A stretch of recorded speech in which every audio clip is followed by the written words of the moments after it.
Welcome, everybody. It's time for one more CF1 tournament this fall semester. I am Beanies, joined alongside my favorite co-caster. It's Speezy himself, and we're going to be bringing you some action today for not only the first round of our final CF1 tournament of the semester, but we'll also be taking a look at the quarterfinals as well. But before we can even get to the quarterfinals, Speezy, we got to talk about the teams we'll be seeing here, which is going to be the Spring Hill College Badgers taking on the NYIT Cyber Bears. Yeah, and these are two teams that this is going to be their first CF1 tournament. These teams were put together over the course of the semester, and this is going to be their first real showing. So I'm really excited to see what some of these teams have to offer.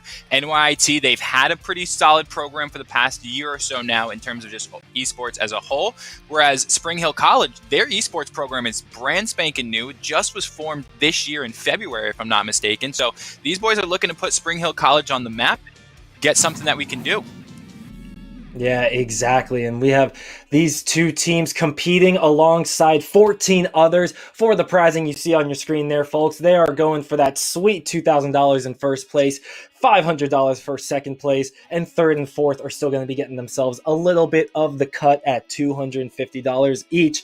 And as I said, we'll be going through the round of 16 and quarterfinals today. And then tomorrow, we will be getting a great look at the semifinals and, of course, the finals matchup, which, if I could speak about last tournament, we should be expecting a barn burner of a bracket throughout this weekend, Speezy. And, you know, we could talk about the various storylines coming up here today across the bracket. But to be honest with you, the two teams we're looking at here today are pretty new to CF1 as a whole. So for those of you who may be a returning viewer, a consistent viewer of the stream, you may not be too familiar with these two teams. Speezy mentioned it before, how SHC is a pretty recent esports program, but nonetheless, these teams have shown up to compete today, and we should talk about the competition because that's what we're here for, Speezy. So agents and maps, we're going to be loading up here on Bind first and foremost, and I believe we have, it's going to be Spring Hills on defense first there. So going on the Bind, the defensive focus map, let's pick your brain a little bit here, Speezy.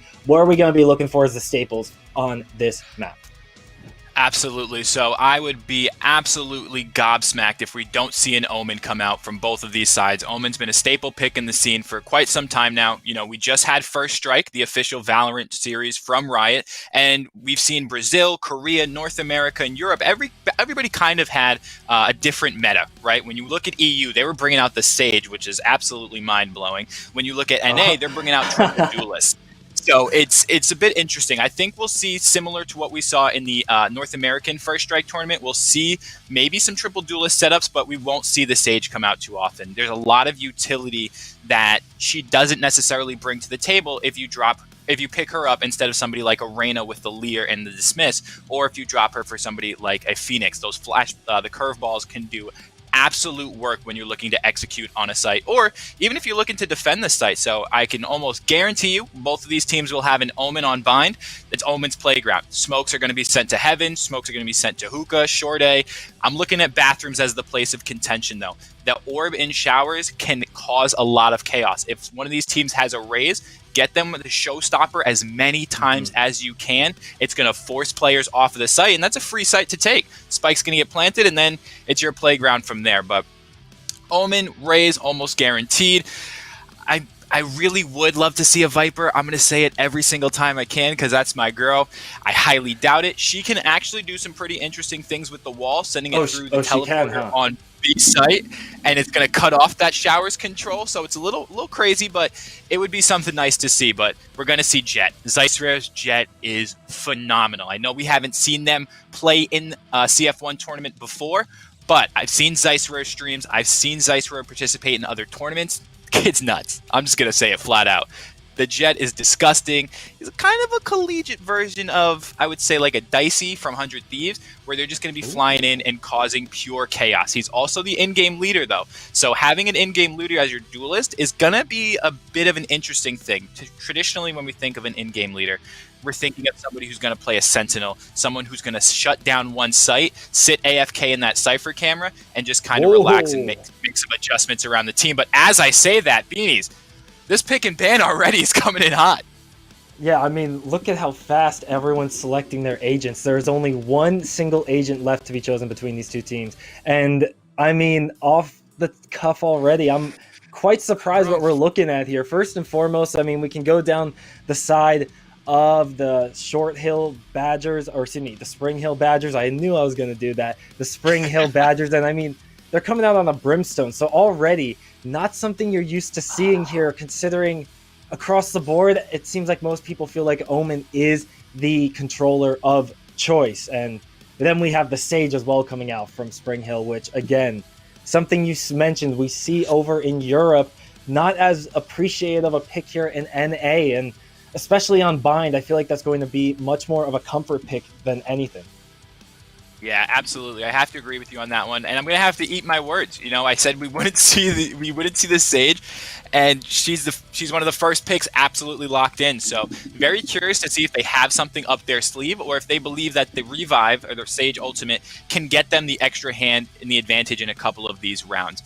The Brimstone is also a very interesting choice, right? Both Brimstone's Sky Smokes as well as Omen's Dark Covers are going to give you 14 seconds of life on that smoke. However, Omen's smokes are going to recharge over the course of a round, right? Brimstone's only has 3. You have to purchase them. Once you use them, you're done. So if you execute onto a site and you pop all 3 smokes, that retake for the enemy team is going to be so simple. But as I say that, we're getting loaded up. We're in 4, 3, 2, 1. Ladies and gentlemen, this is going to be the Spring Hill College Badgers against the New York Institute of Technology Cybears. And Beanies, I'm excited for this one. It looks like we're going to have a bit of action here towards Short A. I hear a dark cover going out. Killjoy puts up the bot. And that's a good execute. No flashbang used just yet, as there's a couple of little tags have been traded here, but nothing crazy. As I say that, Zeisfer are going to get the first pick onto Niwao, and that's the Reyna getting going early. I know we said Zeisfer traditionally plays the Jet, but any duelist will do in the hands of Zeisfer. Oh, yeah, exactly. I mean, Zeisfer lighting up the kill feed, a 4K right now, starting off strong. And there's a reason we had to highlight this player first and foremost. I mean, NYIT plays around their big players. They play around the likes of Zeisfer. And you're getting the 4K here in the pistol, making a 5K, starting off the series with a beautiful ace right there for the Reyna from NYIT. And that feels like it's going to be setting the tempo for the rest of this map. Yeah, that's almost the ultimate already from Zeisrer. That's going to be a what? If they get one more kill, that's a round 2 ultimate on the Reyna. That's going to be huge. The Empress can cause absolute chaos. But beautifully played right there from New York Institute of Technology. They didn't get overwhelmed by Spring Hill College. They stepped back. They retook as 5 as opposed to trying to hold as 3 on that A site. So very well done. Excited to see what they can keep going. Now you see. Going to be looking towards Hookah this time around. NYIT did buy a decent bit. They got themselves a nice set of Stingers, the probable second round gun of choice for most people here, as Zeisrer and Co are just waiting to try and get some cooldowns baited out. You can see Killjoy using that grenade already. Carry rated, trying to take a duel, but that's going to be 3 members of NYIT just pincering on the poor Cypher, leaving the site in control of the offense here. And as we mentioned, the gun disparity, it's going to be Zeisfer just asserting dominance in the trade with the eco advantage, with the gun advantage, and thanks to the soul orbs, going to have a health advantage too. Absolutely, and this is going to be a very difficult retake for Spring Hill College. Both players are going to be moving through Hookah. You got to check your corners there, Astro Boy, as he is sent to Astro World. And Infinity Prime caught with the recon dart out. They know exactly where he is. Okay, Niwao finds a second one. Getting the headshots going. Going to use that self-heal. He sees... Oh, Niwao, the Killjoy's already dead. You don't have to shoot the turret if Killjoy is dead. It's no longer active, as Hit is going to close out round number 2. And again, NYT Cybears are looking pretty comfortable in these first 2 rounds, but are they going to go for the bonus or the full buy here is the question. Yeah, and in the same vein, Spring Hill's going to have to make some tough decisions here. Down 0-2 already, and something I want to talk about, Speezy, that we didn't get a chance to as much, is the changes that Sage got in the most recent patch, which I guess Riot is hoping will give her more of a definitive role as a site control or a site delaying agent. I mean, that wall now is going to, as we have a brief little tech pause coming in here. The Sage Wall is going to be getting its full HP incredibly quickly. And the change that comes through, Speezy, is that now the health doesn't deteriorate until I believe the last 2 seconds of the wall. So it just stays at maximum HP until the final 2 seconds, and then it just quickly goes on a downhill and disappears. Yeah, and it's an interesting choice, right? We knew that Sage Barrier Orb was a very great piece of utility. It can slow down a push from anyone, and as soon as if a team decides, hey, we're still going to push this site past the Barrier Orb, you're going to hear them shoot it down, and that's going to alert you to where they are. However, I don't feel that this is a big enough change from Riot to bring her back into the meta, right? The Barrier Orb wasn't her problem. It's the healing portion of it now. Previously, we saw her able to her healing be able to heal herself to 100% and heal teammates to 100%. I believe it was over the course of 4 seconds, if I'm not mistaken. Whereas now she's no longer able to get you up to 100%, which is a big difference. But again, I feel like she's just missing that little something extra that can make her a bit more viable. And as we're looking into round 3, I know we're in a tech pause, but this is an interesting choice from Spring Hill, right? They decide to force up full shields, 3 stingers, and 2 specters. The money's there for the Phantoms and the Vandals, if I'm not mistaken. Yeah. Is my math right on that? Yeah, I mean, I guess they understand that. It looks like they would have the Phantom and the Vandals with light shields coming in, and I'm thinking their logic is if they win the round, then they're going to be getting that nice 3K bonus, so maybe they can push it forward. If they lose the round, they're still going to be getting about 2,900 credits, to give or take, depending on how many kills that they get themselves. So I guess like you can kind of understand the logic, but I personally think the better choice would be to go for the light shield buy with ARs, just to try and win out a gun round for the first time and get some eco going. Because this feels like, you know, you're just dipping your foot into the pool. You're afraid to get that ice cold water going through your body, so you're just like playing with the idea of it, but you're not actually fully committing to it. Which, I mean, you're never gonna get used to the water if you don't dive in, you know?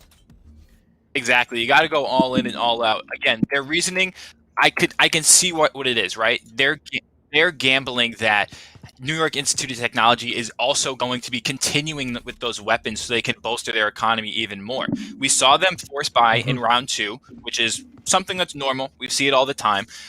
If the SHC Badgers full buy this round, they get those Vandals, they get those Phantoms, and they lose, that's free weapons for the Cybears, and their economy starts booming. So it's an interesting choice. I'm really curious to see how this is going to play out from them. As we see the nerd cam here from Carry Rated, that one's up high in the sky. I don't know if anyone will see that one. Oh, a Ninja here holding down B site. Now, typically I feel like you would see more defenders holding on to this B site here, as it's going to be pushed through by the offense. And wow, just like that, Carry Raid is going to find 1 member, make that 2 actually before he gets dropped. Very nice value for that life there for the Cypher from the side of Spring Hills, as the spike will get planted. And we do have a 3 versus 3, but with HP bars included now, it looks like Spring Hills is going to be in the driver's seat, if only for the beginning of this engagement. But Oni is going to be snuffed out there thanks to that Killjoy turret. But that leaves us to question, how familiar is NYIT with this hookah push right now? Astro Boy is going to be throwing out a few flashes. Hits is going to take down 1. Hits is going to take down 2. Maybe 3 hits. Get the 4-piece for the round. And NYIT are sitting so pretty here in game number 1. Absolutely.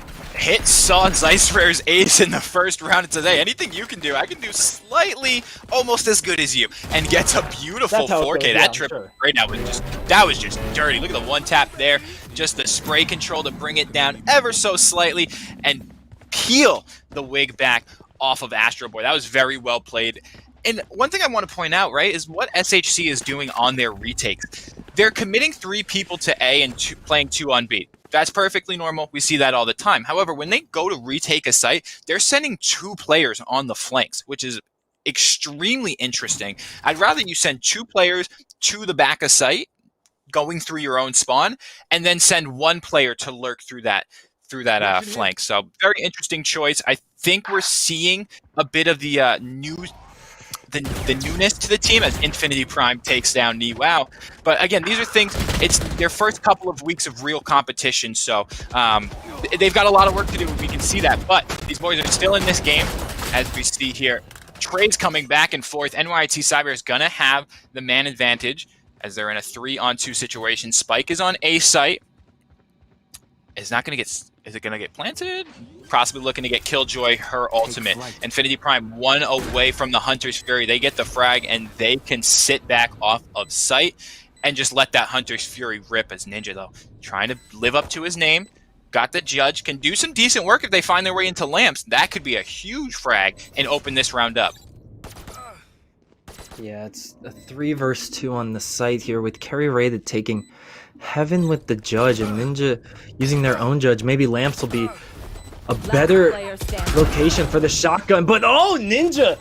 Double take right there. 1-2 combo going to be taking down Infinity Prime, but that's going to be the only bit of magic sprinkled there onto Spring Hills, as NYIT is going to take a 4-0 round lead, and it feels very difficult right now for Spring Hills to come back, because you think about the economy choices that they're making. But as we can take a look at their credits, hopefully here, they are going to get their first real full buy coming in here. Only is going to opt for that Bulldog, but honestly, in the right situation, you can still justify that in the duel. So at the end of the day, this is going to be the first full AR buy for Spring Hill, and you got to wonder if this is going to be the straw that breaks the camel's back. Yeah, this is where you start to get a bit frustrated, especially being a new team. This is where the limits get tested. So I really hope these players aren't getting down on their luck or on themselves, and the comms are still flowing. Again, new team, there's going to be some growing pains with that, but it's going to come. I have a feeling it's going to come. This is going to be the round for Spring Hill College. They have two ultimates. As traded, Carry Rated takes down Zeiss Rare, and Acid Land immediately takes down Carry Rated, but they have to run it back. And it looks like NYT has to run it back as well. A Hunter's Fury and a lockdown. So this, you just got to push it. You got to push that. Oh, yeah, he does. That's going to be Infinity Prime actually taking the push. And going to be getting the second kill right there. Nicely done by the Sova coming in from the Cybears. But Destro lying in wait here does find Astro Boy. And now leaving just one member of Spring Hill to try and retake the site. But the Phantom from Destro is going to keep him calm, cool, collected, and silent as NYIT takes a 5-0 lead. Yeah, and again, a very interesting choice there from, I believe that was Ninja. Didn't push Infinity Prime on that back site. The moment you know that the Sova drone has gone out, that Sova's standing still. They can't move. Sure, they can get out of it, but that animation is going to take them, half a second or two. Push them, their gun's not going to be out. That's a free headshot, and that could have completely changed up the round. So it's a bit of an interesting choice to sit back, and I understand, you don't know what's around that corner. It could be Sova and a friend, or it could just be Sova. But in a game like this, you're already down 4-0. You got to take that chance. Get a little risky. Ooh, hits. May have just barely missed a chance at a nice little one tap there, but Carry Rated and Co. are going to be holding down B site. And Speezy, I had a chance to briefly mention this earlier, and I guess this is going to be brief as well. But it seems like B is consistently going to be the site of choice, but consistently we have Spring Hills only sending 2 members to defend it, and hits time and time again is going to be helping this team get that first blood for the attack, set them up on site. And Ninja, the ultimate only is used as a scouting tool there. And then Acid Land throwing down the Killjoy ultimate. Speezy, this is looking very good for NYIT. One enemy remaining. Yeah, NYT is just establishing their dominance right now. And Destro knows exactly where Niwao wants to come from, right? Every single round. That's, 4 or 5 straight now that Niwao's come to flank through Hookah? You got to change it up every now and then. I mean, it's just madness at some point that you send 3 people to A site every single round. I understand maybe they need to change it up and play a contact, right? Send one person long B, or even start contesting Hookah, because each round that NYT has taken the B site, they've been given Hookah for free. And something that I've wanted to say but keep getting cut off by these very quick executes coming in from NYT is, personally, I think in general, like you putting 3 members on B site is going to be a safer bet than putting 3 members on A site. And I guess that just stems from the fact that looking at the 2 sites, B site just feels a lot harder to retake once you give it up. And so I feel like regardless of the fact that NYIT is possibly going for that 12-0 to one site offensive strategy, it feels like it's Spring Hill's just not adjusting on the fly to the problems being put in front of them, and NYIT is doing great at adjusting to the defense from Spring Hills, as yet again we have a nice first blood coming in from NYIT, as Spring Hills is trying to hold down A site, and the change of pattern will come through. And even though there were 3 members defending it this time, that just means there are more targets for the Cybears to practice on. ZeissRare using that Reyna ultimate to pick up 1, and then hits following up again. And Speezy, their NYIT's manager, said this to us. He gave us the heads up. This is a team that plays around their duelists. It plays around the aggressiveness of the likes of ZeissRare, of the likes of their Phoenix. Right, and we said it in the pregame show just a little bit about ZeissRare. Traditionally, we see him on the Jet, but that's a pocket pick Reyna if I've ever seen it. Just absolutely smurfing. If we can bring up the scoreboard very quickly, curious to see how many ZeissRare has right now, because I'm betting it's at least 17, 18 frags right now. To maybe 3 deaths. That'd be a nice wager to take, I think. We'll just have to leave it up to the mind, though, for the time being, as we're going to be getting the next round in. Never mind, another tech pause coming in as I say that. So going to be taking a brief little moment here for whatever to be sorted out. And in the meantime, we can have a look at the momentary setup here coming in from the defense. Oh, excuse me, it's a tactical pause. As the defense possibly going to be looking to get themselves a moment to reset. And again, they're sending these same members to A site and B site. And it feels like maybe even if you are sticking with this same strategy of 3 on A site, 2 on B site, I feel like in general, Spring Hills is just playing a little too aggressive. And even if you do want to try and take these trades, when it hits 7-0, or heck, when it hits 5-0, you should be playing more passive and trying to take the fights in numbers, because that usually feels like the area where you have the highest possible chance of success. And Ninja actually going to be bringing the fight to the offense there. Does in fact get shot through the smoke, but still taking down ZeissRare, a crucial member of NYIT, is a great sign here for Spring Hills, as they do have to take this site back 3-on-2. Yeah, they certainly do, and look at the ultimate from Hits. Able to spot both players. Shock Dart comes in, gonna tag up Astro Boy. Not before he takes down Acid Land, though, as Hits gonna clean the round up, and that's round number 8 for the Cybears. And Beach, one thing that we have to talk about, right, is how do you get back into this match if you're Spring Hill College? How do you just even look at the deficit of 8-0 and stay positive and say, hey, you know what, we got this, it's okay. This is a defensive-sided map. That's the thing. It's typically regarded as a defensive-sided map, and sometimes when the offense gets out to a lead such as this, it could come down to just, which team has the better execute plan. We haven't seen NYIT dabble on the defense quite yet, so we can't say that they will roll in similar fashion. But as you said, yes, Spring Hills is going to need to fix these problems in the remaining 4 rounds we have of the half, as A site will be taken over here for the time being, as Ninja is left alone, going to be peeking there with the Spectre, but that is not going to be what you wanted, my friend. Infinity Prime going to be getting one as well. And ZeissRare, of course, as we've seen time and time again, this duelist is just carrying the team on their back. Oh, going to have their pistol as the lone gun available, but Astro Boy able to pick up the elimination with a few bit of HP left until Acid Land shows up and finishes off what his fallen teammate had started. We got 9-0 NYIT. And Beans, one thing I want to say, right, is I hate to beat up SHC and just say, oh my god, this is just pure domination from NYIT, but that was the first round they decided to change it up. That was round number 9, and they finally decided, hey, we'll stack B site. 9 rounds. You have to start a little bit sooner playing with different strategies and stop. You can't run too many defaults, right? If you run too many defaults, the enemy team is just going to acknowledge that and start to throw fakes and start to rotate early. So I'm glad they're starting to change it up, as we see here again. 3 players on that B site and 2 on A. But I think what's missing is their lack of information gathering, if you will, right? No one's peeking hookah. No one's peeking long. They're sitting in sight and letting it be taken from them. As I say that, though, it works out for Carry Rated as he takes down Acid Land. Oh, that is an interesting cage. It left a bit of a gap there, and Carry Rated lucky to not be taken out, but Zeiss Rare finds one.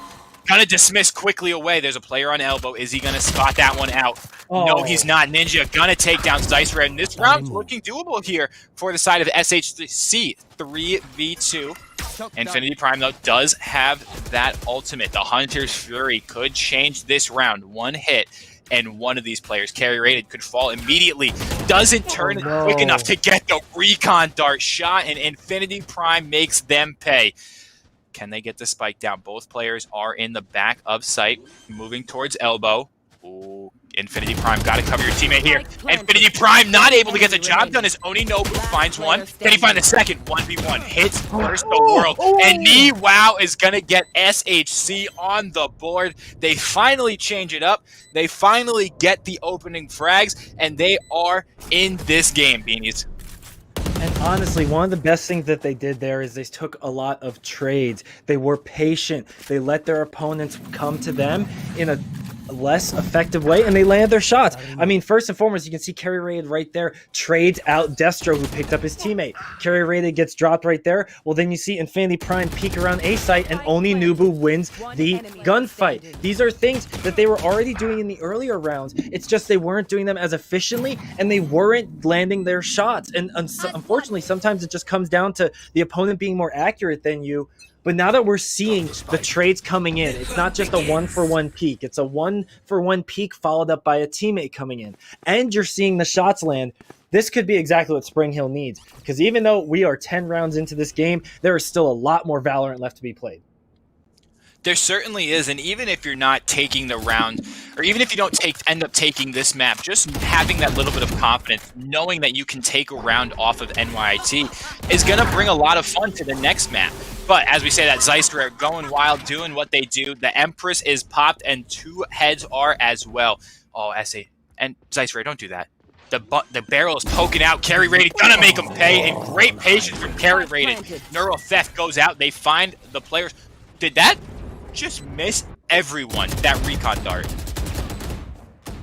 I think it was a little unfortunate, to say the least. That's the life and times of playing Sova. Sometimes it bites you in the behind, but Hits is going to smack you right in the face with a nice set of lead there, my friend. Astro Boy showing up from A short is going to be exactly what the doctor ordered, but unfortunately Infinity Prime is ready to take the trade, and Acid Land coming up with the gun kill as well, giving us a 10-1 score line as NYIT is trying to remind everyone at home that they are up 10-1 after all. So they do demand a certain level of respect. I mean, look at Zeiss Rare, 18-7, Hits 12-2 right there. The KD stats are looking fantastic here for NYIT as we have our final round of the first half. Yes, we do, and with that final round comes 7 ultimates. We have 2 run-it-backs in play, a Hunter's Fury, a Rolling Thunder, the Sage Revive, and a Killjoy Lockdown. So this is going to be, Beanies, almost like we're going to cast some Overwatch, because ultimates should come in fast, and they should come in furious. If you die with your ultimate up, as I say, that run-it-back is popped on the side of NYIT. That's going to be Hits. Hits takes down 1. Can't find the second, as Infinity Prime gets 2. 2-piece, little bit of biscuits. Doesn't have the gravy just yet, but they're hunting for it. From the shadows, gonna get popped on that early rotation. And who's that gonna be? Oh boy, Ninja. Not able to get it done with the run it back. Oninobu. Nothing finds ahead of Zeiss Rare, and this round is going to be all but over. They know where Ninja is. You can't do much. We did see all the ultimates, and I felt like I was calling a horse race, but Zeiss Rare shuts down Ninja, and that's going to be an 11-1 half for the side of NYIT.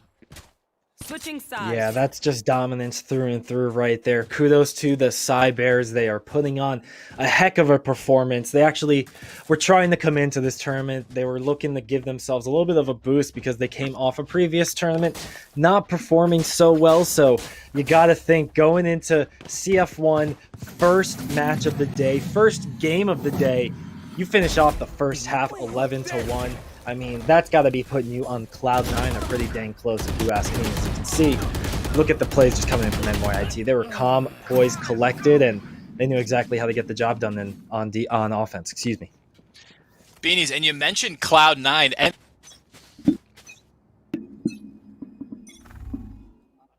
oh, you mentioned Cloud9, and I guess Cloud9 DDoS Spezia right there. Unfortunate for him.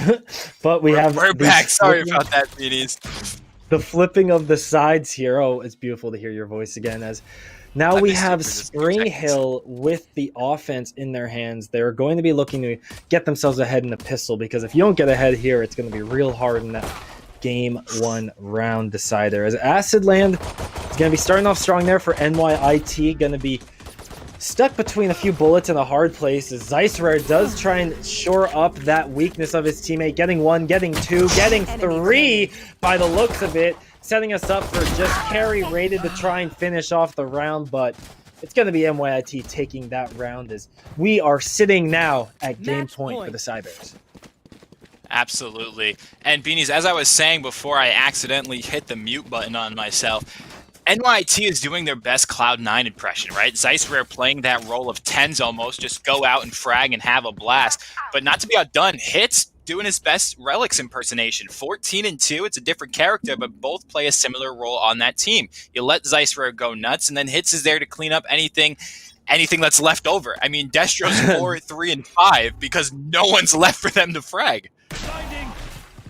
And honestly, when you're playing these kinds of agents, when you're playing the Omen, when you're playing the Killjoy, when you're playing the Silver, you can afford to take that backseat and supportive role, because all your tools are just going to make it that much easier for Zeisrer to carry this game. As we said, Zeisrer, this duelist player for NYIT, an incredible force to be reckoned with, does find 1, going to get the heal off, but had to break line of sight.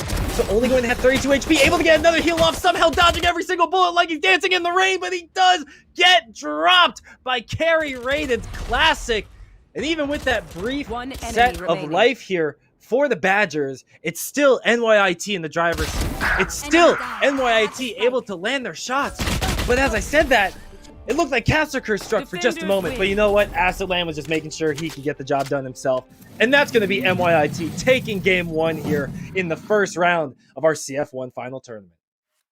Yeah, and playing some very clinical Valorant was NYIT there, shutting down anything Spring Hill College was trying to do. And Beanies, one of the things I want to highlight was that last performance from Zeisrer, holding short A, right? We didn't see Spring Hill College contest any of those choke points when they were on the defensive side. I mean, you have to contest. You can't just give up hookah. You can't just give up B long and then say, hey, site's open, come here and try to swarm. You have to put up a fight, and that way you can get a little bit of intel, so maybe one player will rotate early and give you that man advantage. But lesson learned for Spring Hill College. We'll be moving on to their map pick next. Map number 2 is going to be on Haven. So this is going to be interesting because with the firepower that we saw NYIT bring, I have more faith in them almost to hold down a site solo. We're not going to be able to see as many 2-site, 3-site holds, right? 2-player, 3-player holds on a site.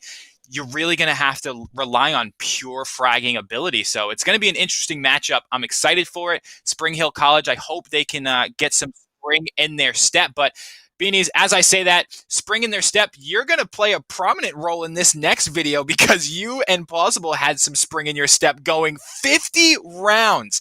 Folks, take a look at this and we'll see you in a couple seconds.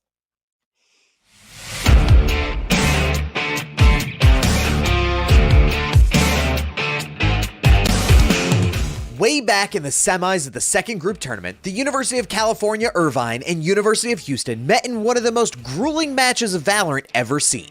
One that went beyond anyone's expectation, including the Valorant servers. This is the story of the map that wouldn't end. 50 rounds. That is enough for almost 4 entire games to have been played if they were decisive, but we are just finishing up map number 1. In the early rounds of the game, University of Houston had the spike first and looked dominant, getting out to a 4-1 lead. However, UC Irvine stabilized. As the match went on, Houston would be the first to break the deadlock. And with support from Eric Appleton, Koi's showstopper decided to go to work. He is going to be the choice for the plan. A nice job by Eric Appleton getting out of the way, but you cannot dodge lead, my friend. Boy, though, is going to be finding 2, and now it's going to be the ultimate coming out. Houston is going to find it with the stone. Right after this round, UC Irvine would go on a 2-round run, flipping the advantage back in their favor. At the half, these two teams were all tied up, and after the sides switched, UC Irvine decided it was time to make their move. Crawling to an 8-6 lead,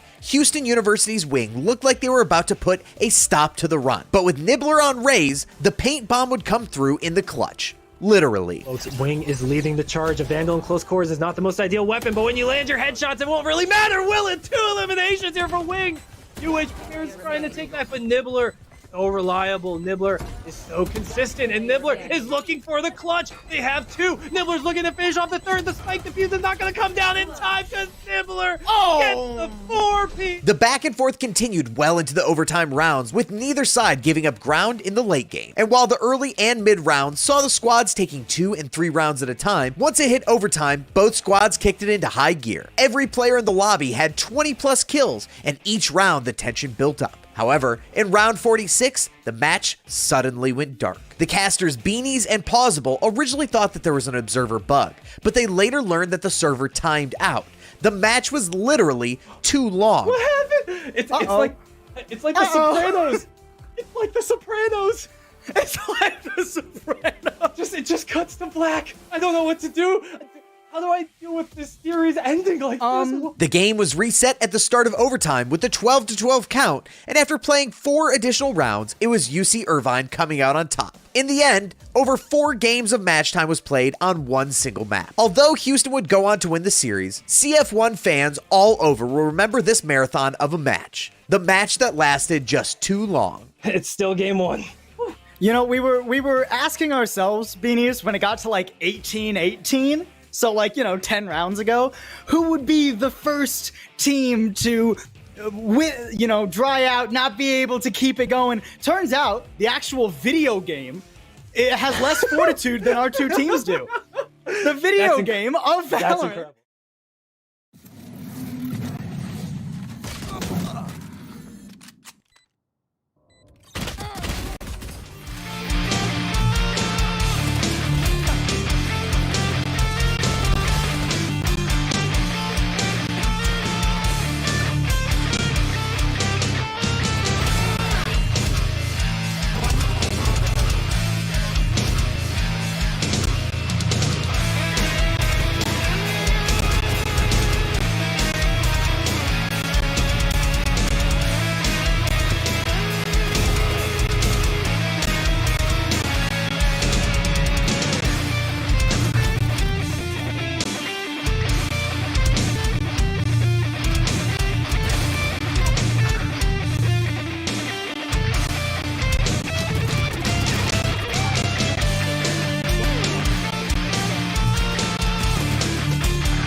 Hello, everybody. It's finally time for us to get to game number 2. It was a little bit of a break here for Beanies and Speezy, but we got ourselves hydrated, we got ourselves rested, and now it's time for us to dive into the second match of our first round here of the final CF1 Fall Valorant Tournament. And in game number 1, Speezy, we could try and talk about that all we want, but if we're going to be honest, it was just an absolute domination from the NYIT Cyber Bears, finishing off game number 1 on Bind with a 13-1 scoreline off the back of a carry performance out of this world from ZeissRare.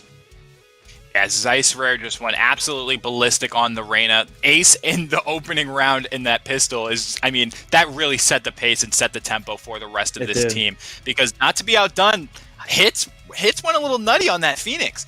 For someone on Phoenix, I think it was like 14-3, 14-4. Like, how do you die 4 times on a duelist?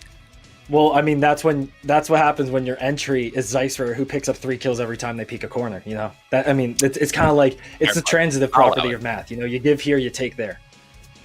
Yeah, hey, I mean, that's why you went to Rutgers and I did not. Transitive properties. What is this, Beanies? We're calling Valorant. We're not doing the Pythagorean theorem, but we're getting into pick and ban here. Is the Astro's gonna lock in the Sage. Viper! Beanies, Viper's in the game. The Viper! We got it. All right, wait, we'll get you always get your chance to talk about Viper, but before we even touch Viper, we gotta look at everything else coming in, because Spring Hill Badgers, they are already locking in 3, 4, 5 of their agents now, excuse me, as I was going for it. So we see the full composition coming in from Spring Hills, but now NYIT, I want to focus on them for a minute, because they did dominate game 1, and during the break, Speezy and I were talking, and I was really confident that we were going to see Zeisser back on that Reyna, because when you're winning at such a dominant level, the Reyna just feels so good. But you can already see that Zeisser is going for the Jet, which I know, Speezy, you were really looking forward to seeing. I mean, we saw what they can do on Reyna. This is a map where the op can reign supreme. The aim, if he brings that aim... Okay, Beanies, I didn't want to put you in timeout today. I really, really didn't. But Zeisser's op can reign us supreme. I'll give you, that was a good one. I'll let it slide. But the op can... This is really just going to be Zeisser's playground right now. NYT is going to start on attack, but if Zeisser can get going, get that op in hand, no one. I cannot see a single player from SHC taking those battles. Yeah, SHC is really going to have to try and pull out some bag of tricks here. And fortunately, one of the tricks in those bags, I should say, is going to be the Viper coming through. And something that I really enjoy about Viper, I know Speezy could go on and on and on about Viper, but one of the things I like the most about her is the retaking capabilities that she has if you hold off on using any of her utility until a site's taken over. And so we have...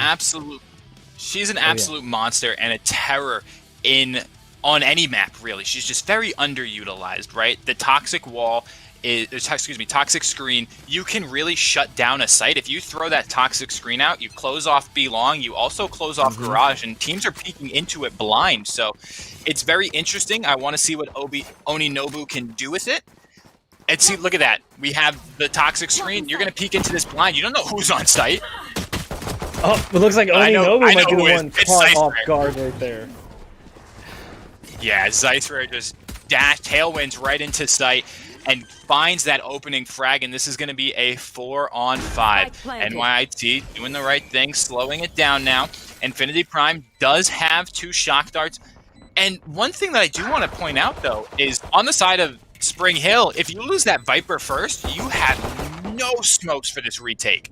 You're going to have to almost dry peek everything. What a shot from Astro Boy. The counter strafe right there was nasty onto Zeisser's head. That opened it up.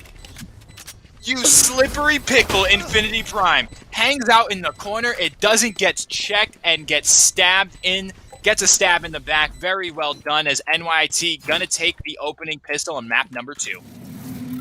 Oh my gosh, honestly, you love to see it unless you're the one getting stabbed there. Infinity Prime taking out the clone.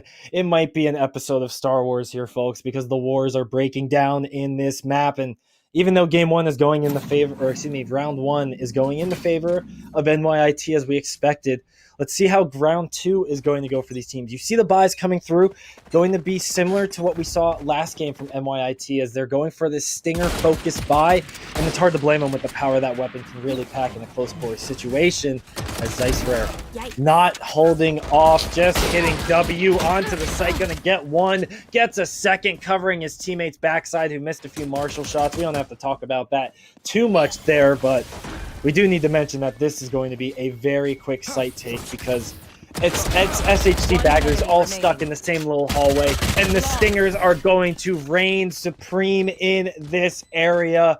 A flawless from the Cybears. Yeah, and that's really the only thing you can say right there is that's the Zeisser difference. Tailwinding into sight, finding a frag, and then just letting your team run wild once you get the spike down. There's really nothing else to it. They're winning gunfights and they're playing together, right?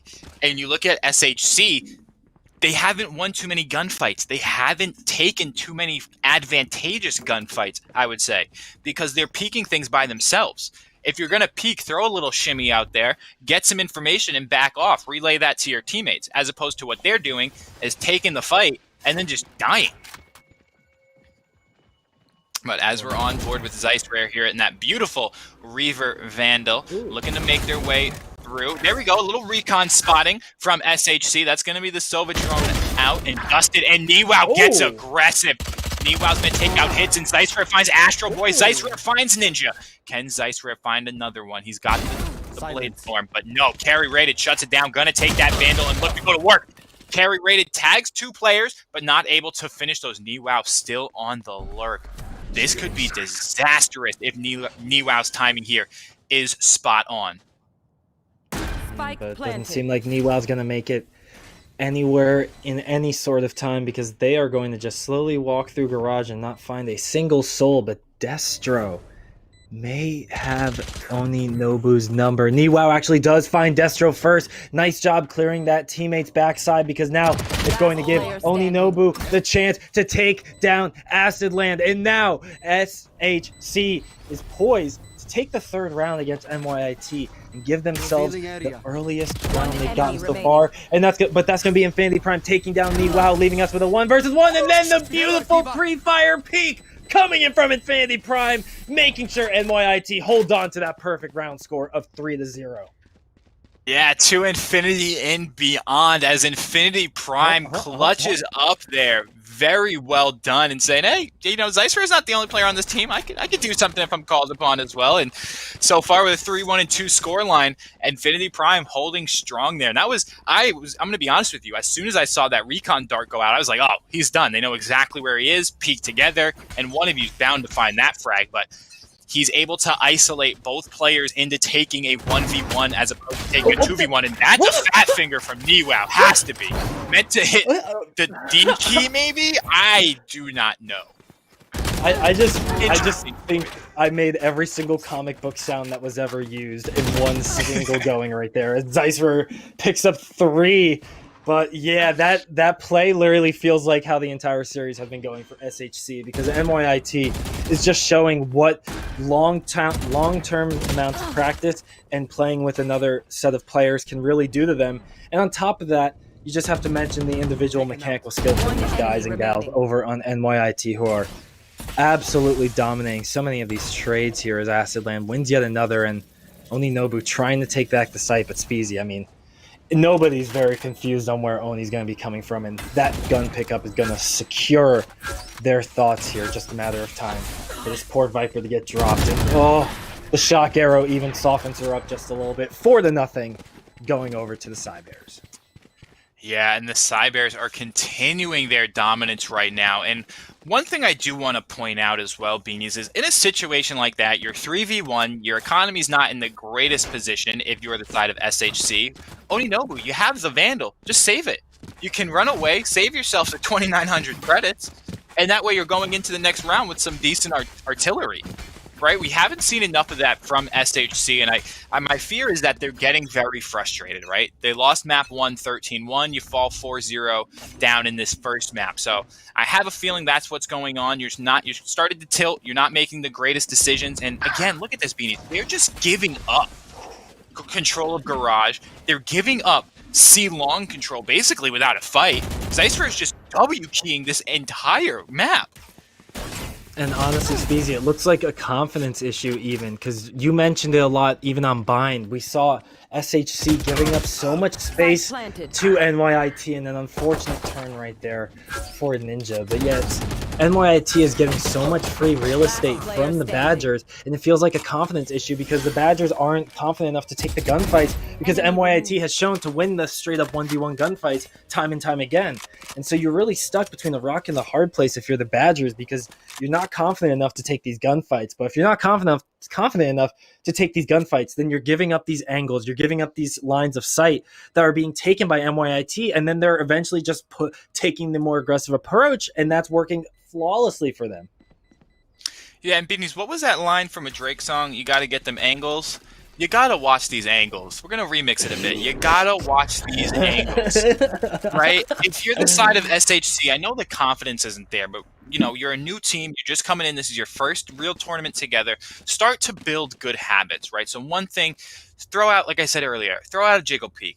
Start playing with a bit of a, I hate to say this word, but a bit of a more traditional team comp before you start to throw out something like this. The reason why Omen is so prevalent in all levels of competition is because he can control space, right? They're a controller. That's what they do. You throw out a dark cover, and immediately someone's either going to have to make the decision to push up by themselves or back off, and you have that much more space. Say you throw it down long A, you can have the orb. And that's a free orb, but Ninja finally opening up with a frag, gonna pop run it back to hopefully find a second one. Not the greatest place to pop that, Ninja. You gotta watch your own dead body. But Acid Land and Infinity Prime able to find frags, and that's going to almost guarantee round number 5. But the Hunter's Fury able to tag the Planter, carry rated, takes out Destro, and that's gonna find one more. So they know there's at least one player on long A. A 3v3 here. Oh, do you have the lineups here, or are we just throwing out random shock darts? I'm going to go with the latter, Beanies. Well, Hits is sitting at a beautiful lineup right there, and this double, or I should say this crossfire that you have from MYIT, also watching Spawn, is very difficult to break. Acid Land getting one, Carry Raid going to be dropped there, and even though Astro Boy is going to be throwing up the Resurrect, I'm not sure how much that can really lend itself to their victory. As Hits is trying to just take anybody that he can down with him. Going to be dropping one, actually, is Infinity Prime. And now Wow is going to have to justify that resurrection use and get out alive. Waiting here with the Spectre, going to be picking off one as the attackers do win. Wow is going to hit the economy just a little bit of the side bears, but if I'm going to be honest, Speezy, that feels like a kick in the shin of these competitors from the NYIT team. You should run. I don't even know if it's a kick in the shin, Beanies. It might just be a tickle of the underarm, right? These Goliaths, as you're saying. Yeah, just like, you know, a little, hey, buddy, I'm just here. Or even, you know, when the doctor gives you that little tap on the knee to test your reflexes. That's what this is, because the reflexes are about to be tested. Beanies, I said it before. Zeiss Rare's got an op. This is showtime. But no one, again, contests long C. How many times can we see someone doesn't contest a very important part of the map, right? You can only do it. Fool me once, shame on you. Fool me twice, shame on me, really. But Destro just entries on this Omen and says, I want to have some fun. I gotta find a frag. Astro Boy trying to have a little fun themselves, going to be throwing out the slow, but that's just going to be preventing them from getting out of dodge because Zeiss Rare with the Spectre themselves is going to be picking up one, picking up again. Ninja, unfortunately, has the worst timing I've ever seen for 180 checks because yet again, they turn around and then they get met with a nice bullet to the face there, leaving just only Nobu alive, who gives away their location thanks to the Killjoy turret. And yeah, Spawn is going to be the name of the game here. Just waiting for I don't want to say their imminent demise because they're going to be going down with a fight here. Look at that, 2 kills with the Stinger. Only Nobu going to be taking a few down with him, but MYIT still getting that 7-0 score. Yeah, cute little 2-piece there in the end for Oni Nobu, but Beanies, I really think Zeiss Rare has a mouse with one button and a keyboard with one button because W is the only thing they've pressed this entire game. W and mouse 1. I have not seen anything else. Yep, just that. And that's honestly, that comes down to just NYIT knowing that they're better players individually and they can just take these sites, and then once they have control of the sites, it's just hold an angle and you're good to go, baby. Woo! Absolutely. And again, this is finally, we see some sort of presence, early round presence towards this C site. Oninobu, don't just run away, please. Please, please, please. You got to stay and fight for that, Oninobu. Unless you have a lineup here. Show me something. No Viper tech? Nope. Hits got the tech, though, because Hits finds Niwao. That's going to be the opening frag. The man advantage. Toxic screen goes down. Sova drone out, and Acid Land's going to plant the spike on C. This is... There's no competition here. Oh my gosh, only Just Nobu. the leg right there. barely able to pick that up, Speezy. That was a close call. And then the Badgers actually getting another kill with Astro Boy lighting up Destro. That's going to force Zeisfer to use the Blade Storm here. Going to have to see if that ultimate is worth the investment, as Hits is going to be taking down one, giving us an evened up Agent score of 3-3. That Molly, a little unfortunate on the timing, but the jiggle back and forth keeps Hits alive. And as it's going to be Carry Rated's chance to try and play hero here for his team and get the first round score on the board. It's going to be Infinity Prime. It's going to be taken down right there, and Ninja is actually going to be the one playing hero, getting the first score for the Badgers. And we're going to be looking at a 7-1 score. Yeah, and again, Beanies, it's no coincidence that the first round that the Badgers pick up is the first round they've showed any sort of early round presence towards C site. It slowed down the push of NYT just a little bit. Zeisfer, I think, found the A and D key on his keyboard, so starting to just, shake it up a bit. Give them something different. So I'm curious to see if they do this again, which I'm going to bank that they are. Although, look at the adaptation already coming out of NYIT. Because if you see on your minimap here, that's going to be Oni Nobu, the top left of C. Going to throw out that toxic screen. There it is.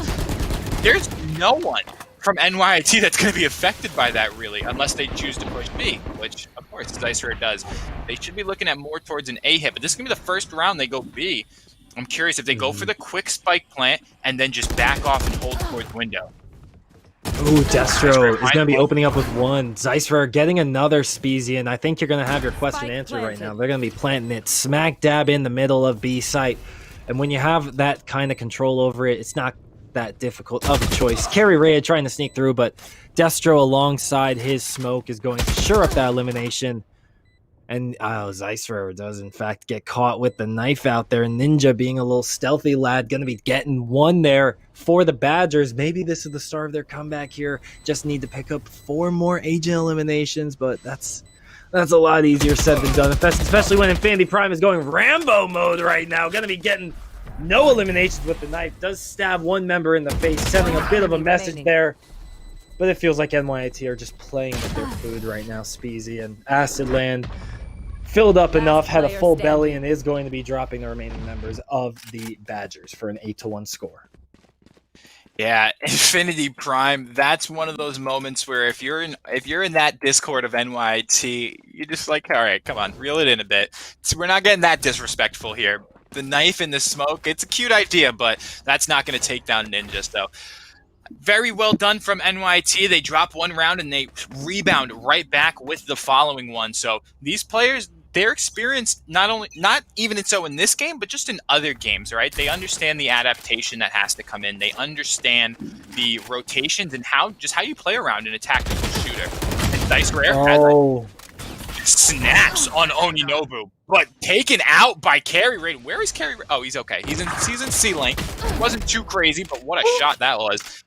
As Niwao takes out Infinity Prime. So we find ourselves in a 3v3. Lockdown's going to get used and Spike is going to get planted. 3v2 is hit, takes out Niwao. And they didn't have to know the Spike is going down on B site. Spike, well, if they didn't know before, they really better know by now, because that clock is ticking. And while the Killjoy ultimate will come out and not find anyone to be detained, it's still going to be just as useful keeping the Badgers at bay. But you're going to see Ninja using that run it back. Going to be getting one there, dropping Acid Land. So already getting a great return on investment for that ultimate, giving us a 2 versus 2 here for the 2 teams left. It's Badgers trying to take from this one angle, and both members of the Sidebears know where the Badgers are going to be coming from, and that's going to be Destro trying to take a 2 versus 1. Cannot pick up a single elimination, but the Badgers, they took the long route instead of the short road, and even though it may have been worth the trip, they're not going to get the bomb defused, and that's going to be a 9-1 score there for the Sidebears. Yeah, an interesting choice right there from SHC. I think it might have been a bit of a mix-up as Astro Boy and Ninja are going to fall to the spike. If you know you don't have enough time to take the spike, to attempt to defuse the spike like they did in those last couple of moments, just back off and save your weapons. They both had Phantoms, if I'm not mistaken. That's $2,900. Sure, you can, or excuse me, 2,900 credits. Sure, you can buy them again like they are, but you could have also dropped those to a teammate so that way all 5 of you have rifles. Bit of a mix-up there, though, from SHC, and hopefully they learn from their mistake as we see a quick A execute coming down, but the spike's not going with just yet as Destro starts to make their way through long C. It's going to take out Oninobu. The paranoia did come out, and Infinity Prime and Zeissrare are just pushing every single smoke on this map right now. Ninja, how's your timing? Terrible, as he misses everything and lets Zeissrare slip through the cracks as Zeissrare finds him and punishes him for the unfortunate timing right there. Oh, yeah, Astro Boy, that's not a gunfight you're going to win very often. Hits taking down one. Wow, though, is taking down two. And there's still two more members left for this clutch to happen because Badgers are left with just their Jet. And that Bladestorm's going to come out, but everyone's going to know where the other is as Infinity Prime is going to win the aim duel. Get the 10th round for the Cybears. And it feels like deja vu right now, Speezy, because we're sitting at the same exact score we had at Bind right before halftime. And I'm feeling like we're going to have the Cybears taking this round if history continues to repeat itself. Well, Beanies, if you feel like that, I'm feeling like it's about to be Christmas or the holidays, right? What's that? It's beginning to feel a lot like Christmas. And it was Christmas when I saw this Viper pick for me. I was super excited. I thought we were going to see something new come out of Spring Hill College, but so far we have not seen anything too crazy come from Oninobu just yet. But there's still time, unless Zeissrare does this. Ooh, carry rate. It's going to make him pay for hitting that tailwind key, and that's a 5v4 advantage for the side of SHC. Now, can they make this count? Because we've seen them get man advantages in the past. We haven't seen them necessarily execute on it. But carry rated able to find another one as he takes out Destro. So now no longer do they have any smokes. Carry rated trying to live up to the name and carry his team across the line. We're going to see the flame wall come out. There's going to be a flashbang to follow it. And what timing from carry rated. Beautiful shot. A 1v2. But as carry rated's popping off, so is Acid Land as they're able to take out 3 players from the side of from the side of Spring Hill College. So a 2v1 situation. Acid Land, 21 HP, 2 nano swarms, and a Killjoy turret, but wow, shuts it down. Just seeing the barrel of that gun from Acid Land, it makes them pay. Switching sides. So, hey, Beanies, one more than they had last map. We'll take some, that's progress, right? Yeah, we take some progress here, and that might be the start of a beautiful long road to a comeback here, because now the Badgers are getting themselves a chance to play a little bit of offense now, maybe get themselves ahead through dictating the pace of the game here. And on the other hand, the Cybears are going to finally have the side that Killjoy was meant to be played on. You know, actually, I'm going to take that back. She's great with holding down sites. But still, she is prioritized as a defensive unit, and she is so good at her job here on the defense. We'll have to see if they even choose to keep that many people around Seaside here, because by the looks of it, the Badgers are all buttons a go through Garage and Seaside. Whereas the Cybears, they just got 2 members standing tall there, but that Killjoy can be very useful with delaying the push as Infinity Prime is going to just barely miss a peek. Zeissrare is going to miss a few shots, and that's going to go over to Ninja's way. Starting off very nicely here for the offense. Getting that early numbers advantage is huge to try and take a site with hits, evening up that disadvantage for his team. And then another trade coming through. So this is great Valorant so far with the back and forth. And just like that, the site is in control of the Badgers. Yeah, and great use of the toxic screen. It's going to allow each member to find a little home on the prairie here to hide out from NYT, because I'm sure this retake is going to come in, and it's going to come in swiftly. The pings are coming out. They know where 2 players are. This is going to be a punishment for the side of NYT. Destro takes out one. Infinity Prime finds the other. But Oninobu on the Viper, not able to bite as Acid Land finds the final frag of the round. And Beanies, I want to ask you a question here from last half, right? Did we see a single Viper's Pit from Oninobu? No, we did not. I didn't think did so. not see a Viper's Pit at all. My notes. I didn't see a Viper's Pit, and especially on defense, that's something you want to pop, whether it be preemptively or even if you're going for the retake, because you're the only one who can really see well in the Viper's Pit. So interesting from Oninobu. He has enough frags to have had one, and you played enough rounds. I don't know what the case for that may be. Well, interesting. Past we got to focus on the presence because it's a gift. And Destro might be bringing them a little bit of cold for their stockings this year because Destro's going to be taking down Niwao with that Marshall. Starting off round 14. Great for the Cybears, but the Badgers did respond with a kill of their own. Destro, though, making it look like an operator in hand. Wallbang headshot there onto the Silva from Spring Hill. They are trying to push through B main, that being Spring Hill, and they are going to have a tough time doing so, getting past an Ares. And this Marshall coming back again from Infinity Prime, which in the second round, these two weapons can be so deadly to deal with. And you can see why Infinity Prime with the Marshall going to be securing up the last elimination, and snipers and light machine guns reigned supreme that time around. They certainly did. It was the difference of the bank accounts right there. Look at that shot from Destro. Just flicks directly to Carry Rated's head and makes him pay. If we're going with Carry Rated, that's a rated R shot because that was just downright dirty. No way, exactly. That and they won't beat him. Beanies, Destro's going to do it again. Will they? He's not going to. No. And Infinity Prime got one of his own on C Long. So if they go to either of these two sites, that could be disastrous. But they're not going to look to peek that. Acid land just through the doors. Able to tag one player. They know where the other one is. Dicer are going to peek through this smoke and get punished by Niwao, moving up the man count. So it's 4 on 4. Acid land may have done a bit more spamming than necessary. Ninja looking to push through. One shock dart here can take them out, as well as a hot hands. Either of those abilities will take out Acid land. Oh my goodness, Acid is just spraying this thing down and stares directly into a fireball. Oh my gosh, that was so close to watch.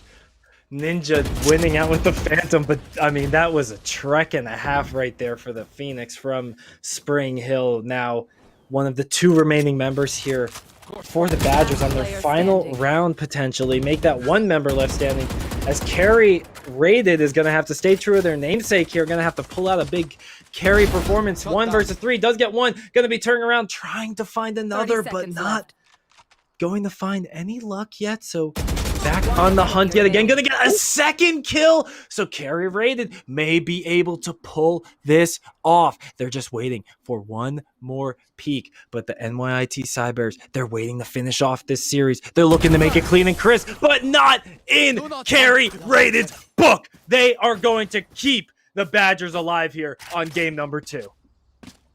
Yeah, and staying alive are the Badgers, like you said. Carry Rated not ready to finish this one up yet and make their exit from the first CF1 tournament. Carry Rated's played a great match so far, and that's just pure class right there. Staying cool, calm, and collected under pressure, punishing NYIT for getting a bit too over-aggressive.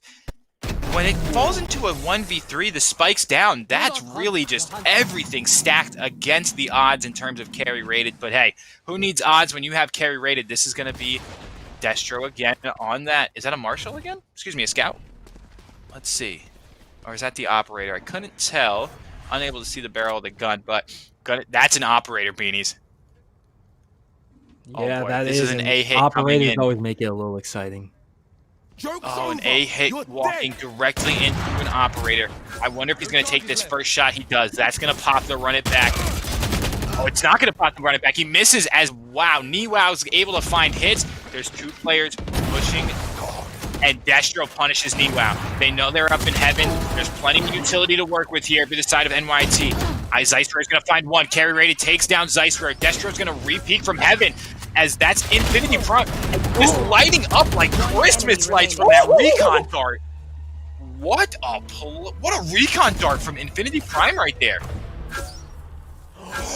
And tag is the lockdown to go down. That is unfortunate, as Infinity Prime's going to knife the twin in the back. Carry Rated falls, and so do the Spring Hill College Badgers in their inaugural CF1 tournament. So unfortunate showing today, but props to both of these teams for coming out, playing well. Beanie's NYT just looks to be on another level this week.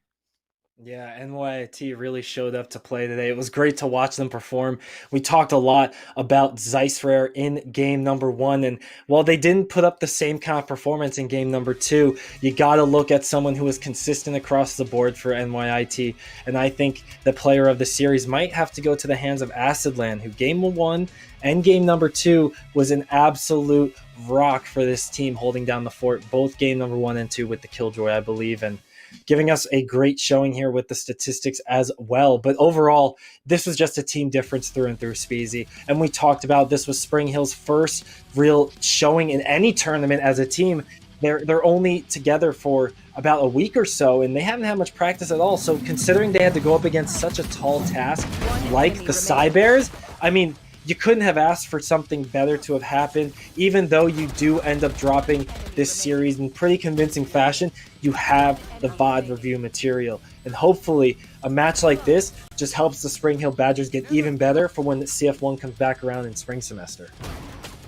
Absolutely. And Beanies, that's one of the things I'm always looking for in teams, right? If you look at teams like the Rutgers Scarlet Knights or even like the University of Houston, they have put in the time. We've seen time and time again that these teams have done the VOD reviews. They have an idea as to what the enemy team's strat plan looks like, and they can execute off of that. So I really hope we see Spring Hill College Badgers again. It was an unfortunate, like I said, unfortunate first performance in their first CF1 tournament, but overall, you have to take that with a grain of salt. Like you said, being together a week is very difficult when you're coming up against a seasoned team like NYT. I know they have a player from their Overwatch program as well, so they have that tournament experience, and it's just clinical. The mechanics were just different, and I think we also saw, you talked about Acidland, but you can't discount what Zeissrare has done. Zeissrare going ballistic.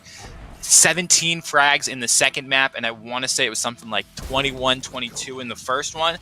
Very, very clean game, and hopefully we get to see them against a bit of a more experienced team in the next round. They'll be playing either former champions Oregon State University or Ball State if they're able to come away with that upset. But Beanies, we have another banger of a match coming up after this, don't we?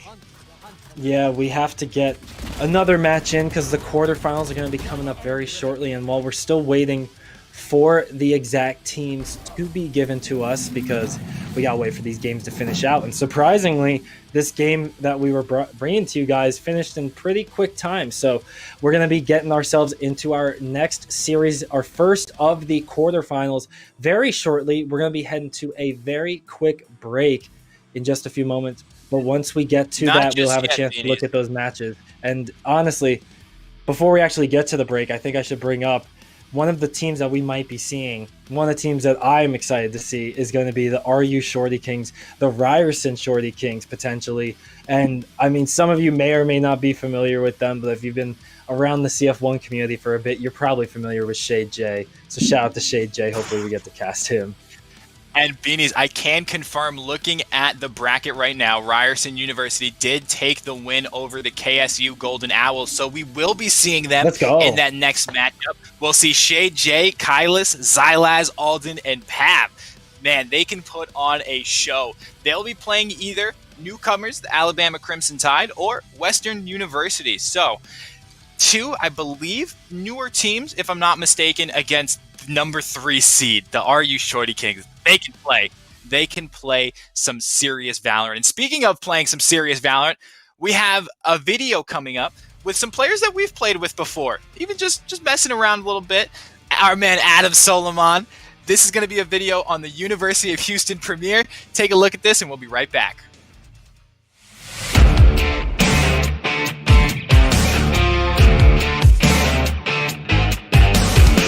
We're taking a look at some of the top teams in Conference 1 from the fall semester. This time, we look at the University of Houston, one of the breakout schools in CF1. And that's a concussed Odin just spraying and praying, and Nibbler took a bite that they could not chew. But Adam Soliman's not the only one trying to back it up, because we have an operator on the field, ladies and gentlemen, and we got Wing helping his team take it to Overtime! Let's go, baby! Earlier on in the semester, Houston made itself a force to be reckoned with in Valorant, going up against top esports programs like UC Irvine. But once play began, Houston let everyone know that they were the real deal. And when they played against the University of Washington, Houston's Koi proved why this team had both great team play and amazing soloists. You 30 see the seconds left. picture, Damo throwing a little shimmy, yeah. Koi's gonna take out Vex. He doesn't know where Damo is, but the Boombot hopefully gonna scout him out. And this is a nasty looking crossfire right here from UW Gold. Can Koi make this 2-2v1s? Oh, gets one! Koi! Oh my goodness, Koi! What a play from Koi. The strength of Houston's ability to clutch out wins also lies in the hands of Eric Appleton. While he may not get the top kills in a lobby, he makes up for it with big-time defense and utility play. Also against Washington, Eric Appleton lines him up and knocks him down to secure an early round. With a spray, but he's playing with fire here. 36 HP in the dream, and just like that, Damo sniffs out the plan. Lehman Way from hero to zero, and it's going to be on to Eric Appleton. Gets one. Eric Appleton, you're incredible!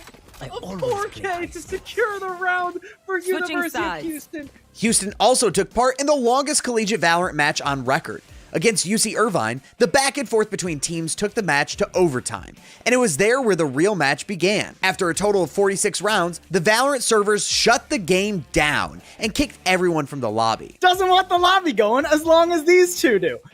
That is So we at least got that answer. the stick-to-itiveness of these players is impeccable. We're going to write case studies on the ability to sit through this kind of game. Having to restart at a 12-12 overtime count, UC Irvine eventually beat Houston in round 50. However, Houston would come back and win 2 straight matches and win the series. With the victory, Houston walked away with the longest series in Valorant history on record. Will Houston keep their momentum going, or will a new David come about and try to slay this Goliath? They locked in their agents within 5 seconds. The way that UH bounced back after just getting their cheeks clapped on map 2 was something that's very, very hard to find in a team, and for that I have to applaud them the most.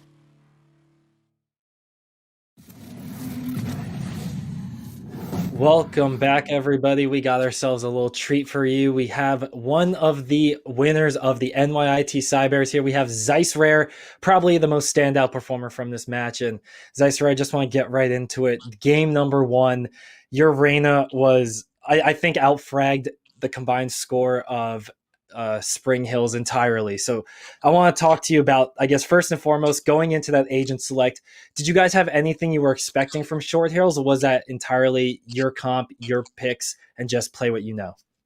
Our main goal was to just play what we're comfortable with, so we instantly went for our usual picks. So basically, we usually try to run a simple comp of just 2 duelists, make sure to have a Sentinel, a infiltrator if we can, and a smoke. Yeah, Absolutely. seems like And the staple choice. You guys looked phenomenal. Sorry to cut you off there, Beanies. Going into this tournament for CF1, you guys didn't have the greatest season over in ECC. How did you guys what were your thoughts coming into this tournament? Did you have a set goal? Is there a set goal that you guys want to reach, or was it just, hey, let's go out, have a blast, and end CF1 season on a bang? So, ECC, it opened up my whole team's eyes. I decided that we really want to get competitive into Valorant. So if we really want to get somewhere, we started practicing 24/7 every single day. Before we were just like why not? Let's go see how it goes. Now super competitive. We're into this. We know we want to get far, and our goal is to win as many tournaments as we can, especially CF1 this time. Yeah, and then I guess piggybacking off that, with CF1 having some real powerhouses in the tournament, I mean, the names that come to mind are the likes of Rutgers, University of Houston, even Ryerson, Shorty Kings as well, Oregon State. With these kinds of teams showing up, do you have an idea of how you think NYIT fits into that kind of top echelon of the tournament, and where you think you guys would rank yourselves even? I mean, I don't have a clue, but only thing I know is every single match we're going to be going for our all. We're going to be putting our best, and we're going to try our best to take it home. Absolutely. And last question for me, ZeissRare. You're the IGL playing a duelist, right? How are you finding these frags and at the same time making sure your teammates following what they're supposed to do? I mean, the game plan really for what we saw looks like, hey, just let ZeissRare go nuts, set him up for success. But what's going on in these calls mid round, early round? What's that looking like in your head? So our start to just make a pre-game like execution plan, what we want to do for the first, because pistol round is key. Sure you win it.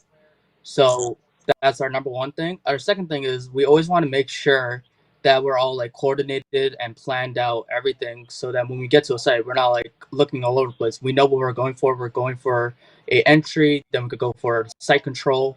That's the number one plan. And love the question of that.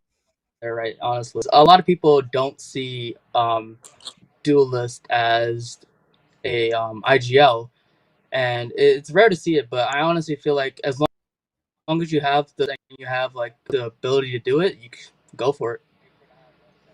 I mean, honestly, you showed that you have the ability to do that and more, my friend. Congrats to you guys for not only winning 2-0, but making a statement with that 2-0 win, giving up what, I think 4 rounds between the 2 games, if that. So congrats to you guys. Good luck for the rest of the tournament, and thanks for talking with us, ZeissRare. Thank you very much. Have a wonderful day. Thank you, my man. And then with ZeissRare taking his bow out to get ready for the quarterfinals for NYIT, we have to get ready for the quarterfinals ourselves. So we're going to be heading to a very short commercial break. But when we come back, we're going to be seeing, or excuse me, it's going to be a little longer. I just heard in my ears. But nonetheless, when we come back, we're going to be finding out who Ryerson is taking on in our quarterfinal matchup. We'll see you soon.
Way back in the semis of the second group tournament, the University of California, Irvine and University of Houston met in one of the most grueling matches of Valorant ever seen. One that went beyond anyone's expectation, including the Valorant servers. This is the story of the map that wouldn't end. 50 rounds. That is enough for almost 4 entire games to have been played if they were decisive, but we are just finishing up map number 1. In the early rounds of the game, University of Houston had the spike first and looked dominant, getting out to a 4-1 lead. However, UC Irvine stabilized. As the match went on, Houston would be the first to break the deadlock, and with support from Eric Appleton, Koi's showstopper decided to go to work. He is going to be the choice for the plant. A nice job by Eric Appleton getting out of the way, but you cannot dodge lead, my friend. Koi, though, is going to be finding 2, and now it's going to be the ultimate coming out. Houston is going to find it with the Right after this round, UC Irvine would go on a 2-round run, flipping the advantage back in their favor. At the half, these two teams were all tied up, and after the sides switched, UC Irvine decided it was time to make their move. Crawling to an 8-6 lead, Houston University's wing looked like they were about to put a stop to the run. But with Nibbler on Rays, the paint bomb would come through in the clutch. Literally. Wing is leading the charge. A Vandal in close quarters is not the most ideal weapon, but when you land your headshots, it won't really matter, will it? 2 eliminations here for Wing. UH Players trying to take that, but Nibbler, so reliable. Nibbler is so consistent, and Nibbler is looking for the clutch. They have 2. Nibbler's looking to finish off the 3rd. The spike defuse is not going to come down in time because Nibbler gets the 4-piece. The back and forth continued well into the overtime rounds, with neither side giving up ground in the late game. And while the early and mid rounds saw the squads taking 2 and 3 rounds at a time, once it hit overtime, both squads kicked it into high gear. Every player in the lobby had 20 plus kills, and each round the tension built up. However, in round 46, the match suddenly went dark. The casters Beanies and Pausable originally thought that there was an observer bug, but they later learned that the server timed out. The match was literally too long. What happened? It's like The Sopranos. It's like The Sopranos. It's like The Sopranos. It just cuts to black. I don't know what to do. How do I deal with this series ending like this? The game was reset at the start of overtime with the 12-12 count, and after playing 4 additional rounds, it was UC Irvine coming out on top. In the end, over 4 games of match time was played on one single map. Although Houston would go on to win the series, CF1 fans all over will remember this marathon of a match. The match that lasted just too long. It's still game 1. You know, we were asking ourselves, Beanies, when it got to like 18-18, so like, 10 rounds ago, who would be the first team to, dry out, not be able to keep it going? Turns out the actual video game, it has less fortitude than our 2 teams do. The video game of Valorant. That's incredible.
Defender.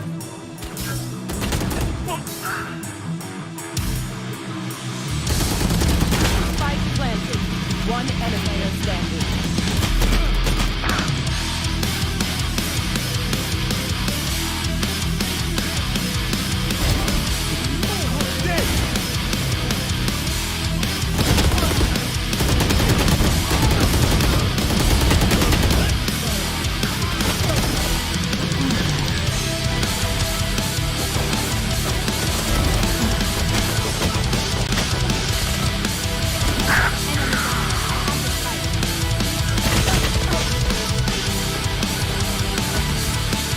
One enemy remaining.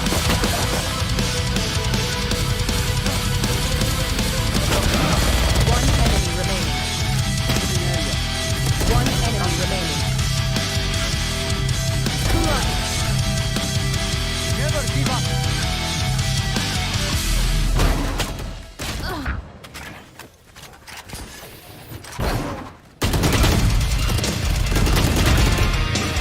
You should run. Spike planted.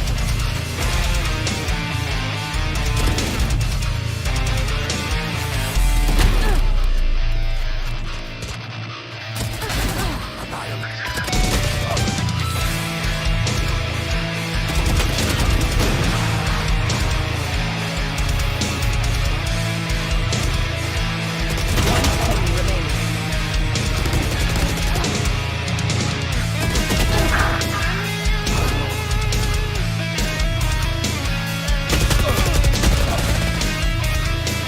Player standing.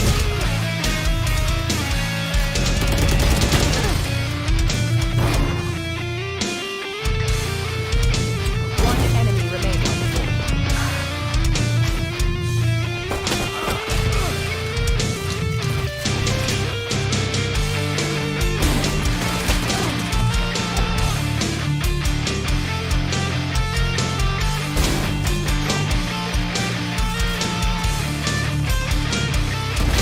Shut down.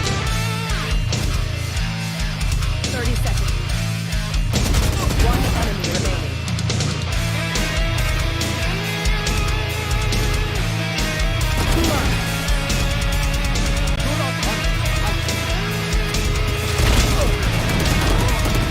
One enemy remaining.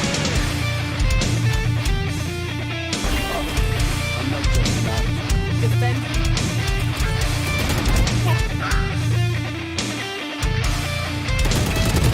Spike planted. One enemy standing.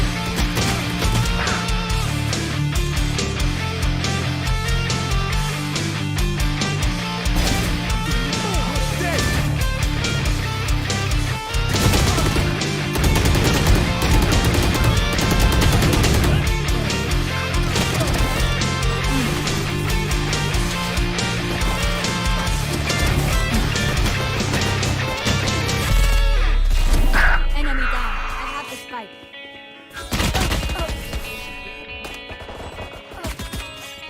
One enemy remaining.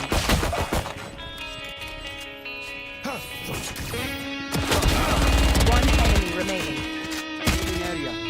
One enemy remaining. Never give up.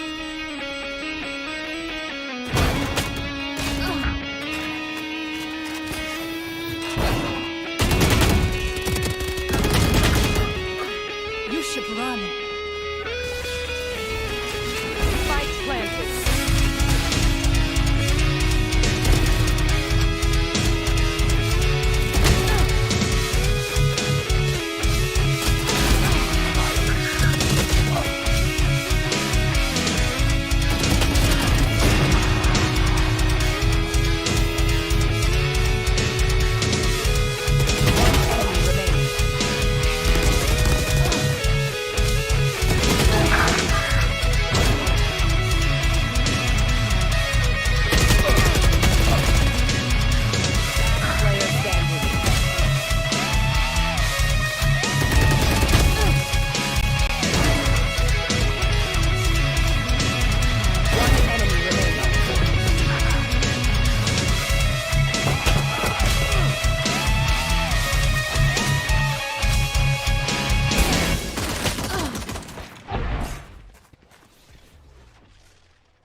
Defenders.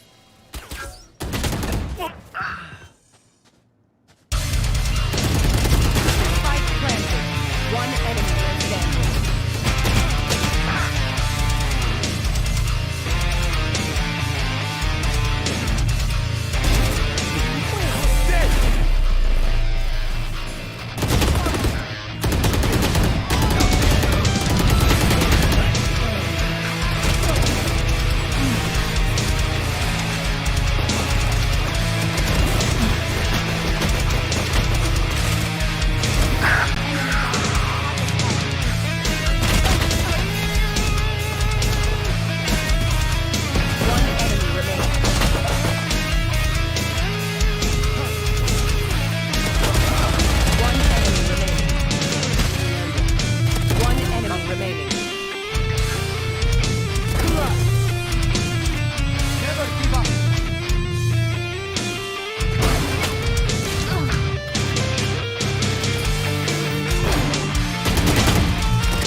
Shot down.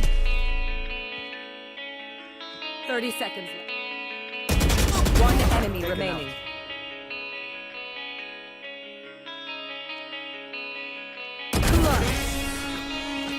Do not hunt the hunted. One enemy remaining. I'm not just an archer. Defenders.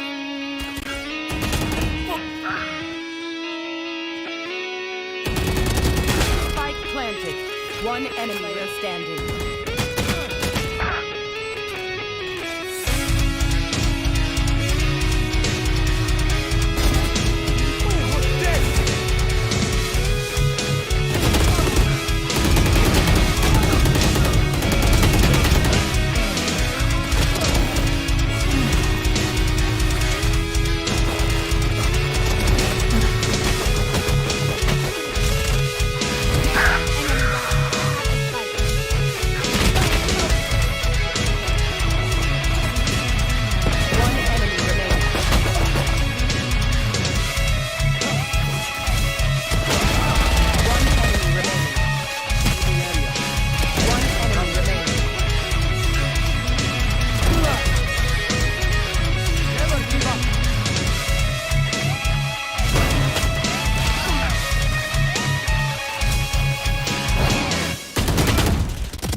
You should run.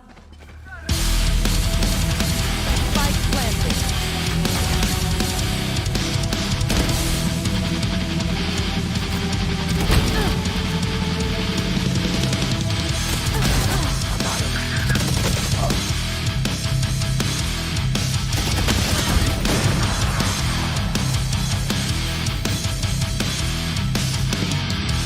One enemy remaining.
Enemy remaining.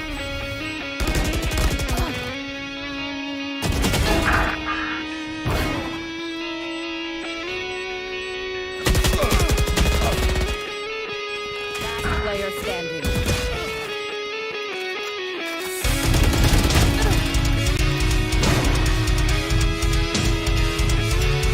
One enemy remaining.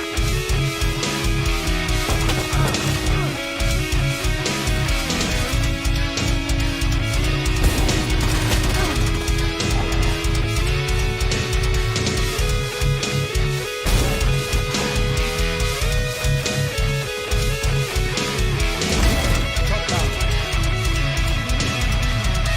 30 seconds. One enemy remaining.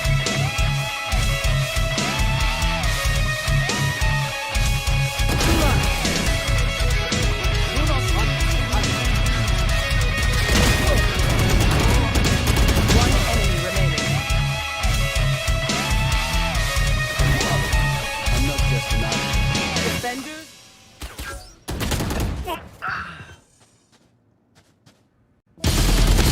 Spike planted. One enemy standing.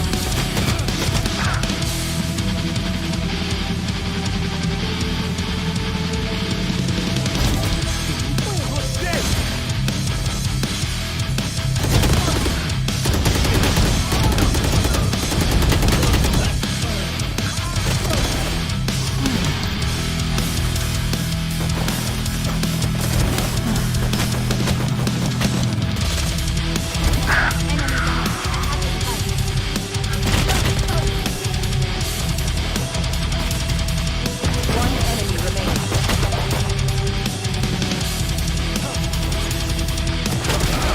One enemy remaining. One enemy remaining. Never give up.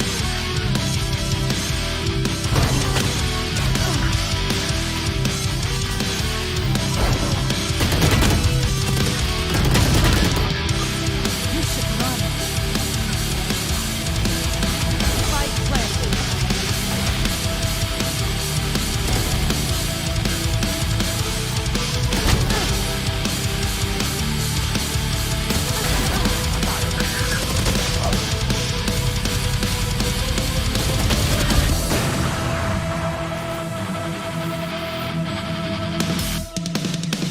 One enemy remaining.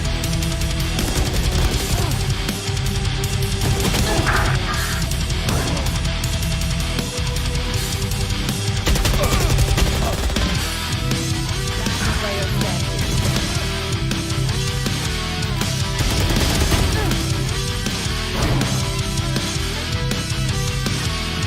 One enemy remaining.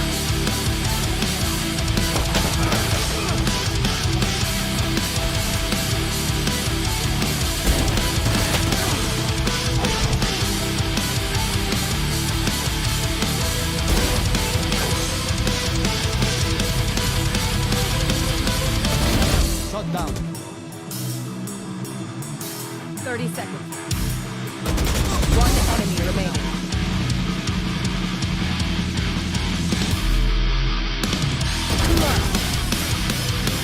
Do not hunt. One enemy remaining. I'm not just an artist. Defenders.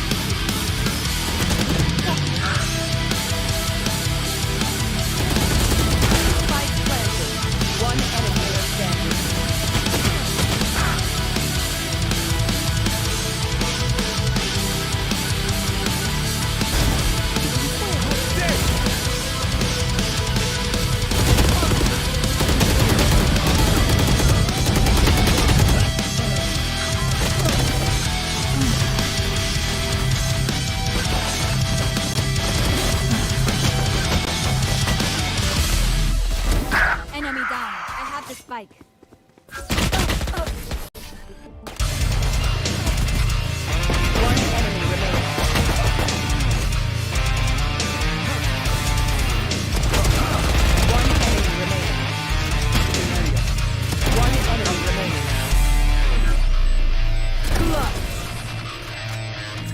give up.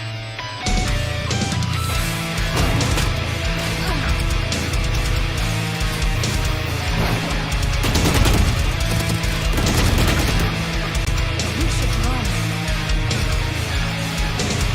Spike planted.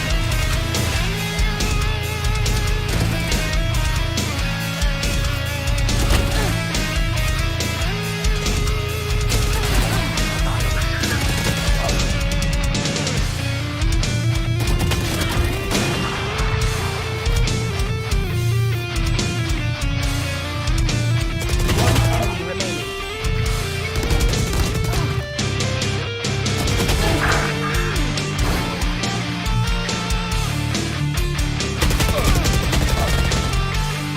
Last player standing.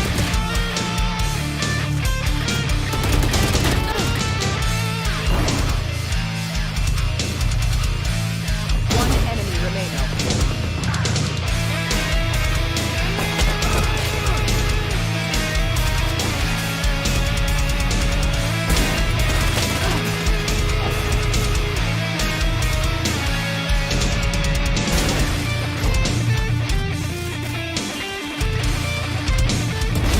Shut down. 30 seconds. One enemy remaining.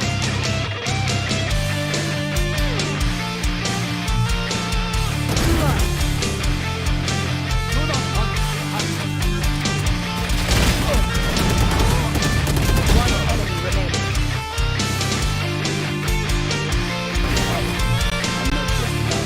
Defense.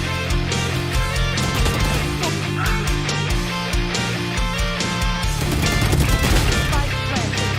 One enemy standing.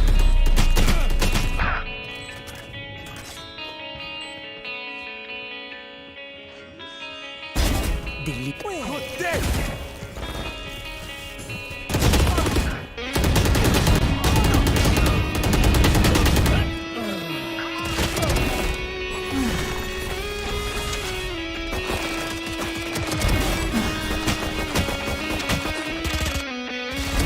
Enemy down. I have the spike.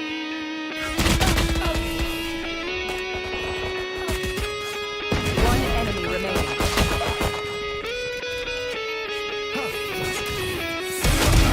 One enemy remaining. One enemy remaining. Never give up.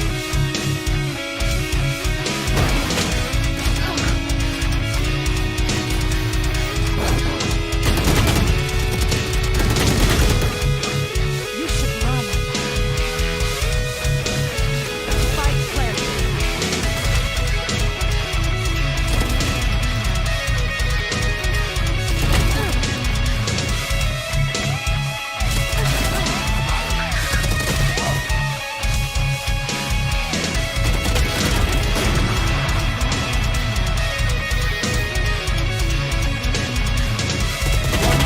remaining. Ladies and gentlemen, it has been quite a little bit, but we are finally back here on your screens.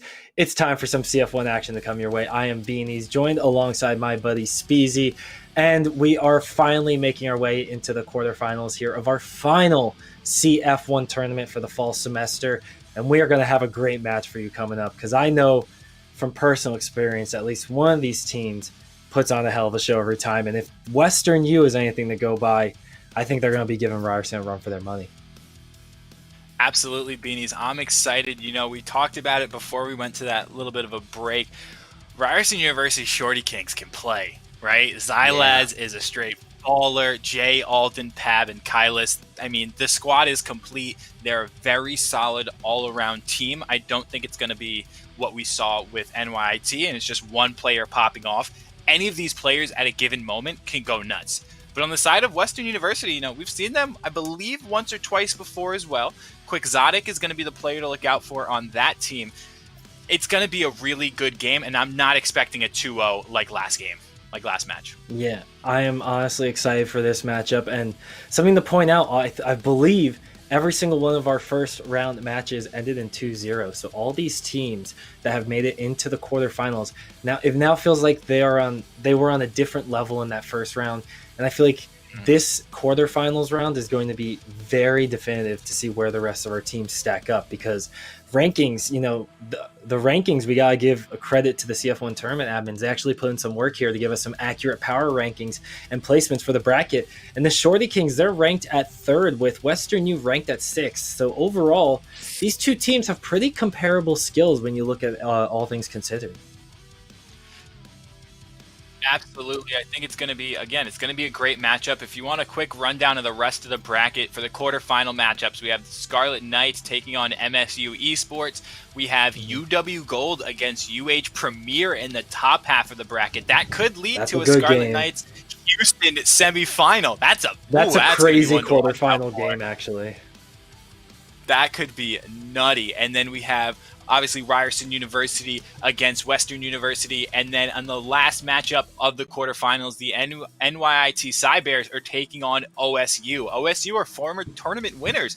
So we could have the reigning champions in the Scarlet Knights meet up with former champions in Oregon State University. So in the finals, that could be a great match. But we're not there just yet. We do have the Ryerson University Shorty Kings against Western University. And Beanies, taking a look at some of the stats we have from Ryerson University, this is against their this is from their game against UW Gold, right? Xylas is on the Cypher, Alden usually on Sova duty, Pab is on Reyna, Jay is on Jet, and Kyle is on Omen. If I had to bet money, I don't think we're going to see a change from that.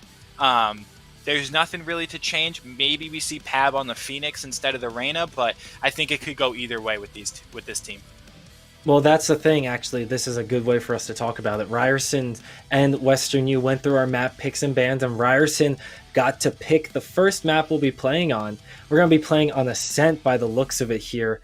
And with Ascent being that first map, it's going to be definitely something we have to look out for. I believe Ascent is one of the maps that we get Reyna on a little more often than others. I feel like we can see Reyna really on Bind and Ascent when those two maps come to mind the most. But other than that, you can really possibly be seeing another Sage pick coming out here, because before these changes even came in for Sage, she was picked on only Ascent, in my opinion, because of all the different angles and cheeky little peeks you can get, basically Fnatic stacking your way to an opening pick. And now with the additional defense that she gets over her time, and I guess the right way wouldn't be that. I think it'd be the redistribution of her health decay over time would be the right way to say it. It really makes her a lot more useful at stopping pushes and I guess even cutting off retakes for its good amount of time. Absolutely. She certainly is a viable pick on a map like Ascent. The main usage that comes to mind, for me at least, is when you think about Ascent, you look at A site, right? You can go through Catwalk and go from Tree Room directly into A site, or you can go from Tree into Heaven of the A site. If you have a Sage, she can block both of those spots. So now you're only really worrying about coming from long. And that's a one way, that's just a mowing down waiting to happen. That's the Boston Massacre, except in Valorant. So she's certainly a viable pick. I would be very, very surprised if we see her. But again, she's risen to prominence. You know, for those of you that are joining us from the JBL Quantum Cup, we saw Dicey on Sage duty for the 100 Thieves, and that was a bit of an interesting pickup. But let's get ourselves into picks. Ooh, let's go. Agent Select. Quixotic's going to hover that Reyna, as is Kohai. Jay going to lock in the Jet, and Alden and Kylus, Sova and Omen respectively.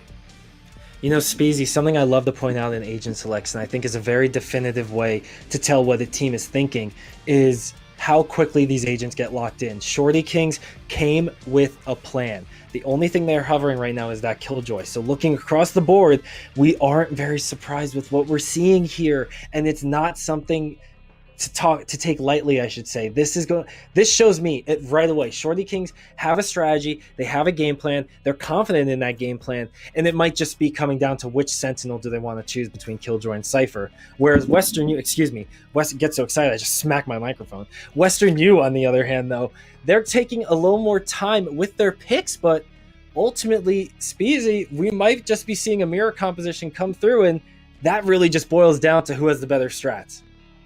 Yeah, and the strat and the gun skill, if we see this mirror match get locked in, it looks like they're waiting for each other. Will Willie lock in this Killjoy as well?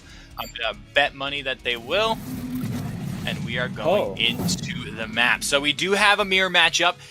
It's going to be, Beanies, like you said, this is the epitome of there's no excuses. You can't say this character is better than this one in this situation. I'm just curious as to where these Killjoys are going to set up. Are they going to set up on B site, or are they going to set up on A and contest Garage? So it'll be interesting to see how this plays out as we get a beautiful flyover of the map. Look at Gelato. It just looks so peaceful. You want to sit outside. Maybe there's some jazz music flowing in. Nice cup of chocolate gelato, Beanies. That sounds like a good time, right? Oh, I mean, not to brag, but I've had some gelato from real Italy before, and it's kind of nice, you know, kind of a highly acquired taste that you know, you might not understand, Spencer. I'll stick to Baskin Robbins all day, every day. Give me the hot chocolate, give me the Oreo cookies and cream, and give me the first match of the quarterfinals, Western University versus Ryerson Shorty Kings. I'm here for it, Beanies. Are you? I am here, I am ready, and I am excited to see what we're already getting here. You love to see the thought that Shorty Kings are throwing out here, putting their Killjoy alone on B with that turret. That's some great misdirection that could be coming their way if used properly, but then giving away their location on A site as well. So that should tell Western U that there is already some kind of split push coming in here. It's just a matter of which site is going to be the one that has the bomb going to it. And A does have the doors closed here. Flex is hanging out in tree, but the site has been taken cleanly by Shorty Kings. Western U, I think intelligently, going for a full 5-person retake, and you love to see this already in the pistol round. Yeah, it's looking very clean, and that was an extremely quick execute from the side of RU. But the fight comes back, and Jay finds Flex, and Shu immediately silences Jay, finding ourselves in a 4v4. What a shot from Kohai. The one-tap. Kylus takes down another 2, and it's a 1v4. Jay Zhao's got a dream, but Jay Zhao seeing nightmares as Omen shuts it down and takes round number 1 for the Shorty Kings. Yeah, that was great to see right there. The Shorty Kings got to the site, and I complimented Western U's choice to go back as a 5-person unit and go for the retake. I thought that was a great decision. But then Shorty Kings, once they were on the site, they were able to just win the gunfight straight up. They won numerous kills. We saw right there at the end, Kylus just popping off, got 3 kills in the pistol round alone. And now going into this second round, basically a bonus round, you have full armor buys across the board for the Shorty Kings, a few stingers here and there, Quixotic matching with a stinger of their own, but there's no playing games this time, Speezy. It's going to be a full commit to A because they understand the power they have at the moment as Quixotic does take down 1, trading a kill. A nice usage of the Soul Orb, almost got out of dodge, but Western U is still able to give us a 3 versus 3. Kylus goes in, a beautiful camera angle following the shock dart. No dice this time around, but Shorty Kings, 3 men on the site now, going to drop the spike.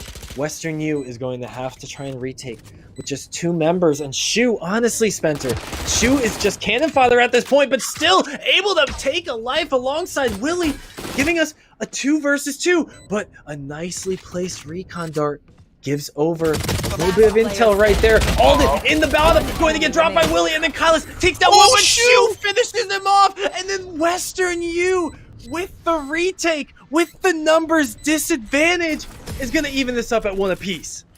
I thought Shu was dead to rights with 20 HP and a classic. But Shu able to stay alive, grab a Spectre, and go to work to find that last frag. That was very well done. And the patience that we saw right there from Western University was great as well, right? They waited, they didn't force anything, and when they had some intel, they went exactly as they planned. That's a great, great round from Western University, and it's going to be an anti-eco from the side of Ryerson University. Interesting. Normally, 3rd round is going to be your first gun round. Both of these teams did a little bit of a buy, a little eco buy, so this is going to get a little bit of intel. And the Sova drone spots 2 immediately in garage. They hear the orb being picked, and a blade storm is popped by Jay. This is going to be the difference here. That was such a good recon drone. The drive-by was beautiful. And now Jay whipping out the Blade Storm. Early ultimate usage right now, only the 3rd round, and is going to be committing this Blade Storm. So you're going to have to see a return on investment there for the Shorty Kings. And they are backing off B for the time being, opting to play around main, but only sending their Killjoy up. Kuhai gonna be landing a beautiful one-tap to the head with the Sheriff. Although Quixotic is ready for a trade, Jay using that Blade Storm to full effect, waited out the Soul Orb, waited out the invulnerability, and he got the kill. Spike planted. Oh, Jay finds another one with that right click, gets the reset. Wody takes down Shu, and Kohai's gonna find their 2nd of the round, taking down Willie. And again, when it looks like when the tempo is pushed and when Ryerson really can speed up the rounds, they look very comfortable right here. Yeah, exactly. Ryerson really loves setting the tempo.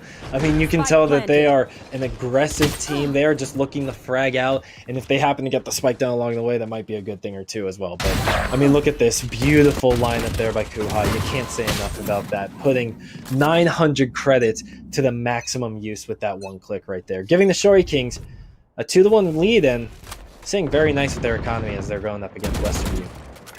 Yeah, and Flex is looking to take a play out of RU's playbook. They have the Shorty, and Flex makes it work against the Shorty King. Again, Flex finds a 2nd. I mean, Flex might have to switch teams at this point, eh?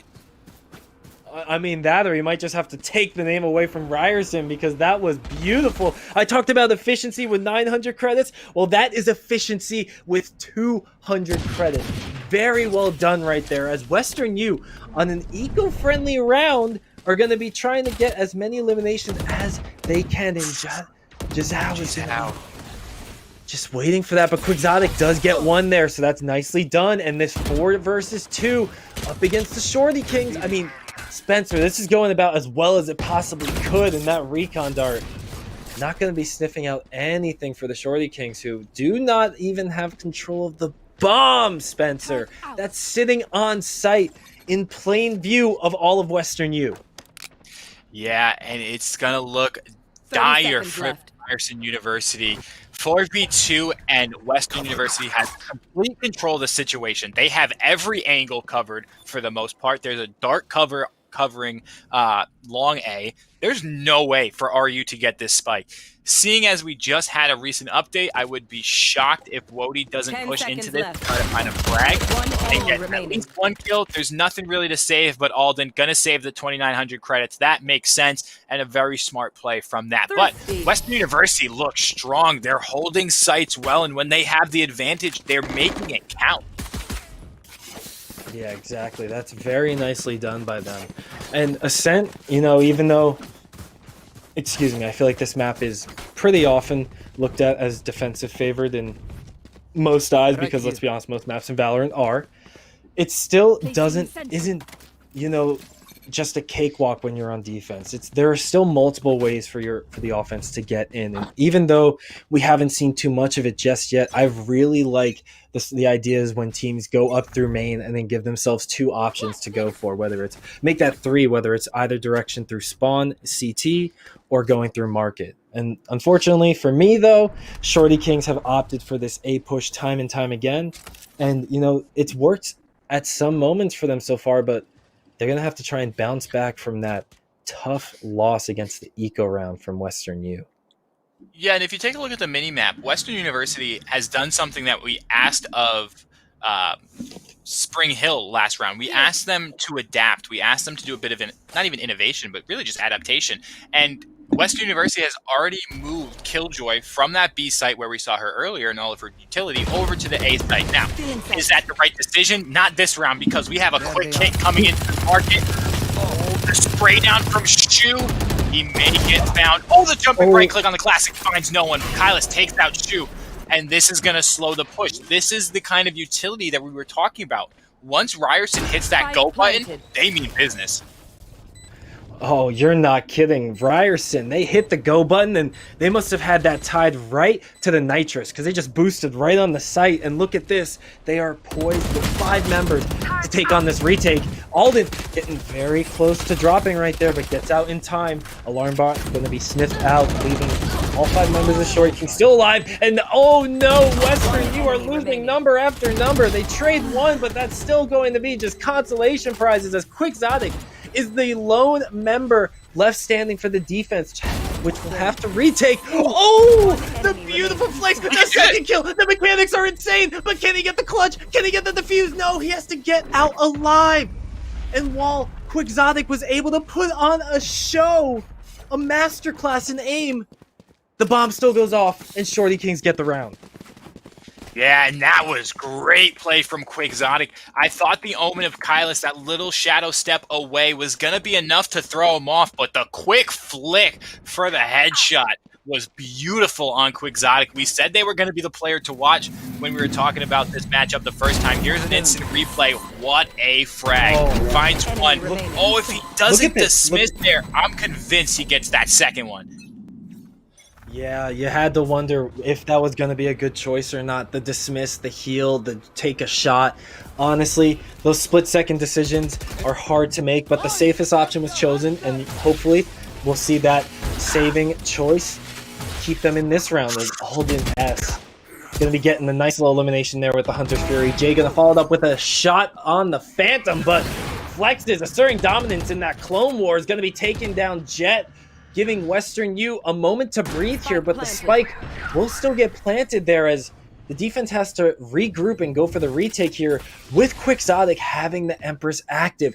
This ultimate is such a game changer. The recon dart's going to come in. Quixotic is going to have to try and find somebody. He's aware someone has to be below. He gets one. He's invisible. There is no chance he was seen. He goes for the second peek, but Kuhai knew. Kuhai's sixth sense was ready for that shot. And now Shu is trying to get onto the site, but Kuhai yet again is going to get an elimination. And then he gets the third. Kuhai goes absolutely crazy for the Shorty Kings.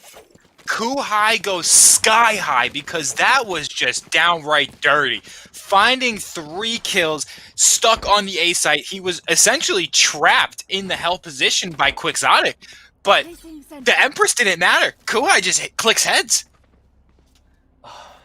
Honestly, that you could go on about, you know, Empress not really making it that much better in gunfights because you can still just land one headshot and win it out there, and Kuhai showed just that, how aim will always be supreme in these games, Speezy, but unfortunately paranoia is a hell of a way to get some eliminations as well as Jay and Quixotic trade out 1 kill apiece. And Quixotic get another one. He's done exactly what his team's asked him to do. Unable to get that kill though is Alden. Finds the frag onto Quixotic. Spike gets planted, and look at this position from Flex. We've seen Flex get one before. Is there going to be a member from Ryerson University overstep and have this pay off for Flex? If not, they will have to execute 3 players strong here. All are grouped up towards the back of spawn. Shock Dart not able to find anyone. Dart cover comes out, and so does the Nanoswarm. Did that miss Flex's? I don't know how, but I think it did. That was absolutely nutty, as it looks like Western University is just going to go ahead and give this round up, see if they can find an exit frag, maybe steal a weapon away, but they cannot as Kylus cleans up 2 kills and shuts down round number 7. That was another round going to the offense, Speezy, and that's what happens when you get site control so quickly. And you know, then I feel like this brings up the question, maybe even the debate, of how should you be going about this B site, because you know that they've been pushed, that they being Shorty Kings have gone after B the last few rounds. Now, is it the better option to just go for the trades, or do you back off? Do you just let them keep taking? Because honestly, it seems like they've just gotten to the site pretty easily time and time again, and Western U just can't break through the defense that the Shorty Kings set up. Yeah, and I think the main thing I want to highlight, right, is Kylus's Omen, because the paranoia from Kylus has been on point. It has tagged Quixotic the past 3 rounds, and they've been unable to get anything done as 2 players get detained. That's just inexcusable right there. They don't know that Quixotic is still in cubby. He's still in sight and doesn't go found. Oh, That could be Quixotic was... disastrous. Quixotic's already in sight. Quixotic's trying to sneak up. He goes for one, does not land a killing blow, but Jay is going to land two of those actually onto the members of Western U. Just going crazy is going to be Jay, but he gets stopped by Quixotic. The carry of Western U is going to have to do a lot more than just carry right now, but Woody is going to drop him. Willie tries to respond as well, and it's going to end up being another round for the Shorty Kings here, folks. And that is just time and time again, the Shorty Kings just have this raw aggression that feels like it's catching Western U off guard, and they just can't properly respond. And Beanies, I didn't get a chance to see, but it looked like Willie popped their lockdown in response once Quixotic was able to find a frag. And I think it would have taken up the entirety of the site. If Willie just waited, he would have had 3 players detained and would have been able to take that round. I think. Don't quote me on that, but I'm almost positive the players who were stuck in boat would have been detained. That's an unfortunate misplay from Willie, if I'm correct there. Well, now it's going to be left into the hands of this, I will say, beautiful skin. I bought the bundle as well, so shout out to Wody for that one. Beautiful choice there. But Kylis and Co are going to try and play with the idea of taking A side. The spike's still down, but if you take a look, Reyna is sneaking in from behind. This Omen, Giselle is actually going to find. That's going to be Pat getting dropped. Flex is going to be taking down Kylis, and with Alden responding with a shock dart. The trades, they're just back and forth here, but the Shorty Kings are actually going to find themselves down in numbers. So Western U have been able to take the initial blow, the initial blitzkrieg coming out from the Shorty Kings, and now they're like a rubber band. They're just sending it back with even more force. Look at that. Shu getting an elimination, and Western U pick up a first round in quite some time. Yeah, and a great little lurk there from, not even a lurk, it was more just a rotation, cutting off, I believe it was Alden as well as Wody. So very well done there from Shu. Recognizes that, hey, we just fragged their entire teammate on the A site. I highly doubt they're going to try and come back here, and is able to find those 2 frags. Really like what they're doing here. And it's not like Western University is not making these rounds close, right? All of these rounds have come down to almost great individual performances, right? We had the 4K in round 5 from Quixotic, and we had Flex with the 2K on Cat. So these players are playing phenomenal Valorant, but it's just when RU, like I said, when they hit that go button, it's a very difficult thing to slow down. As the Blade Storm gets popped, and so does Cowhigh, because Flexes takes their head off with the right click, gets the reset. Oh, he spots one. Does he know there's another player? I don't think Flexes know there's another player there. Gonna creep through the smoke and whiff! Flexes whiffs the right click, but Alden gets taken out by Willie. What a quick round right there. Once all the utility was gone, so was the round, Beanies. Honestly, I mean, this is kudos to Western U. This defense may have been a little shaky for times, but they are now able to repair their armor, and they're looking better than ever. Look at that. 2 straight rounds here, folks. We have 2 more rounds remaining in this first half. And for all intents and purposes, I am putting my money on Western U giving us a 6-6 halftime. And looking at the buys right now, if this round right now does not go to the Shorty Kings, I think that bet is even more likely. Oh, it absolutely is, Beanies. I'm totally in agreeing with you that this will be a 6-6 half. It also looked like we had an operator on this server, if I'm not mistaken. I hope my eyes don't deceive me. That could spell disaster. We haven't seen the op battle come out just yet. Yep, that operator's going to be hand of Flexes. That's a hefty investment. The shock darts, though, Shu is able to tag down Wody to 43 HP. So already going into it with a disadvantage. Can Flexes make the operator work? We're going to find out, but Shu stands strong. Willie finds another 2. Are you kidding me, Shu and Willie? I was like, oh, we don't need the rest of the team. I mean, I guess we could let Jay Zhao close up that round, but what a hold from Shu and Willie. In the half. Honestly, check for word.exe on those mice real quick. We need to do a little tech pause for that one. That was so fast. That was so clean. This is a totally new team coming out from Western U right now. And as we said, if that round went to Western U, by all intents and purposes, so should this one, because the credits are so in their favor. But yeah, look at these highlights. You can see just how quickly the round fell apart there for the Shorty Kings. I mean, that wasn't a cut together clip right there. That was one after another, just falling like dominoes for Ryerson. And now Flex Kings is going to barely miss out on a shot and barely avoid getting dropped. But you got to wonder, are the Shorty Kings aware of Quixotic? They have no idea Quixotic's in wine. That's but Quixotic going to be has to get out. huge. The Empress. Lockdown. He has to get out. Finds one. Oh my God. He gets one. Baits it. Oh, it was a huge idea to bait that, but one player is going to get detained. Flex open to put this operator work, finds one, and that's going to be Willie. We find ourselves in a 3v1. Jay takes out Flex's, and gonna get spotted through the smoke. I like the idea of the dash, but not able to get it done in Beanies. It looks like Bet Your Money on Black is correct because we are finding ourselves 6-6 at the half.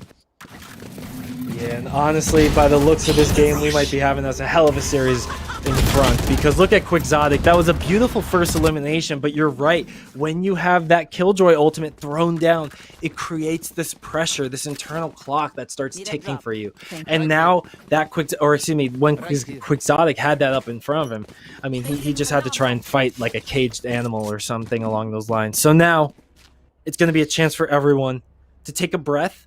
You see the scoreboards ahead of you, but the credits are going to be even for the time being.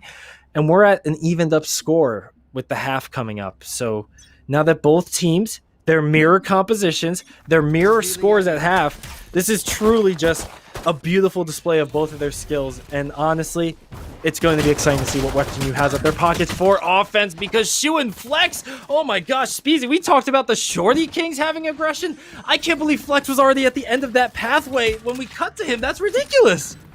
Yeah, I think Flex is... Oh my God, Jay through the smoke. He didn't see a player there, just randomly right-clicked. But yeah, it looked like Shu tailwind past the door in the mid-market door and got all the way to the end of the ledge there on A site. Excuse me, on B site. So very well done. Able to find one as we have the attempted retake coming in. Let's take a look at the utility. Jay continues to frag. Gets another one.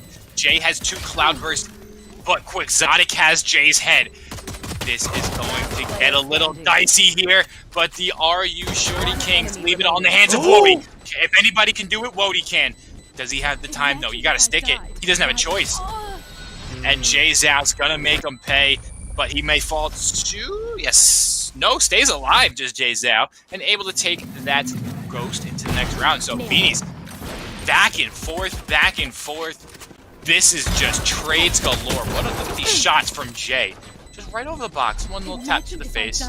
Beautiful shots.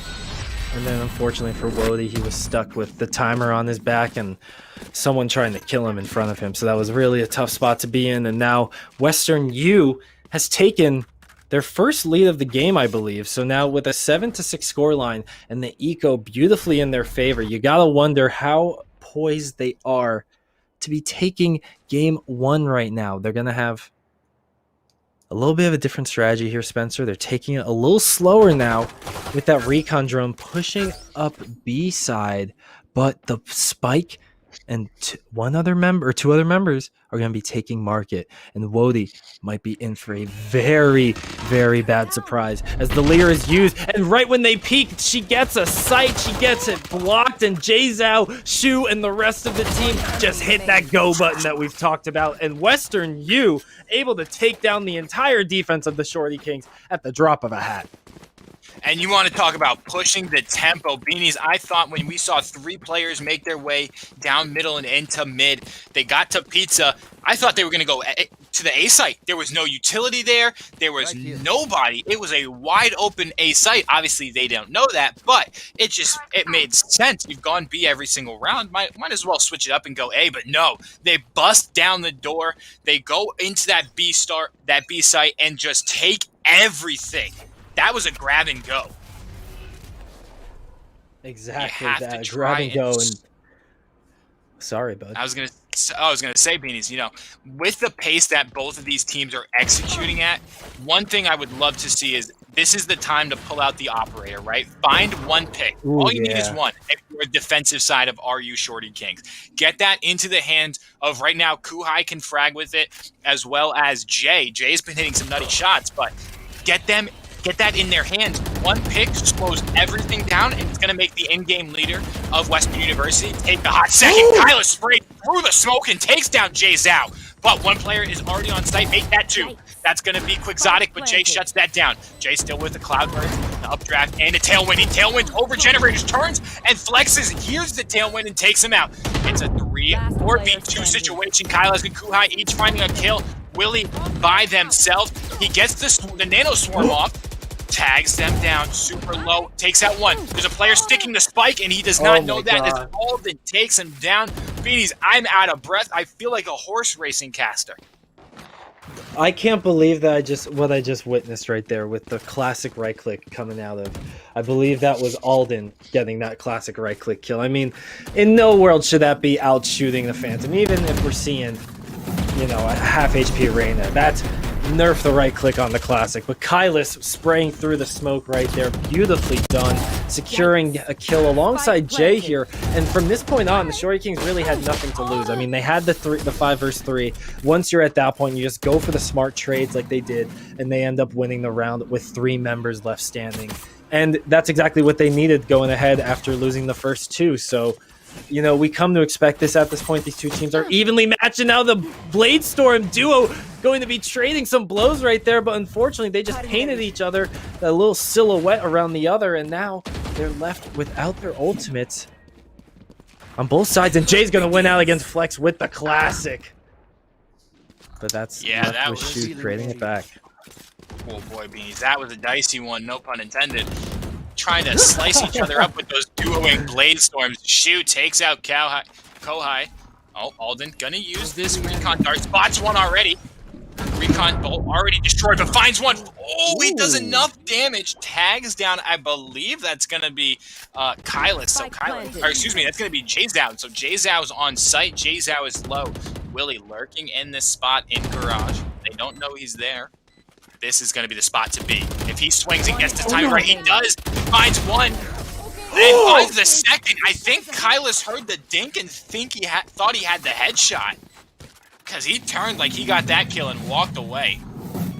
Yeah, it sounded like he may have even tricked himself there, but I mean, just looking at the play coming out from this round, Alden making a beautiful last stand there and trying his best to keep the team in it, but Willie putting the Spectre to work right there. And yeah, you could see the turn just a little too early for Kailas. Maybe they thought they were confident in a shot hitting and just didn't fall the way they thought it would. And now that gives Western U a little bit of a breathing room against the Shorty Kings, now giving them that 2-round lead. And Kailas getting a little too big for his britches right there in this pistol eco round, going to be giving up their life very quickly. And you know, even with this Sheriff buy coming in and, you know, going to save credits, you don't want to just be throwing your life away like that.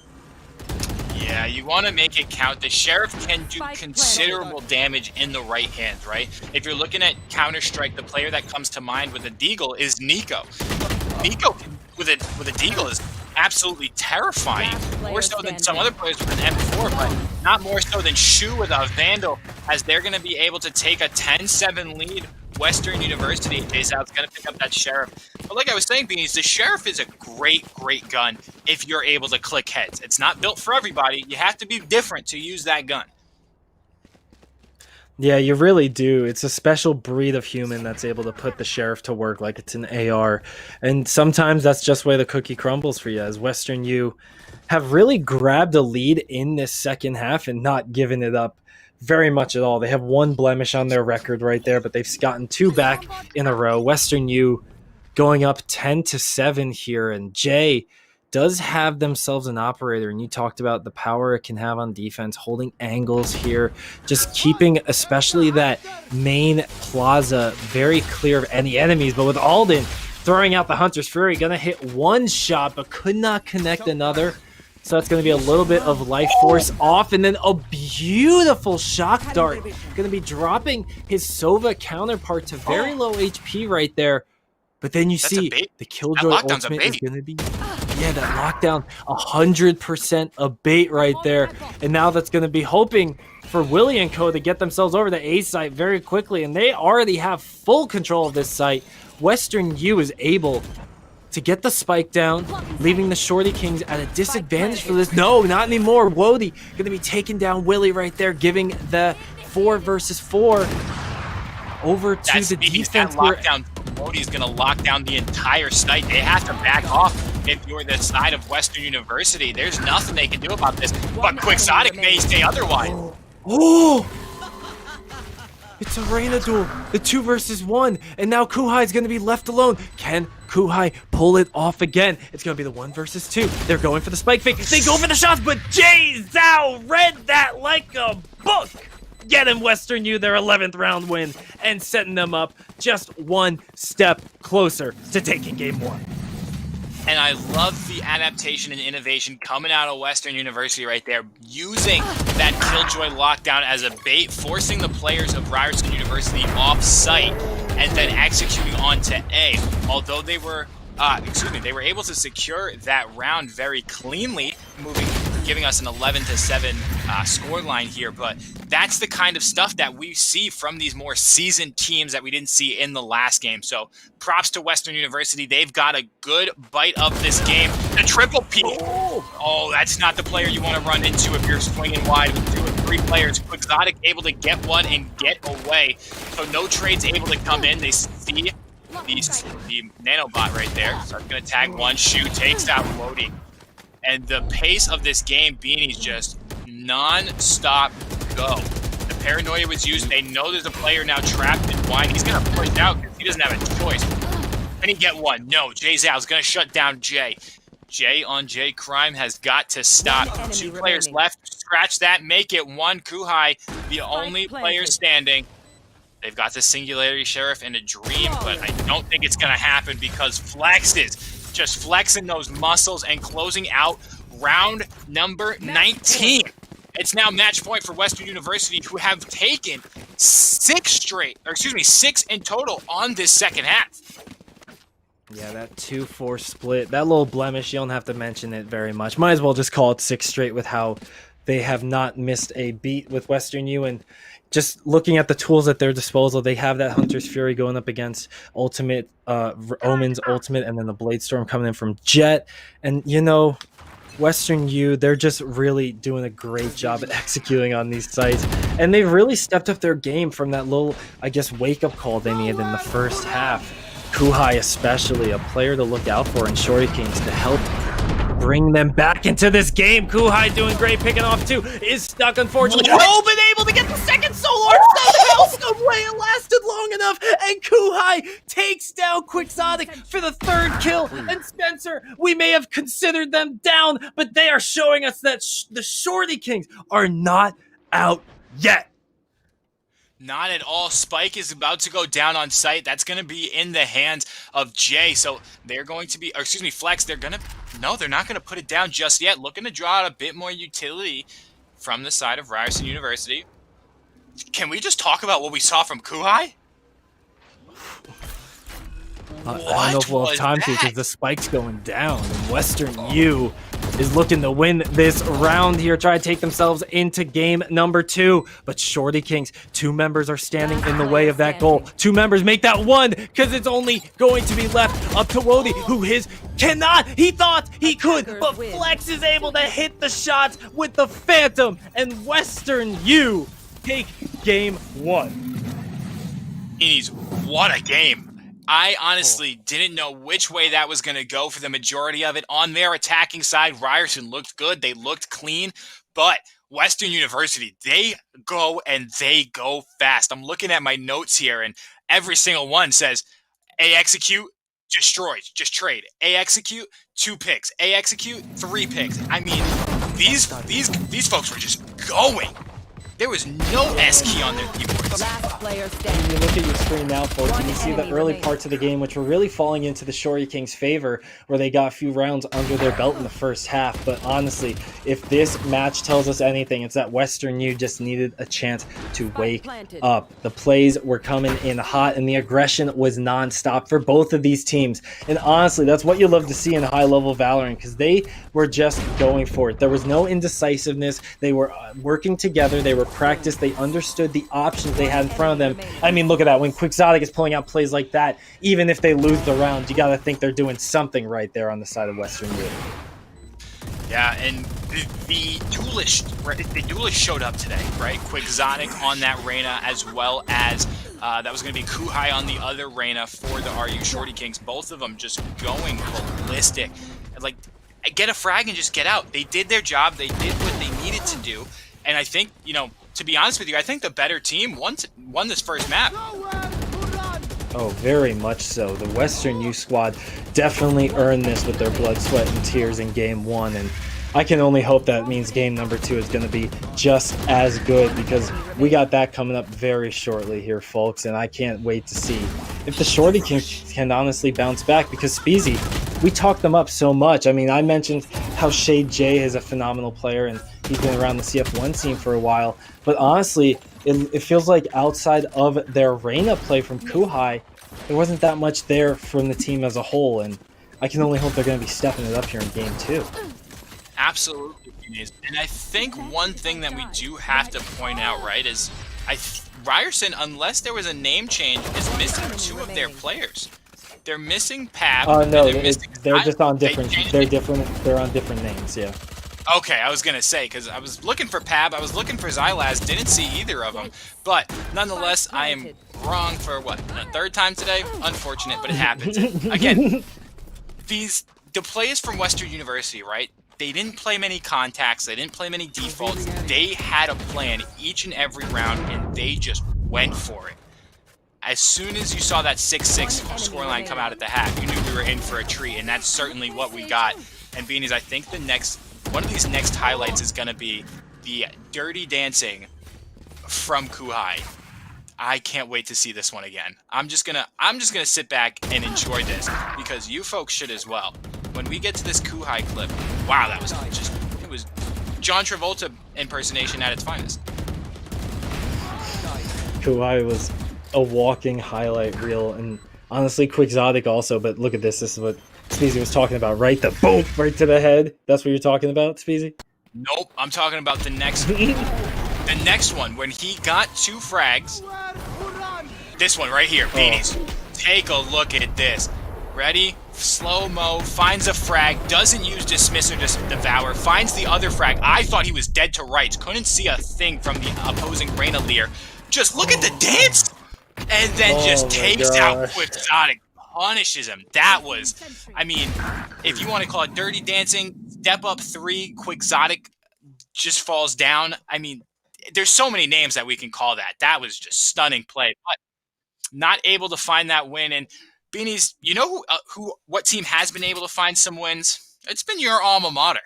The Rutgers Scarlet Knights. They found some wins in these past couple of CF1 tournaments. And ladies and gentlemen, and everyone else, we're going to take a look at a quick video. And Beanies, you may see some familiar names here. Maybe. Take a look.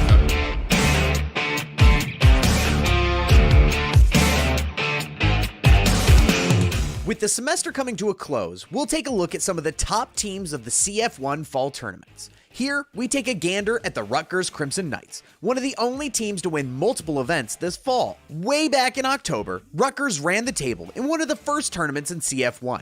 Getting to the finals for them seemed harder than the big dance itself. 3 left now for Scarlet, as it's all up to Quixotic to get every single one of them, able to find one, but not the second.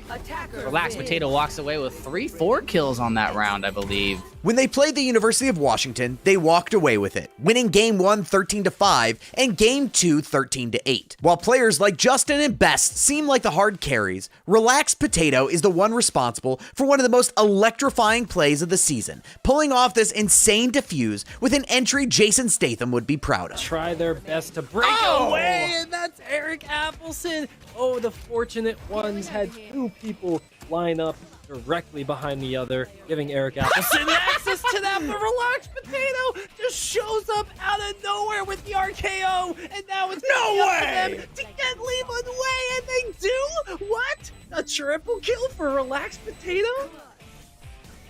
That is what we call the flying pile driver from Relaxed Potato there. Comes down with the elbow straight onto the throat of Eric Appleson. No right to win that round. None whatsoever. Their strong showings would continue in a group tournament final versus Houston University. After being trounced in the final map, the Crimson Knights had to dig deep and claw their way back on Haven. After playing off the back of an 18-kill game from Justin, Rutgers took a 13-5 win to split and looked to close out the series. I think that would be a very disciplined play. Unfortunately, instead, does not seem that they will go for that, and they won't even get a pick this round. Scarlet Knights, 6-2.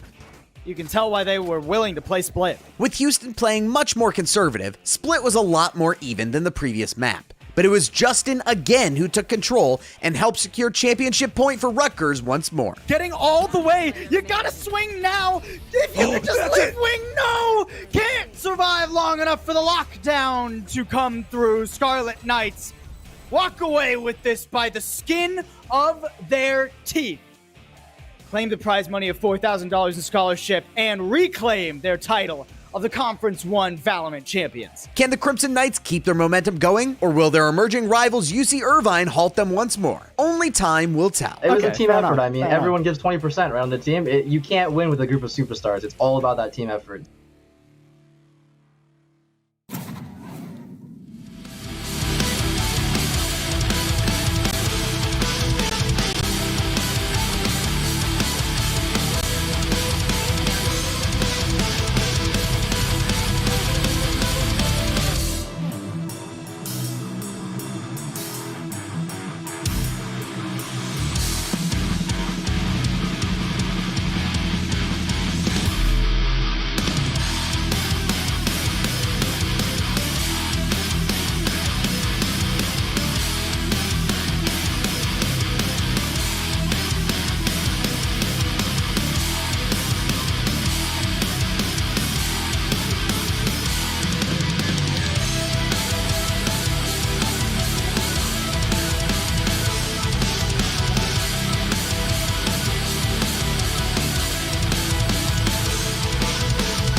Welcome back, everybody. It's CF1, and we got ourselves a heck of a match for you. You can see on your screen highlights from our Game 1 between Western U and the Ryerson University Shorty Kings, where Western U, after a little bit of a slow start, were able to get themselves back in the second half and get themselves on top with that Game 1 victory. I'm Beanies, joined alongside my buddy and partner Speezy, and we got ourselves game number 2 coming at you really shortly. And well, I have to pull up the map here real quick for game number 2, which is going to be Bind by the looks of things here. So Bind is going to be map number 2, and Ryerson starting out on the defense. So Spencer, considering what we saw in map number 1, transitioning over to Bind, is there anything you want to look for from either of these teams? Any differences you want to see, or are we just going to get a mirror of run back?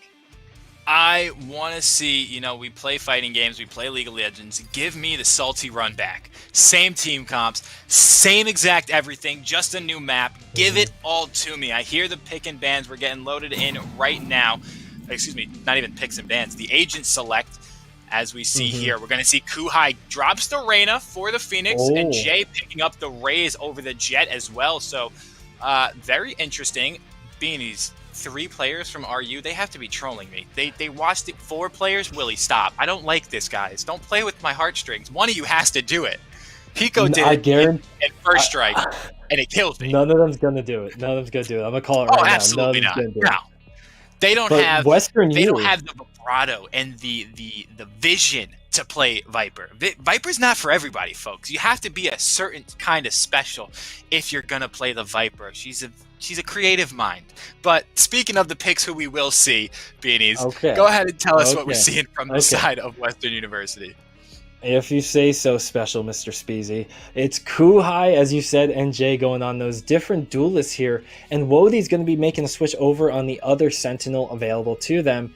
But something different to point out is the fact that we get ourselves quite a few mirror lock-ins by the looks of it. I mean, you know, all things considered, Spence, I think we're going to be getting a mirror unless this Viper gets picked by Quixotic.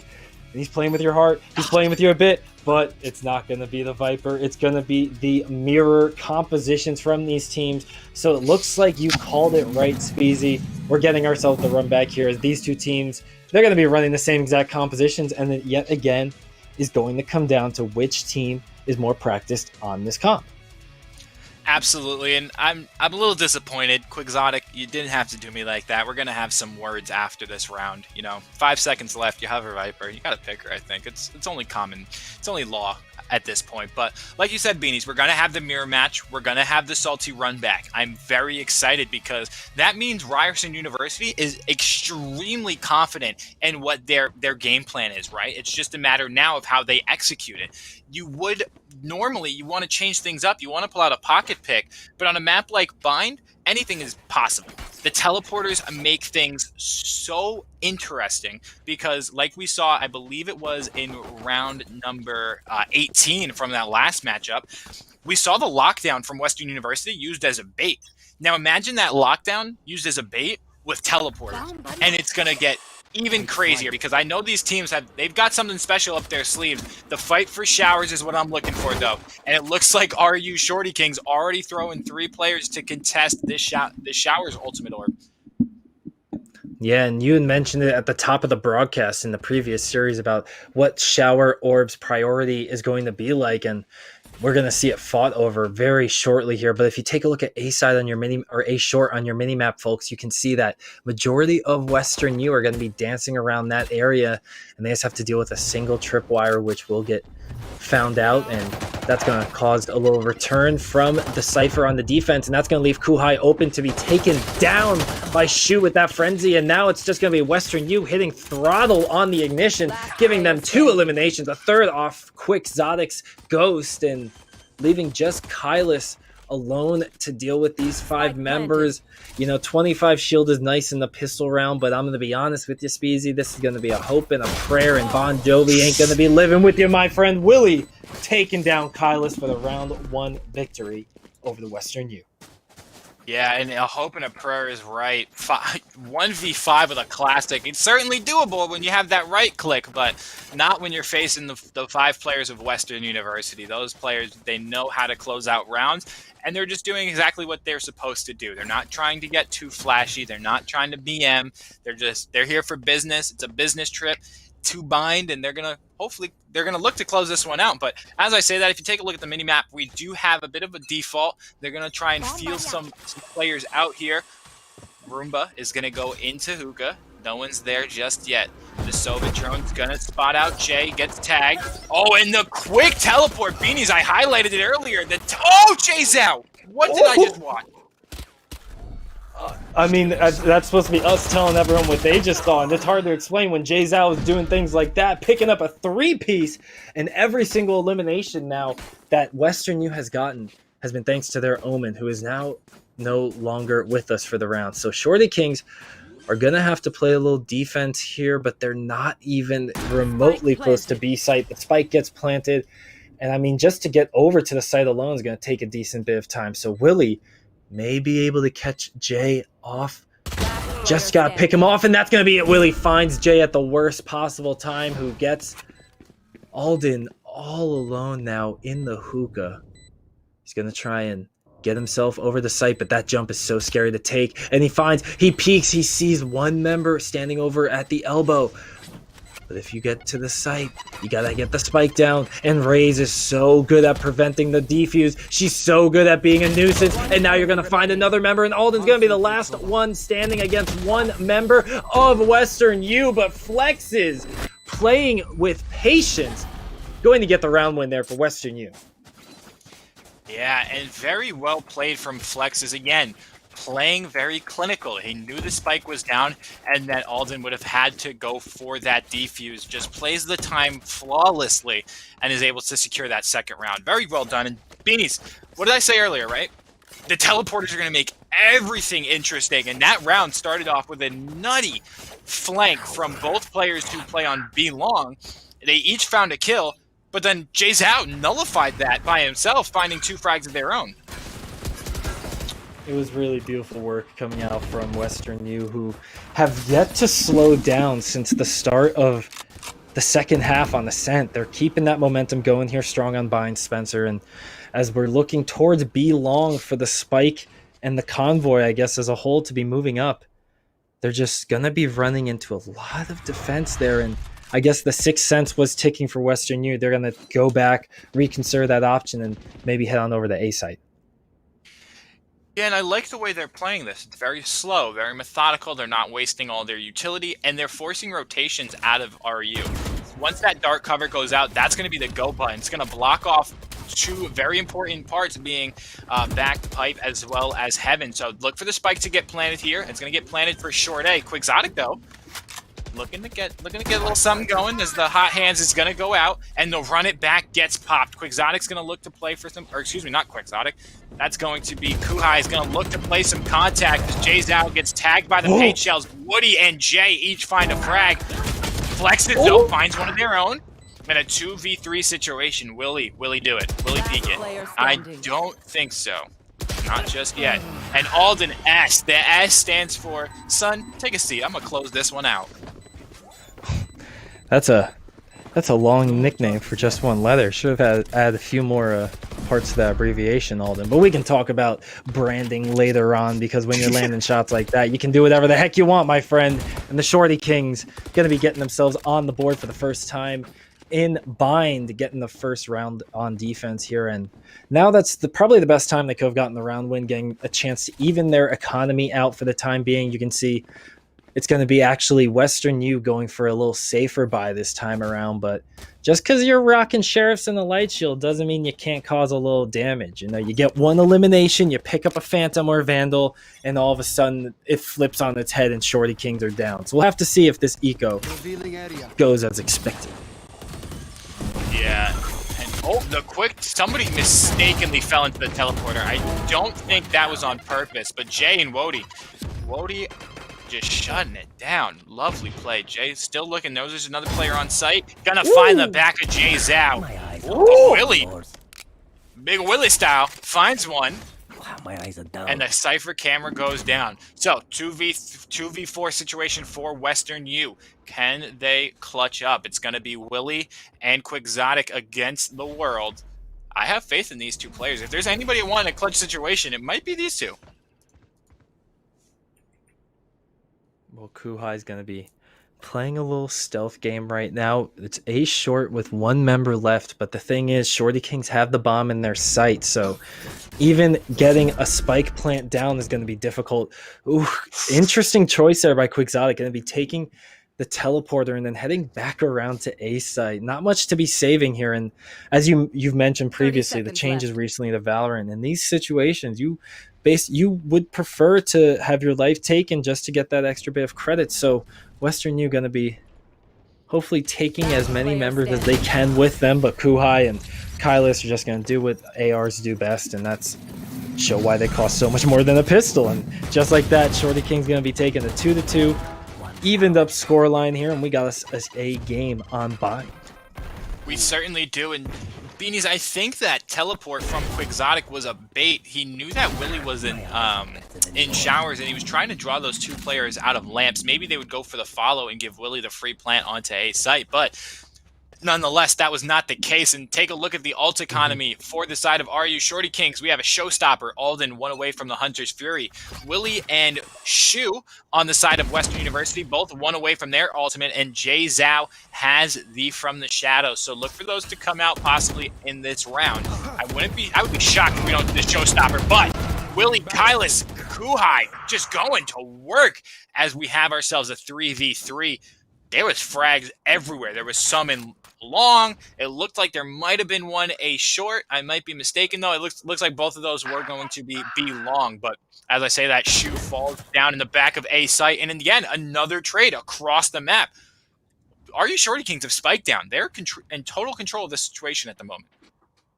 Yeah, and that's a beautiful place for the spike to be. You can hold quite a few angles from across B hookah area to keep that safe, and that's the best part of this. While Western U, they have to do a little searching into a sniper rifle. Jay gonna be landing one, and Jay landing the second like he's in the training range, my friends. Getting Shorty Kings on top for the first time on Bind. And Beanies, I didn't even notice that the operator was in play. I didn't hear the big boomstick come out at all, but Jay putting it to work, and very well done. Here we'll see some of the trades come out. Willie found the first frag onto Alden. Kylus and Kuhai, though, able to take their own frags. And look at the second shot, Beanies. Gonna re-peek. Bang. Beautifully done by Jay. And he knew this teammate that was there to back him up. So can we stay on board with Jay and this operator? Showstopper gets popped. That's a dead player if I've ever seen it. Two dead players as Kuhai and Kylus both fall to that showstopper, getting full money's worth for those tickets. I can't believe that got two people. That's a little bit too greedy from the Shorty Kings, if you ask me, as this just frees up B site entirely for Western U to get that spike down. And now you're going to see a little bit of run it back coming out from Western U while Alden and co try to just delay the spike plant, but no such luck is going to be shown with the Hunter's Fury now giving Jay an opportunity to really show us what he can do with this operator. But Jay Zhao is going to be holding this other angle with the rest of the team, and you can see the item difference. You can see the gun difference on a few of these members of Western U. Shorty Kings are going to have an opportunity to take control of the site. All three members, they're converging at the same time. This is great for the Shorty Kings if they can land the shots. The flash comes out. Oh, the sky! The rocket from above is going to be taking down one, but Jay's going to be left alone, and he has one shot coming out, but it's not enough to get the job done. Western U on a thrifty are going to be taken back around. Yeah, and that was a great round right there. They got the spike down for Western University, and they held true. Look at this opening from Flex, right? Traditionally, when you hear the showstopper popped, I don't think you want to hold on to that ultimate orb. It may be more worth it to just back up, keep your life. I mean, we did see the run it back get popped, or we will see the run it back get popped. So if the run it back can get 2 frags, by all means, it's worth. But I don't think that's going to be the case here. We'll have to see exactly what happens. Is Jay still with an operator in hand going to be looking to cause some problems, and Quixotic is going to be the first one to get sent packing right there. Western U's short-lived attempt of a short is actually going to be continued as Flex takes out the operator, and that's absolutely massive here for Western U. They can pick up the operator. They can hold the angle once they have control of the site. But with Alden getting dropped by Shu's Hunter's Fury, this is going to cause even more problems for the defense now. Willie, oh my god, Willie, that flick to hide from the flash. I can't talk about that enough. And then getting the run it back elimination, that was beautiful right there. And now Western U in control of the site with the spike down, and Willie landing some crucial shots. They're just showing they're the better team right now, Speezy. Absolutely, and the From the Shadows was stuck, so it looks like they don't know where. Oh, they're gonna spot Kylus now. Kylus, hold on to your weapons. Your economy isn't in the greatest spot. You have full shields as well, so this may be something you want to keep, but possibly looking to find a little exit frag. Trapping the players in the site as Kylus going to take down 2, and that's going to do some decent damage to the economy of Western University. They're going to end up taking the round and the lead 4-3, but very well done from Kylus. Smart heads-up play to take aim at the economy rather than the players.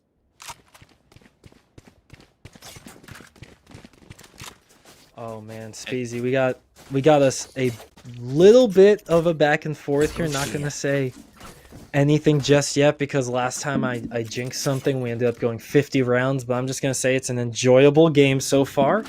Very very happy with what I've seen, and I hope that that doesn't come back to bite me in an hour and a half when we're still in the same lobby. So we'll see. But nonetheless, Western U and Co. have themselves still in the lead now. They've taken it back from the Shorty Kings. And it's been off the back of some big plays across the team, specifically their Sova making some good openings for them in the last round. Yeah, so Shu has made some great openings on that Sova, as well as Flexes with that Showstopper, able to do a lot of damage on that. But the name of the game right now is Space, as Wodi's camera gets taken out. And right now it looks like Western University is just taking the control and taking the space from Ryerson University. They're waiting out the utility. They're using their own counter utility, and it looks like it's working pretty well. But Kylus, as I say that, going to throw out the dark cover, buying the team 14 seconds. So at about around 40 seconds, I would be thinking that this B execute is about to come in. So count it down with me, Beans. 5, 4, 3, 2, 1, and in comes the hit. My brain is huge, and so is the brain of Kylus as he's able to get some intel and drop off. Wodi and Alden each finding a frag. 5v3. Ryerson University holding strong right now. Oh my gosh, putting the pedal to the metal right there. You love to see some headshots coming in with the Sheriffs, but unfortunately the guns are a little too far away to be picked up, so it's still going to be these two Sheriffs holding back sight of B, and the spike is down in Hookah right where Kuhai wants it, but it doesn't look like the offense is going to be able to get to the spike. They're going to have to go for the eliminations, but Kylus peeks, Kuhai peeks, and the Thrifties just come and go for both of these teams. And now Shorty Kings take back that lead and even it up at 4 apiece. Yeah, and what a great peek from Kylus on the elbow, right? Takes down 2 players, and I thought he was dead to rights, but nonetheless finds the frag and finds the round. 4-4 Beanies. Yeah, I know you said you don't want to be in the lobby an hour and a half from now, but I mean, I wouldn't mind if this goes to map 3 or if this goes 50 rounds. You're right. I should have specified I wouldn't want to be on bind still in an hour and a half. That's where the line's crossed, okay? Absolutely, and able to take the round was the Ryerson University Shorty Kings, bringing us into a 4-4. Taking a look at the ultimates, we have Neural Theft available for, that's going to be Wodi, and we have on the side of Western University a From the Shadows in the hands of Jay Zhao. So look for those to be a bit of a go button for these two teams. If Jay Zhao pops that From the Shadows and places it somewhere on the back of B site just to get his teammates some intel, you don't have to necessarily stick it. It would be a very, very good use of that ultimate. Ooh. When it comes to, little bit of damage coming out from those paint cans onto B. Look at this angle from Jay, though. And Beanies, I know I've been talking a lot, but one thing that we haven't seen many teams do, at least today, is contest Hookah. It's been given up for free almost every single round. And honestly, I think that goes back to the idea that what I think at least, B site is pretty hard to retake once you've given it up.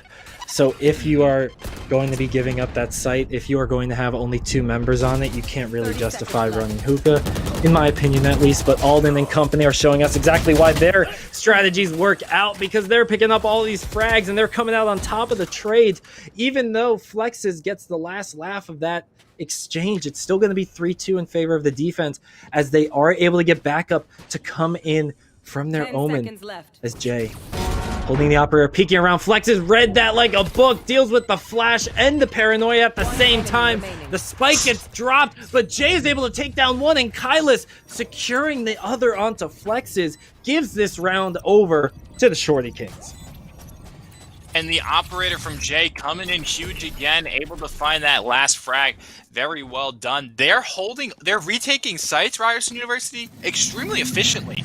Right, they're finding maybe one pick on the site, or excuse me, one trade on the site, and then they're just retaking as a 3-man squad. In this case, as a 2-man squad. Look at that, just beautifully played. They knew where the enemy team was, and they executed that very well. So, if you're Ryerson, you have to be pleased with your retakes.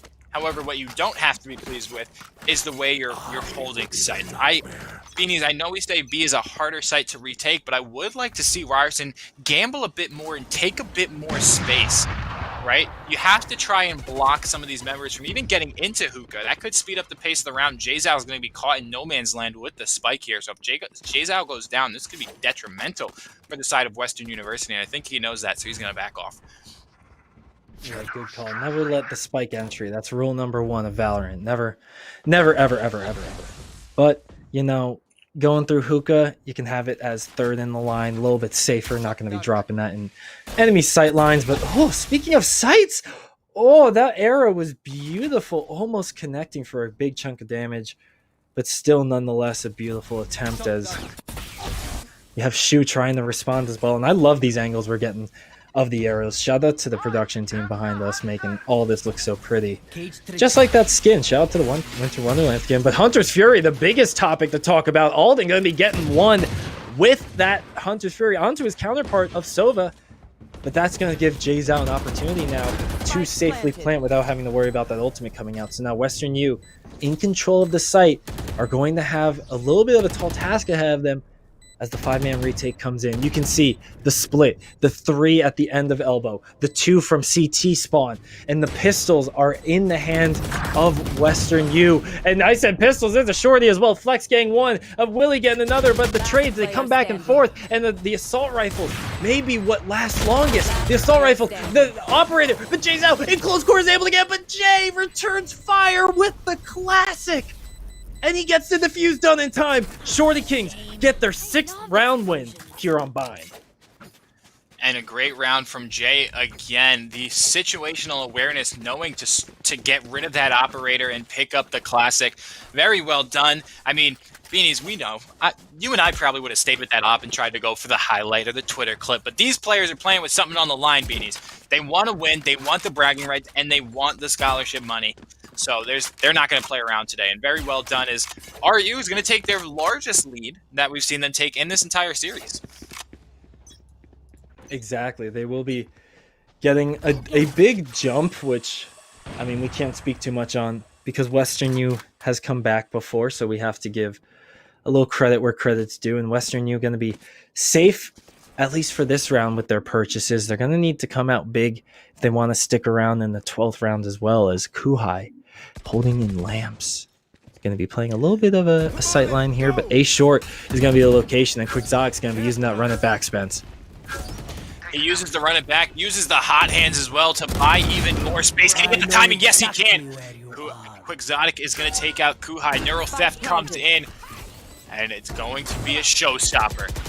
What can they get done as Jayzao shut? They're trading with one another. That was a wild Willie. Can he do a big Willie style? No, he cannot, as Alden takes the head off of Willie. No Hat Cypher usually has the buff, but this time did not. As Wody is going to get that spike diffuse. And Beanies, if we're banking on it, I'm going to say 8-4 half here. What are your thoughts?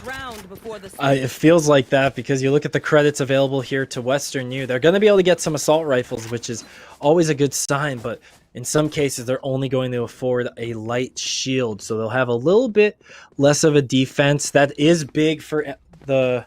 Actually, no, I can say that's pretty big, but considering how Shorty Kings don't have any Phantoms available to them, the light armor may not make too much of a difference because most of these players are going to be hitting their headshots pretty consistently. So honestly, as bad as it may look on the surface, that light armor may not hurt too much. And Jay's out. I mean, proving my point right there, Jay did not last that much longer going for the full armor buy, and that's Kuhai evening it out for a 1-for-1. So these teams, they're ready to take some trades, but it's going to be a slow pace once we have a chance to breathe. It certainly is, and the Hunter's Fury goes out. That's going to be Shu. Oh, tags up Alden. Gets him low to 70 HP. They know where Alden is. And Shu able to take out Kyla. So 4v3. Make that a 2v3 as Alden goes huge. Grabs himself a new gun. Got some bullets in the chamber. Last two have been spotted by Kuhai. It's Kuhai versus 2. He's going to wait, call the reinforcements back. One player steps out and is going to be playing under window. So Willie takes out Kuhai, but Wody takes out Shu. Uses the Cypher Cam, gets a bit of intel, doesn't have to spike. And Beanies, he's only got 11 HP. One stray bullet to one of the phalanges of Willie, and he will go down as Neural Theft is going to reveal the position of Willie. He's got to make a play. He's only got 30 seconds left on the clock. I think the only play he's going to be making is trying to stay alive right now because there's 20 seconds left now. The clock's ticking down. You got to get the spike and you got to get the plant down or win 2 trades with 11 HP. Now, you know, it's still possible if you hit your headshots, but it's not going to be likely. And Alden dropping Willie where he stood, getting the Shorty Kings at 8-4 that you called before. And we're going into halftime on Bind looking a little different than we did game 1. Absolutely, and Ryerson putting themselves in a better position. This one could go to a map number 3, but Beanies, I don't want to jinx it just yet. So one thing that I think Western University can do here is something that we saw, Ryerson University do extremely well. They're playing slow. I would like to see them, again, be a bit more aggressive. We saw it in that last round. Jay tried to peek out of hookah with that operator and wasn't able to find the frag. But I think one of the players from Western University from Ryerson University could get that done. I think if you can get the opening frag in hookah, that's huge. And look at the aggression already on the mini-map. Western University is playing their defense just like their offense. 3 players already pushed up through short, and they know it's going to be a B hit. Oh, yeah, it's going to be a strong B hit here. Lone member left standing on the site is going to be Shu. Just trying to stay alive and wait for the reinforcements here and hopefully not make a single sound. Just hold that walk button, my friend. And looks like he did just that, staying alive while the spike is getting planted there by Kylis. And not a single agent to be eliminated just yet, but you know what? Caster Curse strikes and it hits hard. Kyla's getting dropped, and now it's going to be everyone just going for the eliminations. 2 kills traded out, giving each team 3 members left standing. Some broken bones on both sides of the battlefield.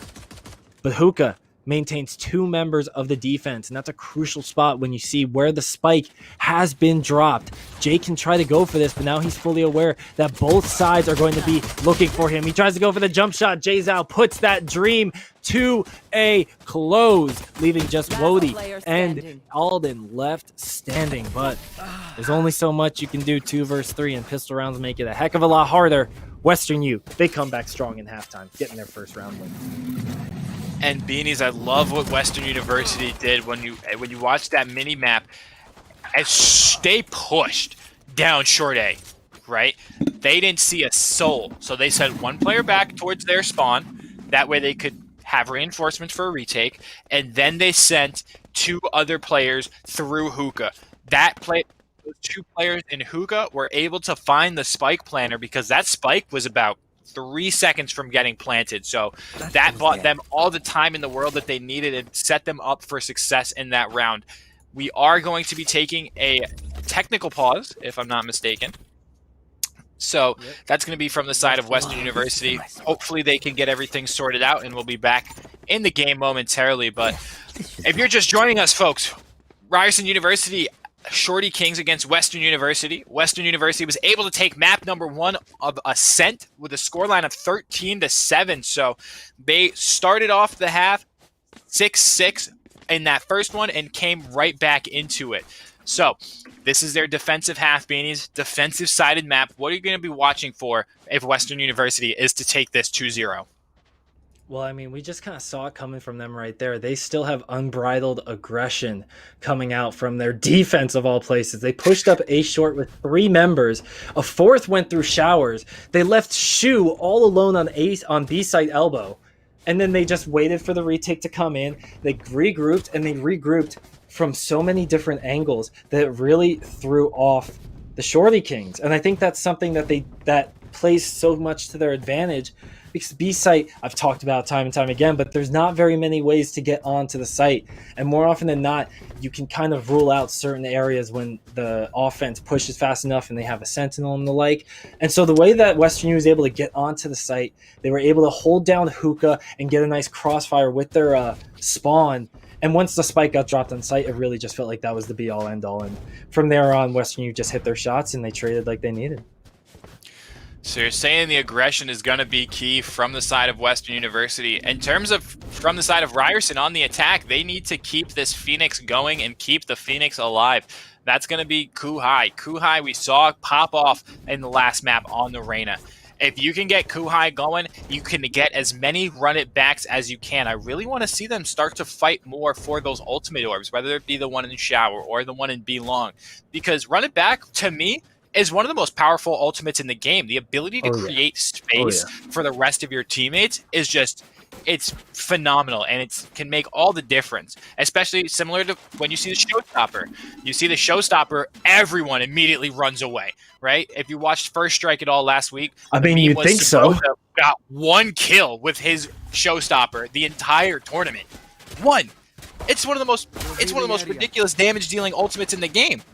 But 1 kill with it because everybody runs away. So as we say that, though, Western University again, Beanies, you said aggression gonna be the key. Aggression is right. Jay Zhao and Flexes go to work. Wody takes out one. Flexes takes down the other.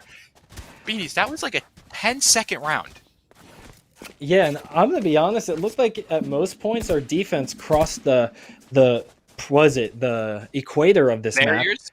Map. Much farther than the offense did. I'm gonna be honest with you. They got really aggressive. We talked about that during the break. Western U not letting up, and now they have the luxury of having a little bonus round for themselves. While the Shorty Kings, they had that 8-4 lead at halftime.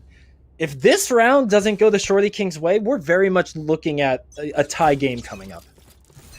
Oh, I 100% believe you. Look at the buy. The Shorty Kings are fully invested, and Flex is making Alden pay, and so does Quixotic. What is going on? Beanies, they fully invested into this round. There was Phantoms and heavy armor across the board, and that was just nullified by Spectres and Stingers, and this Boombot's going to let them know where Kuhai is.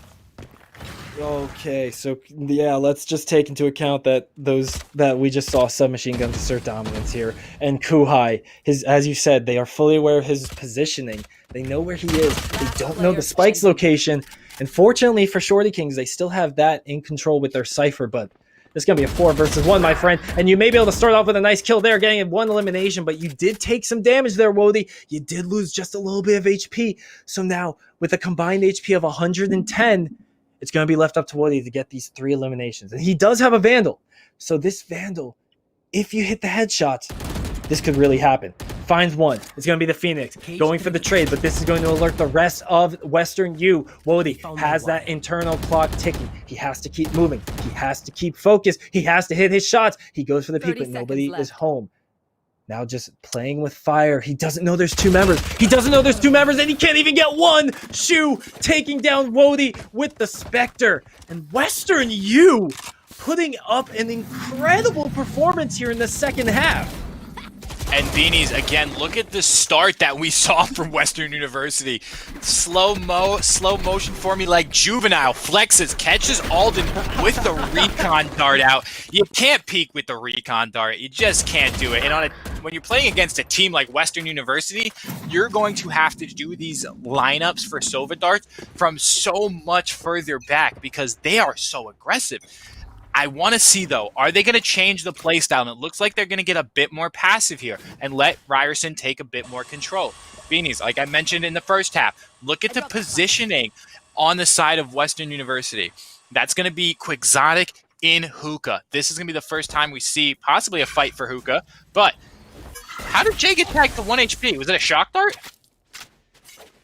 Oh, I think the better question is, how does Jay live with just 1 HP? Because that is living on a prayer at its finest. Yeah, Shu, never mind. Caster Curse strikes, Spencer. I guess we'll take the blame for that one, picking up a double kill there for the Sova on Western U. And we talked about this round was going to be looking very good for Western U, and they might be going through it absolutely flawlessly. Only 1 member taking a little bit of damage. The Spike's not even in control of Kuhai and company, who actually does get 1 elimination, so a little damage done to Western U, but folks, it's what we've come to expect here in this series. Western U ties it up again. We got an 8-8 score. And now, as we get into the final third of Game 2, it's truly anybody's to take. It really is anybody's game. It's tied up. Look at the buys. Full armor and guns across the board. If Western University can take this, the next round will be an eco for the side of Ryerson, giving them a 10-8 scoreline. I'd be flabbergasted if that's not what happens, and we're going to see the fight for Hookah right now. Kyle is hopefully going to use a paranoia. The Roomba goes out. Boombot's might spot out Quixotic. Nope, it's going to be killed by Jay Zhao. Run it back is popped. Oh, he baits it. Doesn't shoot it immediately. Tries to get a bit more intel. Does Quixotic as the hot hands looks to slow the push. Oh, no. Paint Can's going to push him out of the corner, and both players are going to retreat. But meanwhile, they're on B long. 3 players from the side of Ryerson have pushed up. Quixotic's going to trade and get traded. So still a 4v4, but if you take a look at the health bars, they are in the favor of Ryerson University. Beanies, this is on a knife's edge right now. And not one of those like bad knives, like a default knife, but like one of the pretty ruined daggers that we just saw in those hands. Oh, Spencer, look. Shorty Kings, they're pulling back. They're retreating. They're faking it, though. They might be going back towards B. They pull back just to see if they can get Western U to switch, just to see if they can get Western U to swing a few members over to A. And now, with Hookah being positioned, Jay getting ready. The satchel charge goes on the site. They went for the fake, but now they're sending it back to B, and this is going to catch the defense completely off guard. 2 members are going to have to come back. The raise battle. Look at this raise battle in spawn. This is going to be the difference maker, and Jay wins it. If Jay doesn't win that battle, the showstopper gets popped, and we have ourselves a round. But Willie takes down 1. Sorry to cut you off there, Beanie, but that was going to be the fight that determines this round. Jay Zhao. No, he's not a slippery pickle. Jay Zhao's not going to do this. Just dodging the Cypher cam. Looks like we're playing a little bit of Rainbow Six in those Cypher cameras. That's going to get popped, and he may just stay alive and try to get across. Keep that weapon and keep the hopes of Western University alive, because RU Shorty Kings are going to find a round number 9 on the board. Ooh, man, this is getting tense. The Shorty Kings, as you said, able to get a round back. The first round they have yet to get, or excuse me, the first round they have gotten in this half. That's the first. You can see it right there, folks. This has been a half dominated by Western U, and now Shorty Kings are able to take a moment and just try and regain their balance. Their economy is still feeling a little bit tough right there. You can see Jay is still grasping at straws, going for the stinger, but this is where they need to be. They get a round win here. They get themselves to 10 round wins total, and they are looking so good. I mean, the operator purchase comes through for Western U. I just missed who that operator was given to, but it's on Flex actually on the raise. So now this fight in showers is going to be huge. Beanies, can he come up with a frag here? Gonna find the skull of Wody and get away with his life. Also has the showstopper to pop. That paint can is gonna push Kuhai forward into the waiting arms of Willie. Oh, just barely whiffs the shot, does flexes, but still has the showstopper and still has 2 satchel charges. So we could see the double satchel charge onto short with a showstopper to close this round out. Flexes, come on, let's see something. Show us something pretty. Shows Jay's head the side of a phantom bullet. No, don't peek this. Don't. Okay, perfect. So we're going to see 2 players reunite from the side of RU and Beanies. This might be a 9-9 scoreline that we're looking at. Yeah, but crazier things have happened. We could still see these 2 win a few gunfights and take a round for the Shorty Kings, as Western U is not getting as aggressive as they once had. They're not picking the fights that they can't afford to lose. And you can see A is going to be staying a little back, staying a little safe in showers, and it's going to be Shorty Kings with the 2-person save here. And honestly, that makes a lot of sense, Speezy. If you looked at the economy going into this round, Shorty Kings were really hurting if they lost. So having these 2 members save is going to be big going into the next eventual 9 versus 9 round. Clock is ticking down. Nobody's going searching for them. It's a gentleman's agreement, it looks like, and we got ourselves a 9-9 score, Spence.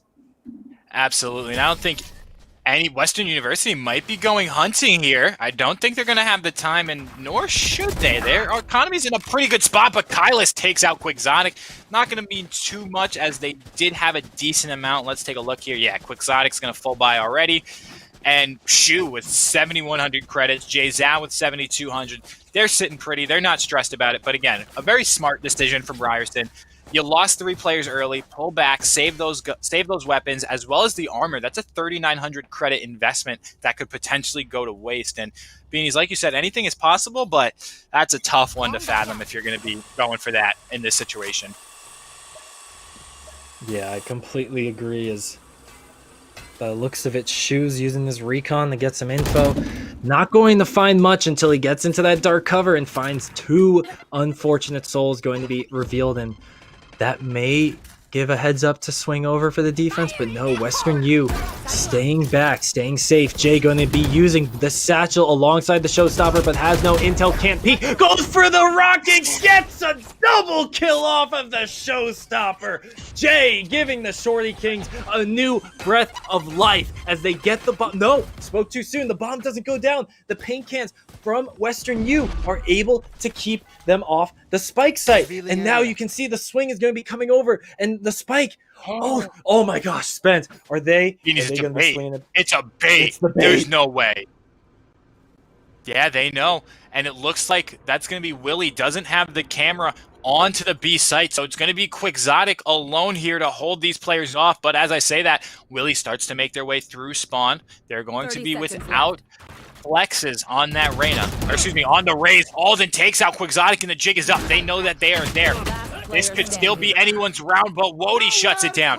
This is going to be a huge save, and the Hunter's Fury gets popped from Alden.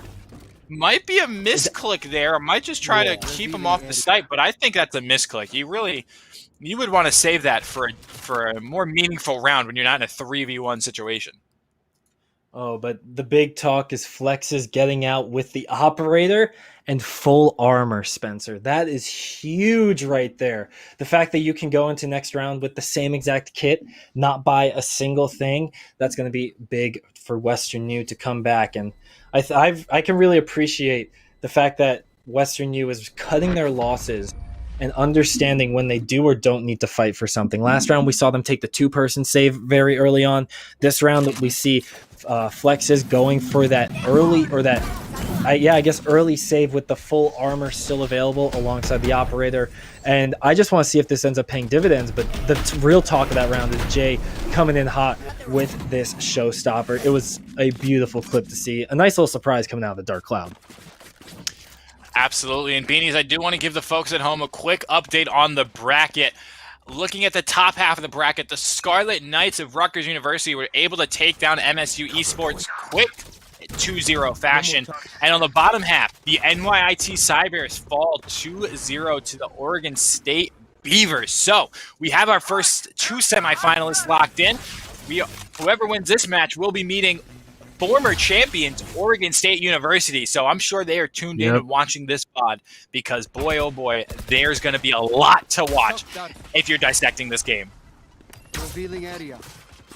They found my wire. And you can see dissections are going to be required by both teams, because there has been a lot to talk about between both sides. The executes on the sites, the aggressive strategies, and then the choices to pull back and try and play the mental games. But sometimes strategy only gets you so far, and a rocket to the ground is exactly what you need. Shu getting the bullet penetration kill onto Kyla, setting up Western U a nice lead, but all of a sudden the lead falls apart like sand in their hands. It's just 2 members left standing for the defense, and Shu is going to do everything they can to stay true to their namesake and just shoo these pesky attackers off the site. And with one of them falling at the hands of Shu, that's going to be a trade coming in, and Wody is there ready to take down Quixotic, giving the Shorty Kings an 11th round win.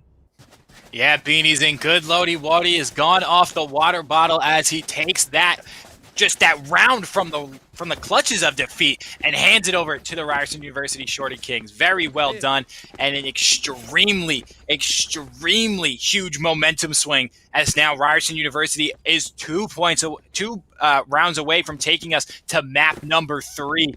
Beanies, I think we're going to be in this one for the long haul. Yeah, never say never. You joke about it, but next thing you know, we're going in the round 48, and we're like, how did we end up here, folks? But Western U's defense definitely has been lacking comparatively to the offense, and they are trying to be a little safer by the looks of things. But now Hookah's just left wide open. The flash is going to come through. Kuhai going to be going in there with the run it back. Another response flash, but this time Quixotic is able to get the job done. Another flash thrown in there, but the turn, the twist by Kylas, it gets him back in time to see the kill, to get the job done. And now the offense, the Shorty Kings, the 11th round win team, has 4 members up against the 2 of Western U. And Flex's I mean, this operator, we talked about, Maybe it was nice save. to save it early on, but it feels like the operator's been basically invisible, Spencer. Yeah, other than the one pick we saw that Flex got in showers, it has been almost non-existent. And I mean, I guess it's the right decision to save these weapons, because 5,000 credits, that's a lot. That's not something that you want to just throw into the enemy hands. And I understand it. I think it's the right decision, but that's going to put RU Shorty Kings on map points. Beanies, your back's against the wall here. If you're the side in Western University, how do you get back in this? Do you go back to that extreme aggression that we saw in the opening couple rounds, or do you slow it down, play a bit more methodical, and try to make a little, a little bit of a contact play, if you will? I think you got to get Flex involved in a round for once. I mean, this guy's had the operator, can obviously hit some shots, but every single round, it just seems like Flex is just one of the last ones left standing while the rest of the team has died. And then that operator is just too precious to try and give up in a 1v4 or a 2v5. And it's understandable to not want to take those trades, but we need to see this operator getting more value at the front end of rounds then if you're going to be so safe with it at the back end. And now there's no more back ends to be safe with. RU Shorty Kings have themselves 12 round wins. They are 1 round win from sending us to that game 3. And by all intents and purposes, I have no reason to doubt them getting that 13th round. I need to see Western U pull out something big here. Absolutely. And Beanies, I asked the question before, are we going to see the aggression? The answer to that is no. It's going to be a 3-player stack towards B site, and that's going to be the wrong site to stack, because A is going to be the one that's going to be executed on as Alden spots the top of the enemy Sova. Just a little shock dart to the toesies. Can he shoot off another one? Oh, does he have a lineup? No, just going to be the recon drone. So recon drone hopefully spotting a player or two. If you're a Western University fan, it's going to spot 3 players, gets a bit more than he's bargained for, throws out the shock dart. That might tag somebody. It tickled 1 player. Recon drone finds 1. Run it back, gets popped from Kuhai. And Jay and Kuhai are just destroying. But Quixotic finds 1. 2v4 situation. You can't save this operator here, Flex. Let me show you something. Drop a bomb on him, Flex. Gets 1. Tags Jay. Drops the paint shells. Gets a bit more space. The paranoia, though, comes out as the players cross over. Shock darts are swarming into heaven. 1 player sitting in showers, 2 in what looks to be Lamp's position. The spray comes out from Willie. This could be a beautiful timing from Wody if he's able to execute this right. They have an inkling to where they might be, but no concrete information. The time is there, and Wody is there to shut it down. The Ryerson University Shorty Kings take map number 2, 13-9. Beanies, we said it before. This was going to be one of the ones that came down to the wire. It's the 3 seed against the 6. It could go anybody's way, but we're going to map number 3, Beanies. It's going to be Haven, if I'm not mistaken. Map number 3. I mean, we thought it would get to this point, and there's no surprise that it actually did, considering how evenly matched these two teams have been coming across. I mean, looking at the scoreboard right there, you have near identical scores coming in from both of these teams, and it's understandable when you look at the mirror compositions that have come in. It's obvious that you can tell some of these players are a little more practiced on bind, maybe in the case of, why am I blanking right now? Shorty King. Sorry, Ryerson. I love you guys. And on the other hand, you have Western U, who's able to pull out Ascent very convincingly towards the back end. And, it felt like both these teams were just very streaky at times. When a strategy didn't work, they would try and change things up, but it was really hard to break that momentum and break, honestly, the way that RU Shorty Kings were able to come out on fire in that second half, or after that second half stumble they had. Yeah, there wasn't really one round where it said, all right, this is the flipped switch for Ryerson. It was just snowballing out of control. I think it was like 4 or 5 rounds straight for Ryerson University. And once that operator came out for Flexes, it didn't really look like it did too much, if I'm going to be completely honest. If map number 3, if I'm correct, and if it is Haven, that operator's going to have to do a lot more, and it's going to have to be on both sides. Yeah, that's the thing with the operator. We mentioned it. It was getting some value at points early on, but towards the later stages, it just wasn't getting too much in the hands of Western U. I believe Flix is the one who was using it, and And when you don't get the value with the operator and you're just holding down the sightline, you're really just a walking ward, to put it. And he was waiting around and spawn a lot. It wasn't working out too well. But then you had some ridiculously good plays coming out from both of these teams. I mean, Kylus with a nice little dark cover peek. We had beautiful flash dodges from both teams. I could go on and on about what I saw. But honestly, Shorty Kings, they came out on top here. A well-deserved game number 2 win. And I'm just glad that it sent us into a game number 3, so that way we can enjoy the rest of this series, because unfortunately, because it's a single elimination tournament, this game 3 is going to send one of these 2 teams home empty-handed, and the winner, they're going to be guaranteed some form of that scholarship money by getting into the semifinals. Absolutely, and a little bit of money can go a long way. And unfortunately, again, like you said, Flex's didn't get that value that he was looking for with the operator. I'd be curious to see on the scoreboard what that economy rating was, because it couldn't have been too good. But nonetheless, we move on. Map number 3, Beanies. I'm excited for this one. I know you must be as well.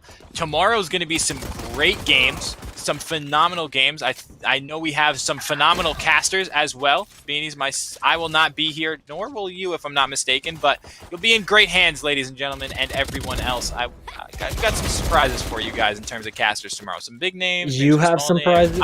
You have surprises? Like, you got them, Spence? Is that what you're telling me? I mean, I can get them. I can get the audience surprises if that's what they want. I mean, I'm a surprise. I'm like the prize at the bottom of a McDonald's Happy Meal, right? It's like, oh, you know it's in there, but every time you get it, it just brings a little smile to your face. So that's how I like to think of myself, Beanies. Yeah, you know, the prize is going 1-14 on Icebox. Never forget, never forget. But before, you know, we hopefully won't be seeing no Icebox. Hopefully that won't be anything you have to worry about in the future. And when we come back, we're going to be getting ourselves into a little bit of a showdown between these teams, just a tiny bit of a one, I might say, because Ryerson is going to have to take on Western U in that 3rd game, and someone is going home packing. All that and more when we come back.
Welcome back, everybody. It's time for what we've been talking about all night. It's time for that game 3 here between Ryerson Shorty Kings and Western U Valorant. And oh man, if game 1 and 2 are anything to go by, Haven is going to be going down to the wire. Beanies joined alongside Speezy here, and we've been bringing you the action all night for CF1's final Valorant tournament of the fall semester. So all these teams are competing for the last time before winter break comes around, and we gotta get gearing up for the spring.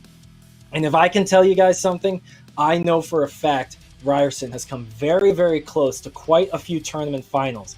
They've sniffed it. Never gotten to it, though. And if they want to put a little stamp at the end of their fall semester, they're going to have to do it right here, right now. But Western U, I mean, Speezy, I feel like Western U has shown up and they've blown the doors off what we were expecting them to do.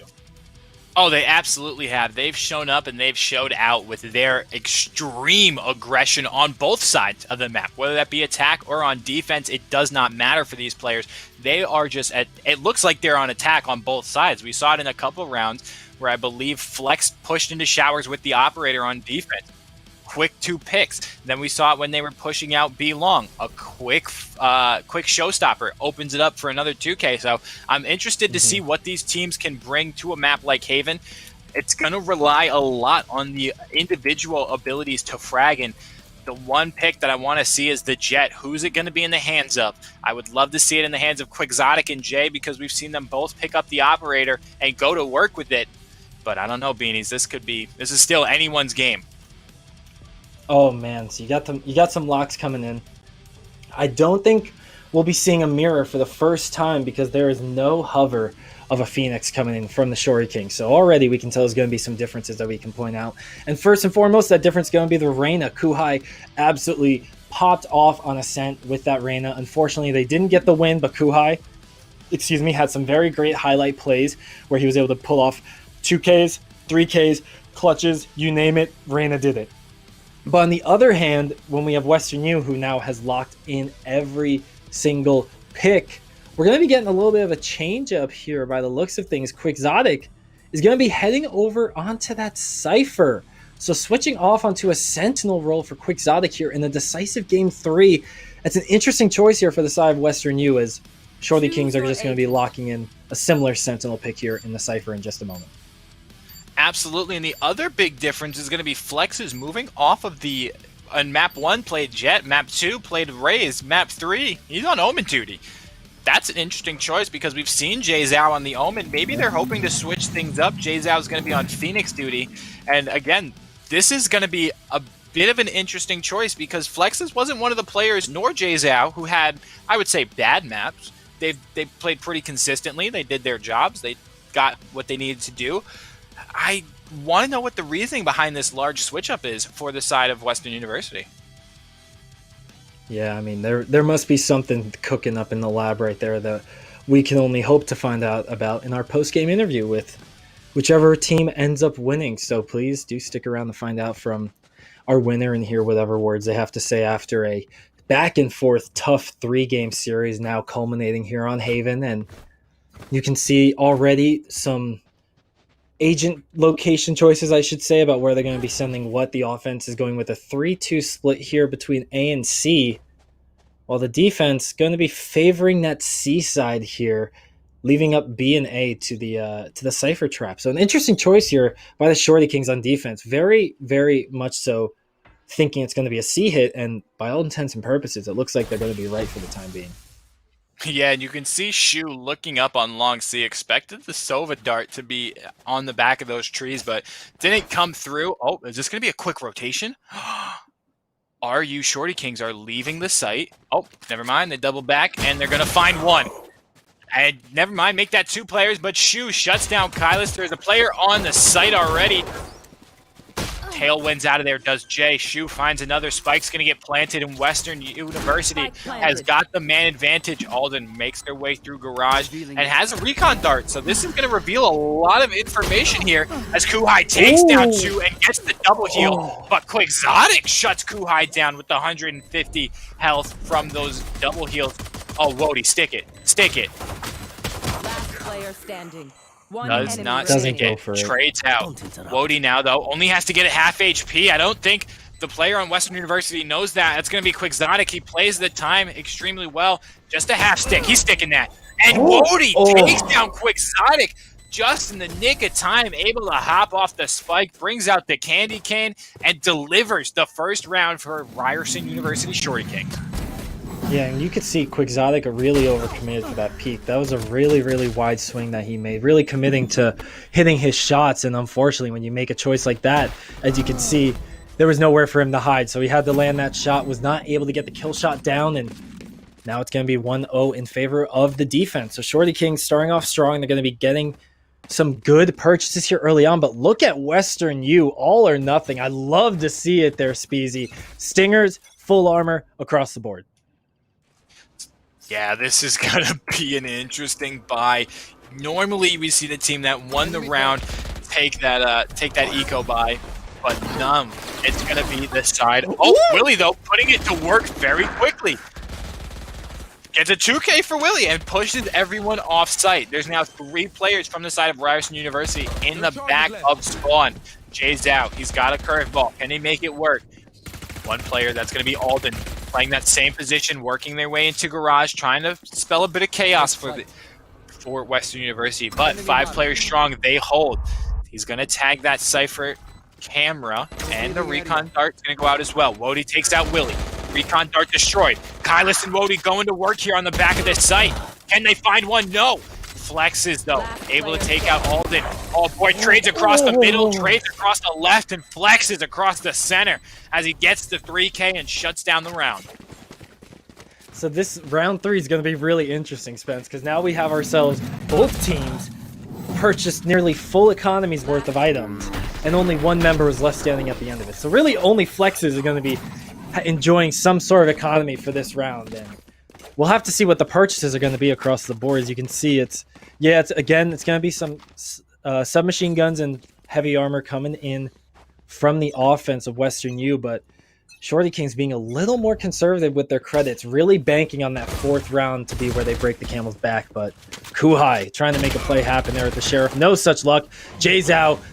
Getting a little too aggressive right there with his submachine gun, but the reinforcements show up in big time, getting a nice little trade there for the team. Oh, but the Reina going to get himself a Sheriff kill, and just as I say that, Western U going to be dropping 1, 2, 3. This is very nicely done by Western U. After they take control of that B site, Spencer, there was just no going back. They took control of B site, they had the guns, they went for that greedy full buy yet again, and it pays off for them on the round tile.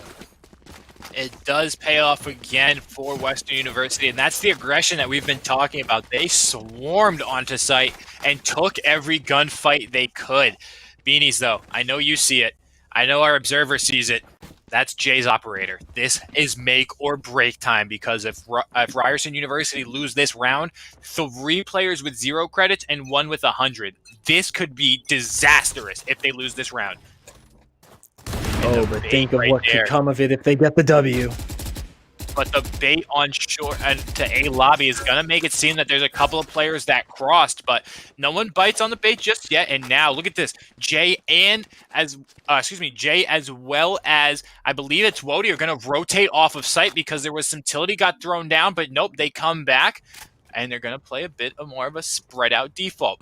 Jay looking to go to B and leave Wody alone in heaven. All 5 players of Western University are pushing towards this A site. Wody's camera goes out. Can they get a hit? Dart cover comes through. Recon dart comes through as well. Jay's got the angle, but he's flashed and he tailwinds out of dodge. Doesn't want to give up the operator that easily. 5 players strong on each team. Spike gets planted. We have a Hunter's Fury, a Neural Theft, and a From the Shadows for Western University, and an Empress and From the Shadows for Ryerson University. If Sova gets anywhere near this spike from Western University, Beanies, I will lose my brain. You have the Hunter's Fury. You have the ability to play extremely far off the site and just let this Hunter's Fury reign. Well, we'll have to see if he does just that. You gotta trust the brains of these players at this point, but the abilities are going to be coming out. Jay's going to use that left click to land a shot there, taking down 1, lands a second shot, taking down 2. Wody and company going to be getting all the eliminations that they need because the Shorty Kings just hit the go button and head on to the site. But exactly what Spencer wanted. It's the Hunter's Fury keeping off the spike. But will it be doing just enough? It will indeed. Shu gets a 3-piece on top of it, keeping the bomb safe. In Western U, it wasn't pretty, but they get the job done. Yeah, it certainly wasn't, but you know what was pretty? That Sova ultimate that secures the round in Beanies. This buy from Shorty Kings is going to be a disaster. There's going to be probably 5 classics across the board because they have little to no money. If they maybe 3 sheriffs and a classic, the Hero Vandal from all. What are we looking at here? Oh wow! Yeah, Look at that.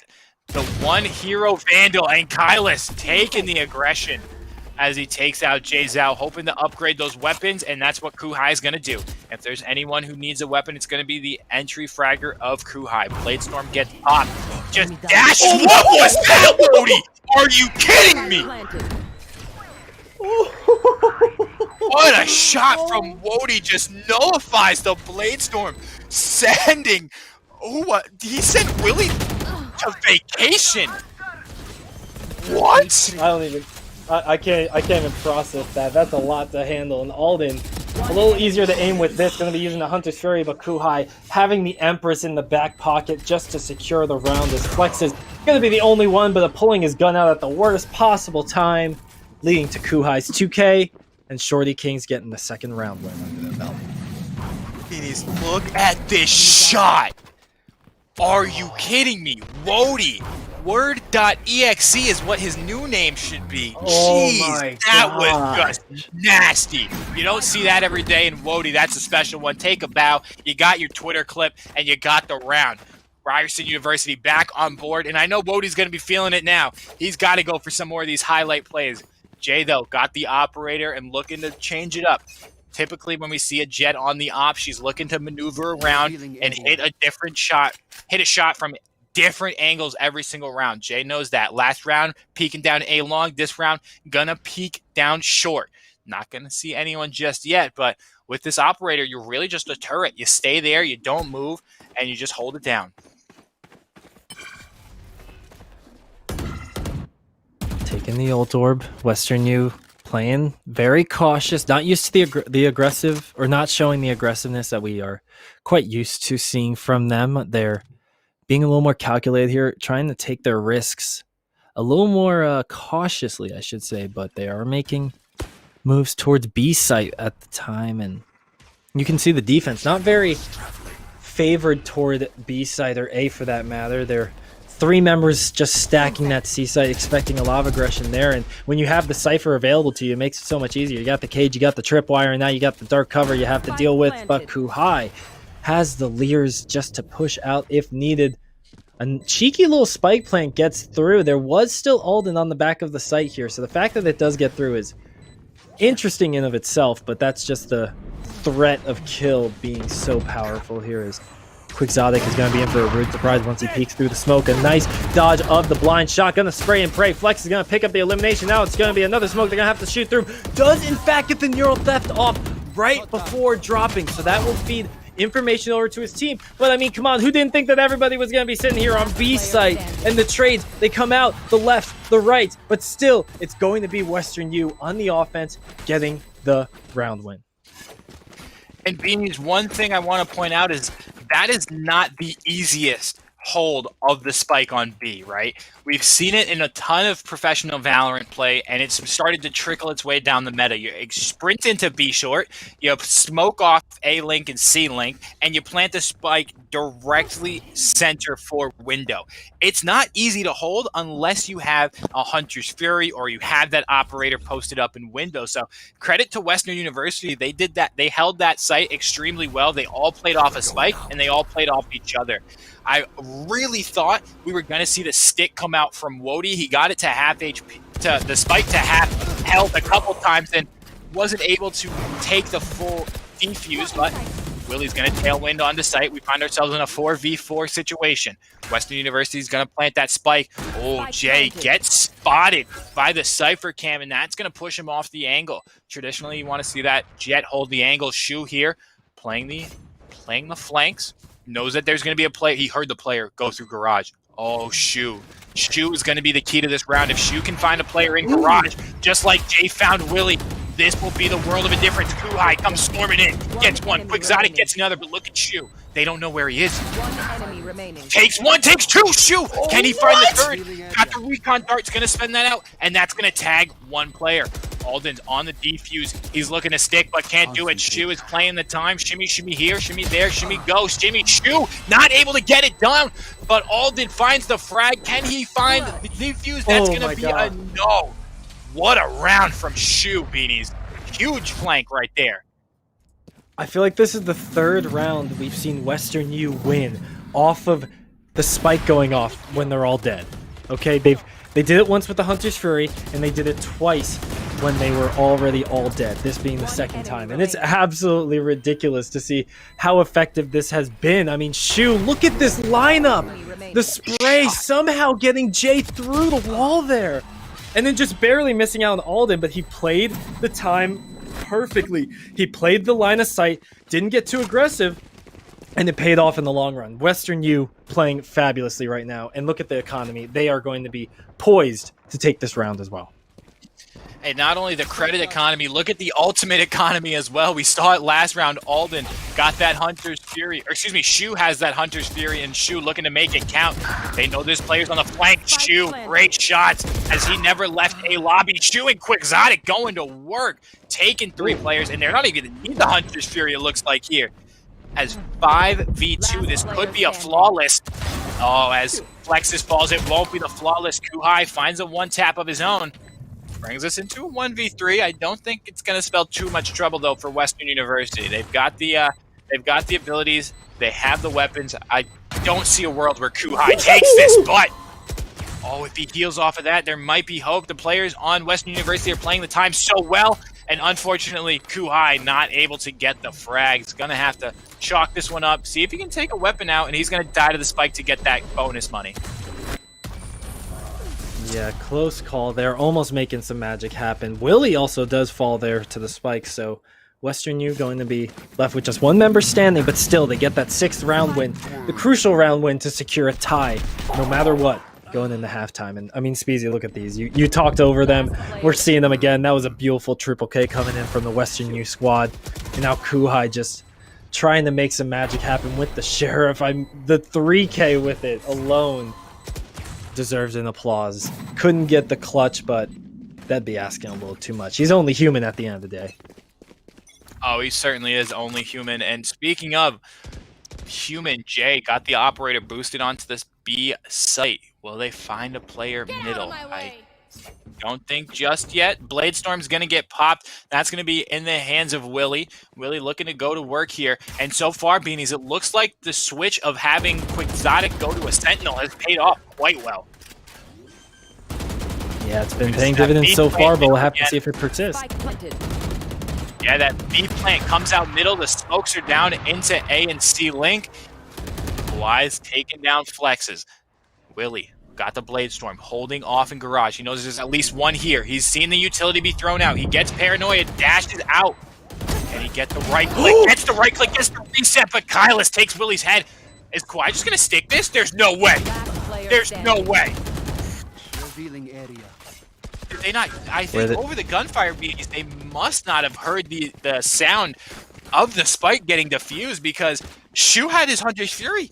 We could have seen a repeat of round number 4 where he just Hunter's Fury the spike and wins the round. Oh, Speezy. We got us an operator coming out from Jay, going for the light shield buy. Doesn't really need a shield if you're killing them first with the operator, but nonetheless, you'll love to see Shory Kings taking this kind of approach. Now, they need to get a few rounds under their belt if they want to go into halftime and onto their attacking side with a tie.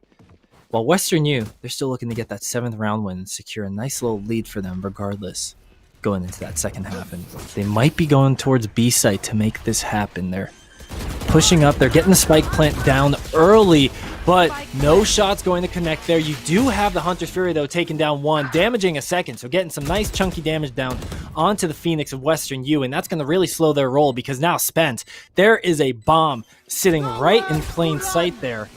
But there's no way they can get control of these angles. That's the thing. Alden, Kylus do get dropped, or do get drops, I should say. And with only Shu staying alive, he's going to be taken down as well. Defuse coming in. Shorty Kings played that fabulously, and that's going to be a 4th round win for them. And Beanies, like you said, you got to hit them angles. I can't remember if it was you or Drake, but it's all about the angles. Shu didn't have the angle I've heard on that so Hunter's many Fury. times in my life, dude. What's that? That it's all about the angles, or you don't know if it was you or Drake? The latter, of course. Oh, of course. I mean, I could see you cosplaying Drake. That'd be a good little cosplay.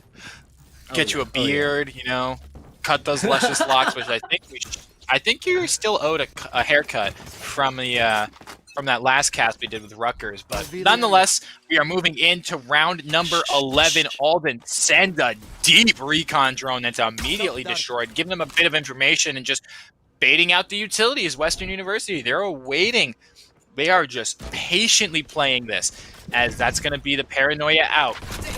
They could rotate. There's plenty of time, and they're committing to this site already, Beanies. Oh, Kuhai gonna be getting himself 2. Make that a 3rd. Kyla's getting 1 as well. Everything's just hitting the fan. A 4K for the Reyna coming out from the Shorty Kings. And we mentioned it being a possibility, but the Shorty Kings, they're looking to take us into halftime with a tie. And honestly, Spencer, I could not expect anything less considering this series. Oh, absolutely. These teams are so evenly matched, and it's a great, great game of Valorant. If this is your first one, you are in for a treat.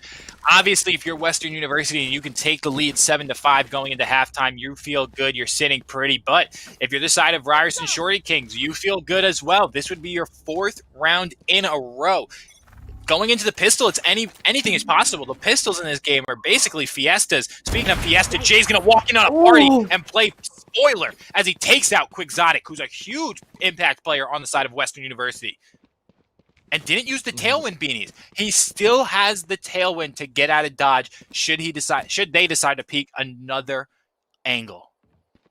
That's huge right there, Spence. That gives the Jets so much room to play with. Doesn't hit the split-second shot there, almost connecting with it. But again, tailwind still saved, and that Blade Storm is in the back pocket. So that's going to be very important for Jay to play safe. You have one of nice run it down, going to be stopped by an even nicer set of kills. Make that 1 kill, I should say, because the Soul Orb is going to be used. It doesn't get devoured in time as Kuhai trades out 1 for 1, and the site has been given over in control to the offense. That's going to be a Blade Storm connecting with 1, but they can't find the second for Jay. And now it's going to be left up to Western U and these remaining 2 members of Shu and the Omen to control the site. But Wody and Alden, they're not playing games. They're not fooling around. They're going into halftime with a 6-6 tie. Yeah, Beanies, this is exactly what you want if you're a fan of just Valorant as a whole. The game is phenomenal. 6-6. These teams are so evenly matched. I can't call a winner right now, Beanies. Well, maybe you could... Oh, dang it. I messed up the joke as I was trying to say it. I was going to make a call me maybe joke, but once you said maybe in the beginning, it fell apart right there. But you know what? At least we can appreciate that something almost happened funny, you know? That's like kind of a joke. It happens. Huh? It's like the story of our lives, right? But the story of this game...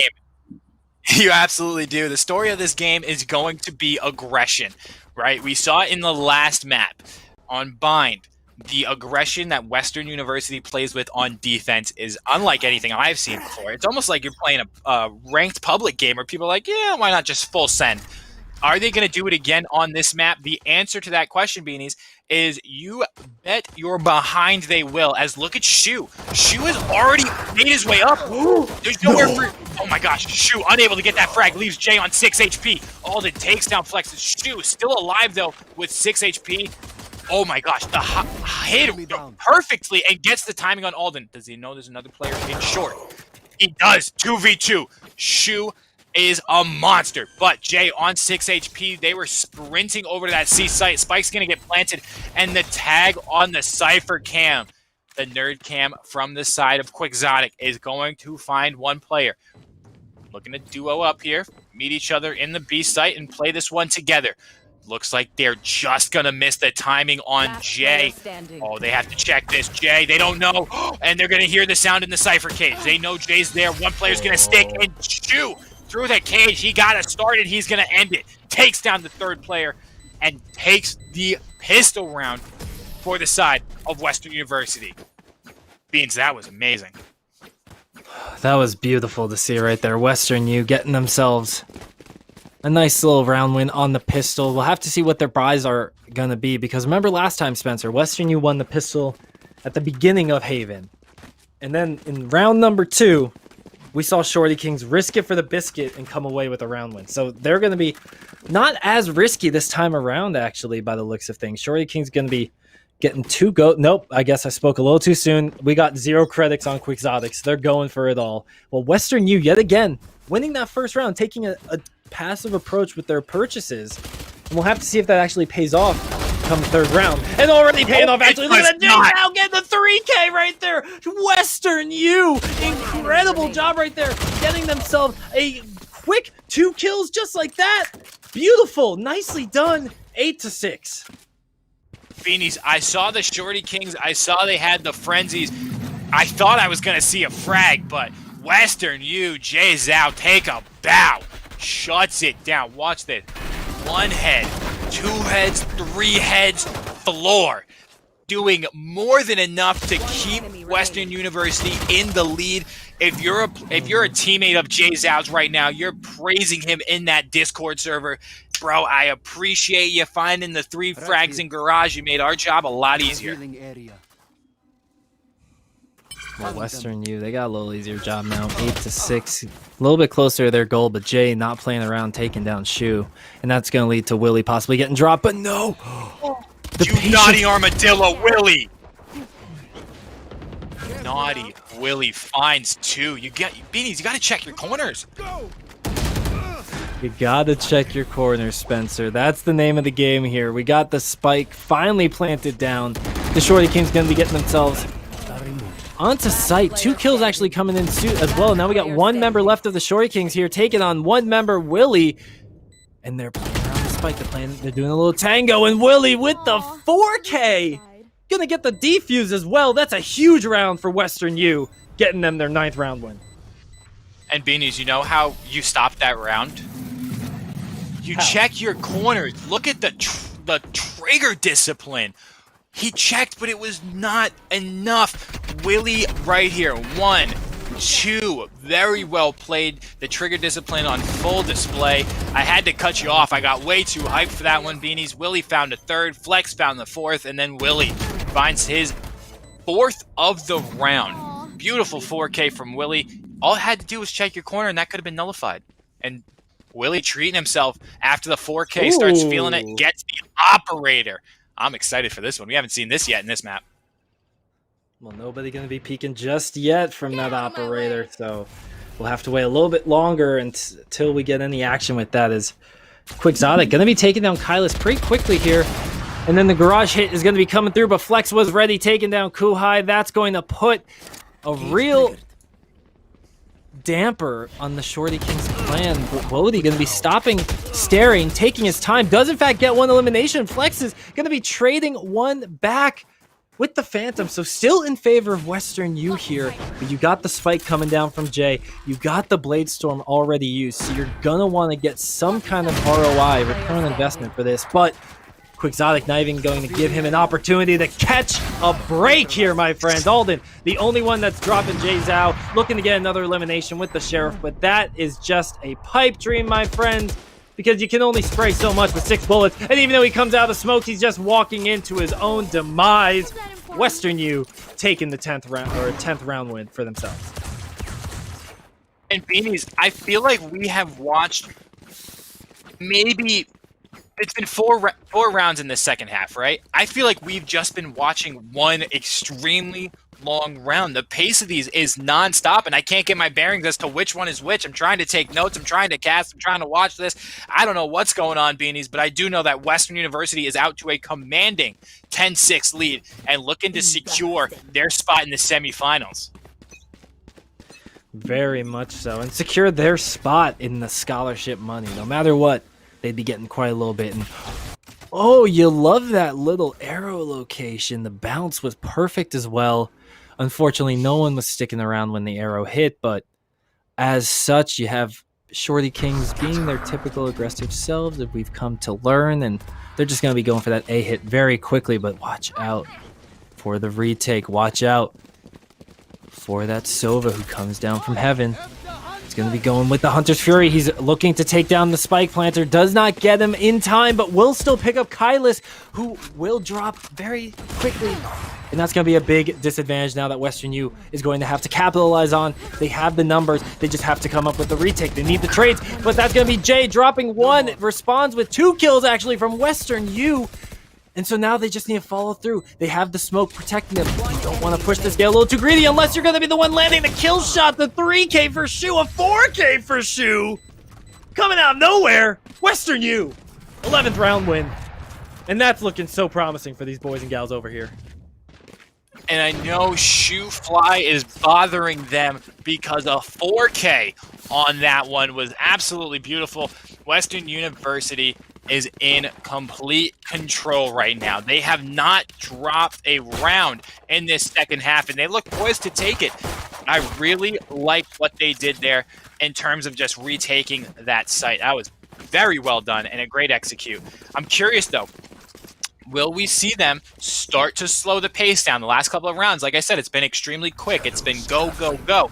Can they slow it down and bring a different pace? Because as we start to talk about getting into the later rounds of this tournament, teams can throw you different looks. We can see the extreme aggression. We can see a slower, more methodical default or contact play. But so far, we're just seeing straight up aggression for the side of Western University. Jay's out, throws out the curveball. Is going to find two, but Jay through the blind takes his head off, and Alden able to get one on Quixotic. So RU takes their first man advantage, two-man advantage in a round so far in this half.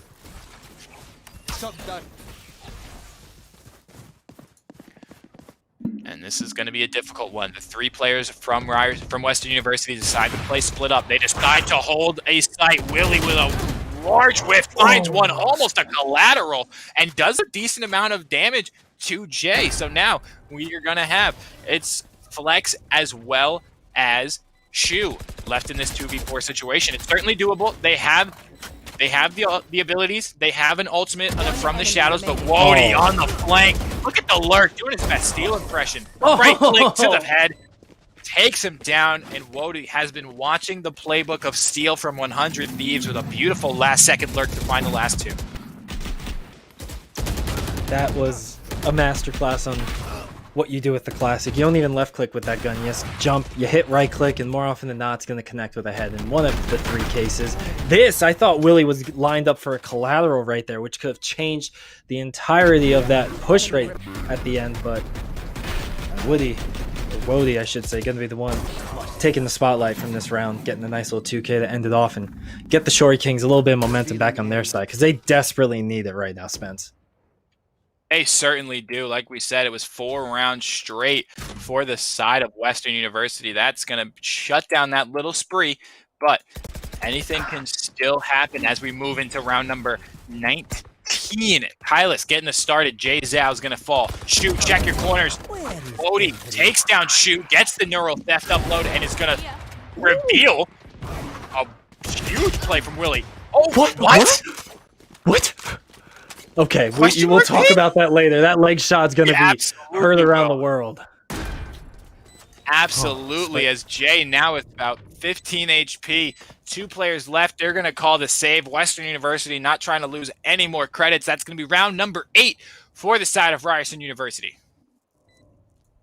You want to dissect that one, Beans? I mean, what do you want me to dissect right there? That was a beautiful op shot and then an unfortunate leg shot coming in right there. But I talked about it before. I really like Western U's decision to go for an early save right now. They have the armor. They have the guns. There's not much of a reason to risk it going forward. Play the long game, not the short-term game. And honestly, if you can get an exit frag, that's just icing on the cake. But Shorty Kings also, honestly, like this is best case scenario to guarantee yourself another round, guarantee yourself another 3,000 credits in the back, in the back pocket. And hopefully this is these 2 rounds are snowballing Shorty Kings to the next 2 rounds that they can win to get them 10 to 11. And then the next 2 rounds to get them to 12 to 11. I mean, it's just such a ripple effect that you can feel in more ways than one, whether it's the momentum you have or whether it's the economy that you have or whether it's the strategies that you're using at the time. So Shorty Kings really going to need a big round 20 right now. They certainly are. Just when we thought the momentum was in the hand of Western University, Ryerson comes right back with 2 rounds of their own. Can they make it 3 as they're looking for a quick C hit? And they're going to run into a player known as Quixotic. Quixotic popped off, finds the spike, finds the head of Jay, and gives them the advantage. Does he find the third? He does not. But did Quixotic do enough to hold his teammates until his teammates get there? It looks like it's a 4v3 Western University trying to press their advantage. They're all grouped up because they know all they have to do is trade from here on out, but they lost track of the spike. They don't know where it's going, and that spike is making their way into A with RU Shorty Kings. It's a long rotation, Beanies. I don't know if they're going to have the time. They're going to have to sprint knives out right now. Hold the W key, boys. This is a race. Basically a foot race going over the bomb site, and A is going to be a quick plant coming in from the Shorty Kings now as they have to set up to defend against this retake. Now, I'm not sure if they'll have this kind of information, but with all 4 members, Western U coming from the same spot, it's going to be really difficult to break through here. You got to win a gunfight with a jiggle. You got to win a gunfight from heaven. You got to get something to make happen, but when you have smokes being thrown at you, it's hard to make any plays. And that's exactly what you want as a as a Shorty Kings fan who... Nice little ultimate going to be used for scouting. Coming in from the Shorty Kings. The defense is coming through. Nobody's going to be stopping it. It's just going to be stuck. It's going to get through. And Western U somehow, some way, steal a round win from the Shorty Kings with a ninja defuse. And I was just about to say, I love the ultimate usage right there from Kylis just to scout out the spike, make sure there was no one there. He did see it. He called to his teammates, hey, guys, there are 4 on the spike, but they didn't care. That was a beautiful stick. I think that might have been Willie who stuck that entire thing. That was going to be Shoot. The wherewithal to say, you know what, guys, I trust you to find these frags. You go ahead, put us on match point. That's a huge impact play from Shu. Very much Willie so. That match point is going to be a difference maker.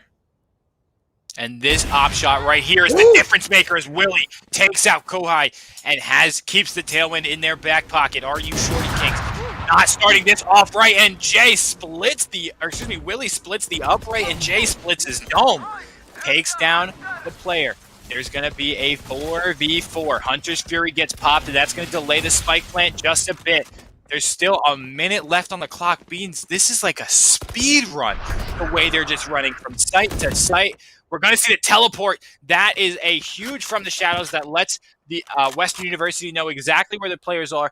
Taking a look at the ultimates here. We have the Blade Storm. That's going to be in the hands of Jay, and we have the Neural Theft. That's going to be in the hands of Quixotic. There's plenty of time left. They can still hit any site, I want to say, but as we whittle this down, the options for the RU Shorty Kings are becoming smaller and smaller. Spike's going to get planted default. What can they do? 4v4 retake. This is still anybody's round. There's no ability that can change this one just yet. Jay's out. Going to throw out the hot hands. Delay the push from short. If you stand in the short, you're going to make noise. Can they go for another stick here, Beanies? I don't see why not. Might as well.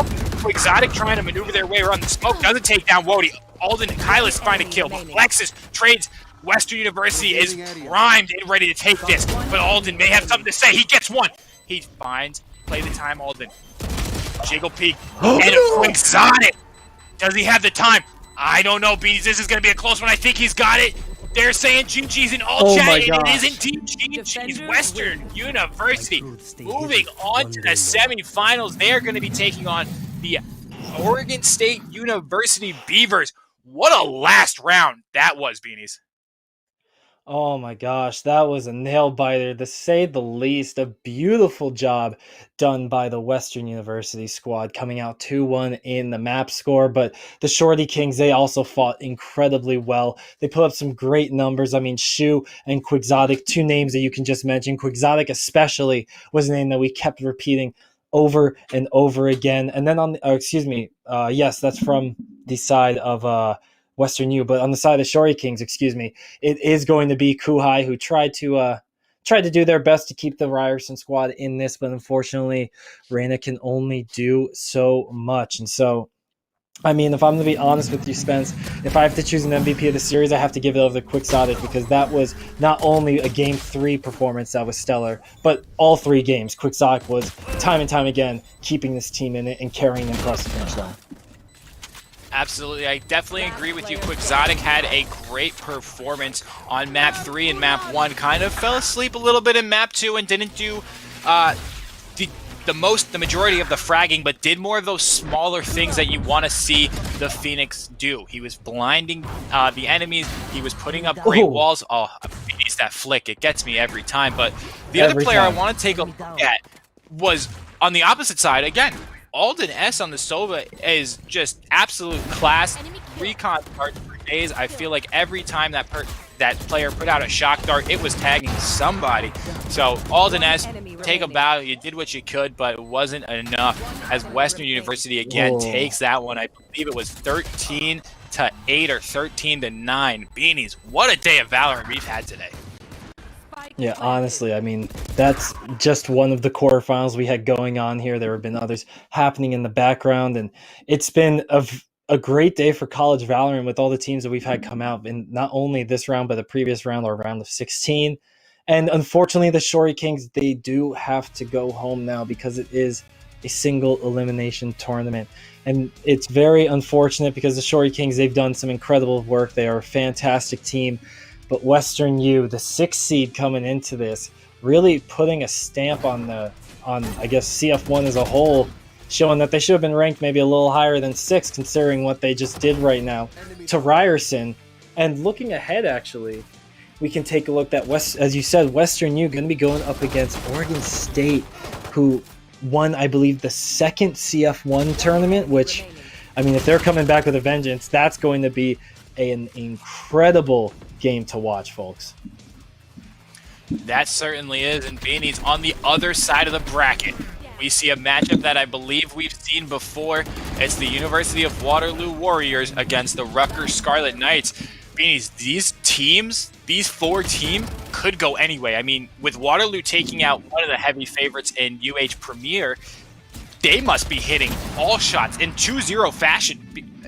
Taking a look at the map count, it looks like it was 13-11 and 13-3 for Waterloo against the University of Houston Premier, who have been constant performers at the very top level. So you guys are going to be in for quite the show tomorrow. But before we think about tomorrow, I think we're trying to get you folks an interview. So if you just stay tuned, we'll hear from one of the players of Western University, get to know what was going on in their minds during that last match. And Beanies, I mean, I say it time and time again, we saw the Twitter highlight clips. We saw the phenomenal team play. We saw basically everything except for the slow pace, slow, methodical play from Western University, which is where I'm kind of hesitant to say that they're going to put up a quality performance. I definitely think we'll see a quality performance from them tomorrow, but I don't think it will be as exciting and as close as this one that we saw today from them. What are your thoughts on that? Well, unfortunately, I didn't get much time to see Oregon State in their Group 2 performance. But from what we've seen from Western U, they seem like a really feast or famine kind of team. Like, they're very swingy. They have their streaks of hotness, then they go on a cold streak for a while too. And I guess that can be attributed to the kind of aggressiveness that we see come out from them time and time again. I mean, Quixotic on the first 2 games playing the duelists, and then the third game kind of stepping back a little bit as a team. That showed a little bit of restraint from them. I like to see that. They were still being aggressive, but the flexibility on their agents, I think, really can play to their favor, because even though you can have similar agents in a composition, when you have people playing, different people playing these agents, you're going to have different play styles. You're going to have different tendencies and the like. And just because you may have gone up against Quixotic's Reyna doesn't mean that you'll be ready for the likes of Flix's Reyna or something along those lines. So it's really, I think one of the things that Western U has going for them, and I think something that's going to be interesting to see, is how flexible they want to be with their agent selects and who they want to put onto what agent. And I mean, maybe they'll be running those mirror compositions that we saw in games 1 and 2 again, or maybe they'll be getting themselves a new look for tomorrow. But as I said that, I believe we are going to be getting Quixotic in here in just a few moments. Everybody will be hearing from never mind. I think not a few moments. He's right here, right now. What is up, my friend? How are you doing after that stellar best of 3 taking down the likes of Ryerson? Yeah, that was a feel good moment at the end there. I think we played really well. Oh, yeah. Absolutely, you certainly did. And Quixotic, I want to ask you personally a question. We saw you on Reyna map 1, map 2, we saw you on Phoenix, and then map 3, you completely change it up and go to Cypher in that Sentinel. What was the reasoning behind that? Is that just a comfort pick, or you just wanted to keep Ryerson on their toes? So yeah, on map 2, I wasn't really feeling it. As you can see, I just, like, my aim was off. I was not feeling it. I was like, I'll just let one of my teammates take over this game. And I'll just sit back and relax on Cypher. That was pretty much it. Well, I mean, you tried to sit back and relax, but yeah, you tried to sit back and relax, but there's no way you could have. You were still putting out frags left and right. Yeah, that was a good game. And so, I guess just a little segue. I want to talk about the team as a whole. Western U, myself and Spence, we didn't have too much of info on you guys. We haven't cast you much recently, and that was really a big game for you to pull out. Ryerson's been very familiar with the CF1 community and whatnot. And I guess, how did you guys feel coming into this game? Were you comfortable with playing against Ryerson? Were you familiar with them at all? What was your mindset like? Just give me a rundown of that. So basically, a couple weeks ago, we played against Ryerson in another tournament, and we beat them, so we kind of felt confident coming into this, but it was a very, very close game. So we just felt we didn't even have our main roster back then, so we just felt very confident coming into this game. And then I guess just to follow up onto that one real quick, did you ever feel that confidence waver at any point when you lost that second map? Was there ever any question of what you were doing was correct, or was it just a matter of we're making mistakes, not them capitalizing on it? Yeah, mainly for that. After that second game, I knew like we were okay for the third game because Haven is one of our strongest maps, and I just had to reset my mental and everything after the second game because I just was not performing well at all. Absolutely, and Quixotic, I do have a bit of a personal beef to pick with you. You hovered Viper a couple times. Now Viper's my girl, she's my queen. I'm a Viper simp, if you will. Do you have a Viper in the back pocket? Is that something we might be seeing, or is that just, a little troll pick and having some fun here? I mean, it was mainly a troll pick, but I did know Viper one ways for bind there, so it could have been a possibility. But no, I wouldn't do my team like that. Oh, you're letting me down, Quixotic. I said with Stream we're gonna have a word. We got to talk to you, but congratulations. I mean, Beanies, any further questions for the man of the hour? Yeah, I guess I want to know. So tomorrow, in case you don't know already, your opponent is going to be Oregon State. They've already won one of our CF1 tournaments, the second one that we ran, and I guess I want to know your thoughts going into that game. How are you feeling? Do you know any info on them? Give me a rundown on what we can expect from you guys on stream tomorrow. Yeah, I don't think we've ever faced them or watched any of their VODs or anything, so I don't know what to expect from this team, but I'm sure we should get prepared right away. Got to hit the lab tonight, my friend. You got some work to do before 3 p.m. tomorrow, and I guess with that, we'll segue it into thank you for coming out here and interviewing with us. Quixotic, you were absolutely stellar. Congrats on the win. I hope you guys enjoy it, but get back to work so we can see you guys pull up some big plays tomorrow. Thank you very much. And with that, folks, we've had a chance to enjoy some beautiful college Valorant today. We've had a chance to see 2 separate best of 3s, and one of them going the full distance 3 games, and now only one team has moved on from the streams we've seen, and that is going to be the ones you just saw. Western U going on against Oregon State tomorrow, and then on the other side of the bracket, we're going to have the Scarlet Knights taking on UW Gold. Both of these are going to be streamed tomorrow, and I believe stream's going to be starting up at 3 p.m. You got 2 casters coming your way. It's going to be Door and Paulsable. But for the rest of tonight, I think we got to say goodbye, Speezy. I've been Kenny Beanie Small. I want to say... Oh, wait, we're going for a quick break. Excuse me. So we're going to go to a break. Never mind. I'm getting back and forth. I'm just playing some 1972 Pong in my headphones right now. We are going to be leaving you. It was great casting with you guys. I've been Beanies. That's been Speezy. I want to say a big thank you to everybody behind the screens helping this happen, the tournament admins, production, observers, everyone who made sure that Spencer and I could talk to you guys for the last few hours and to make these matches happen. And thank you for supporting CF1. Please come back tomorrow. We'll have the semifinals and finals giving you a great show. See you then.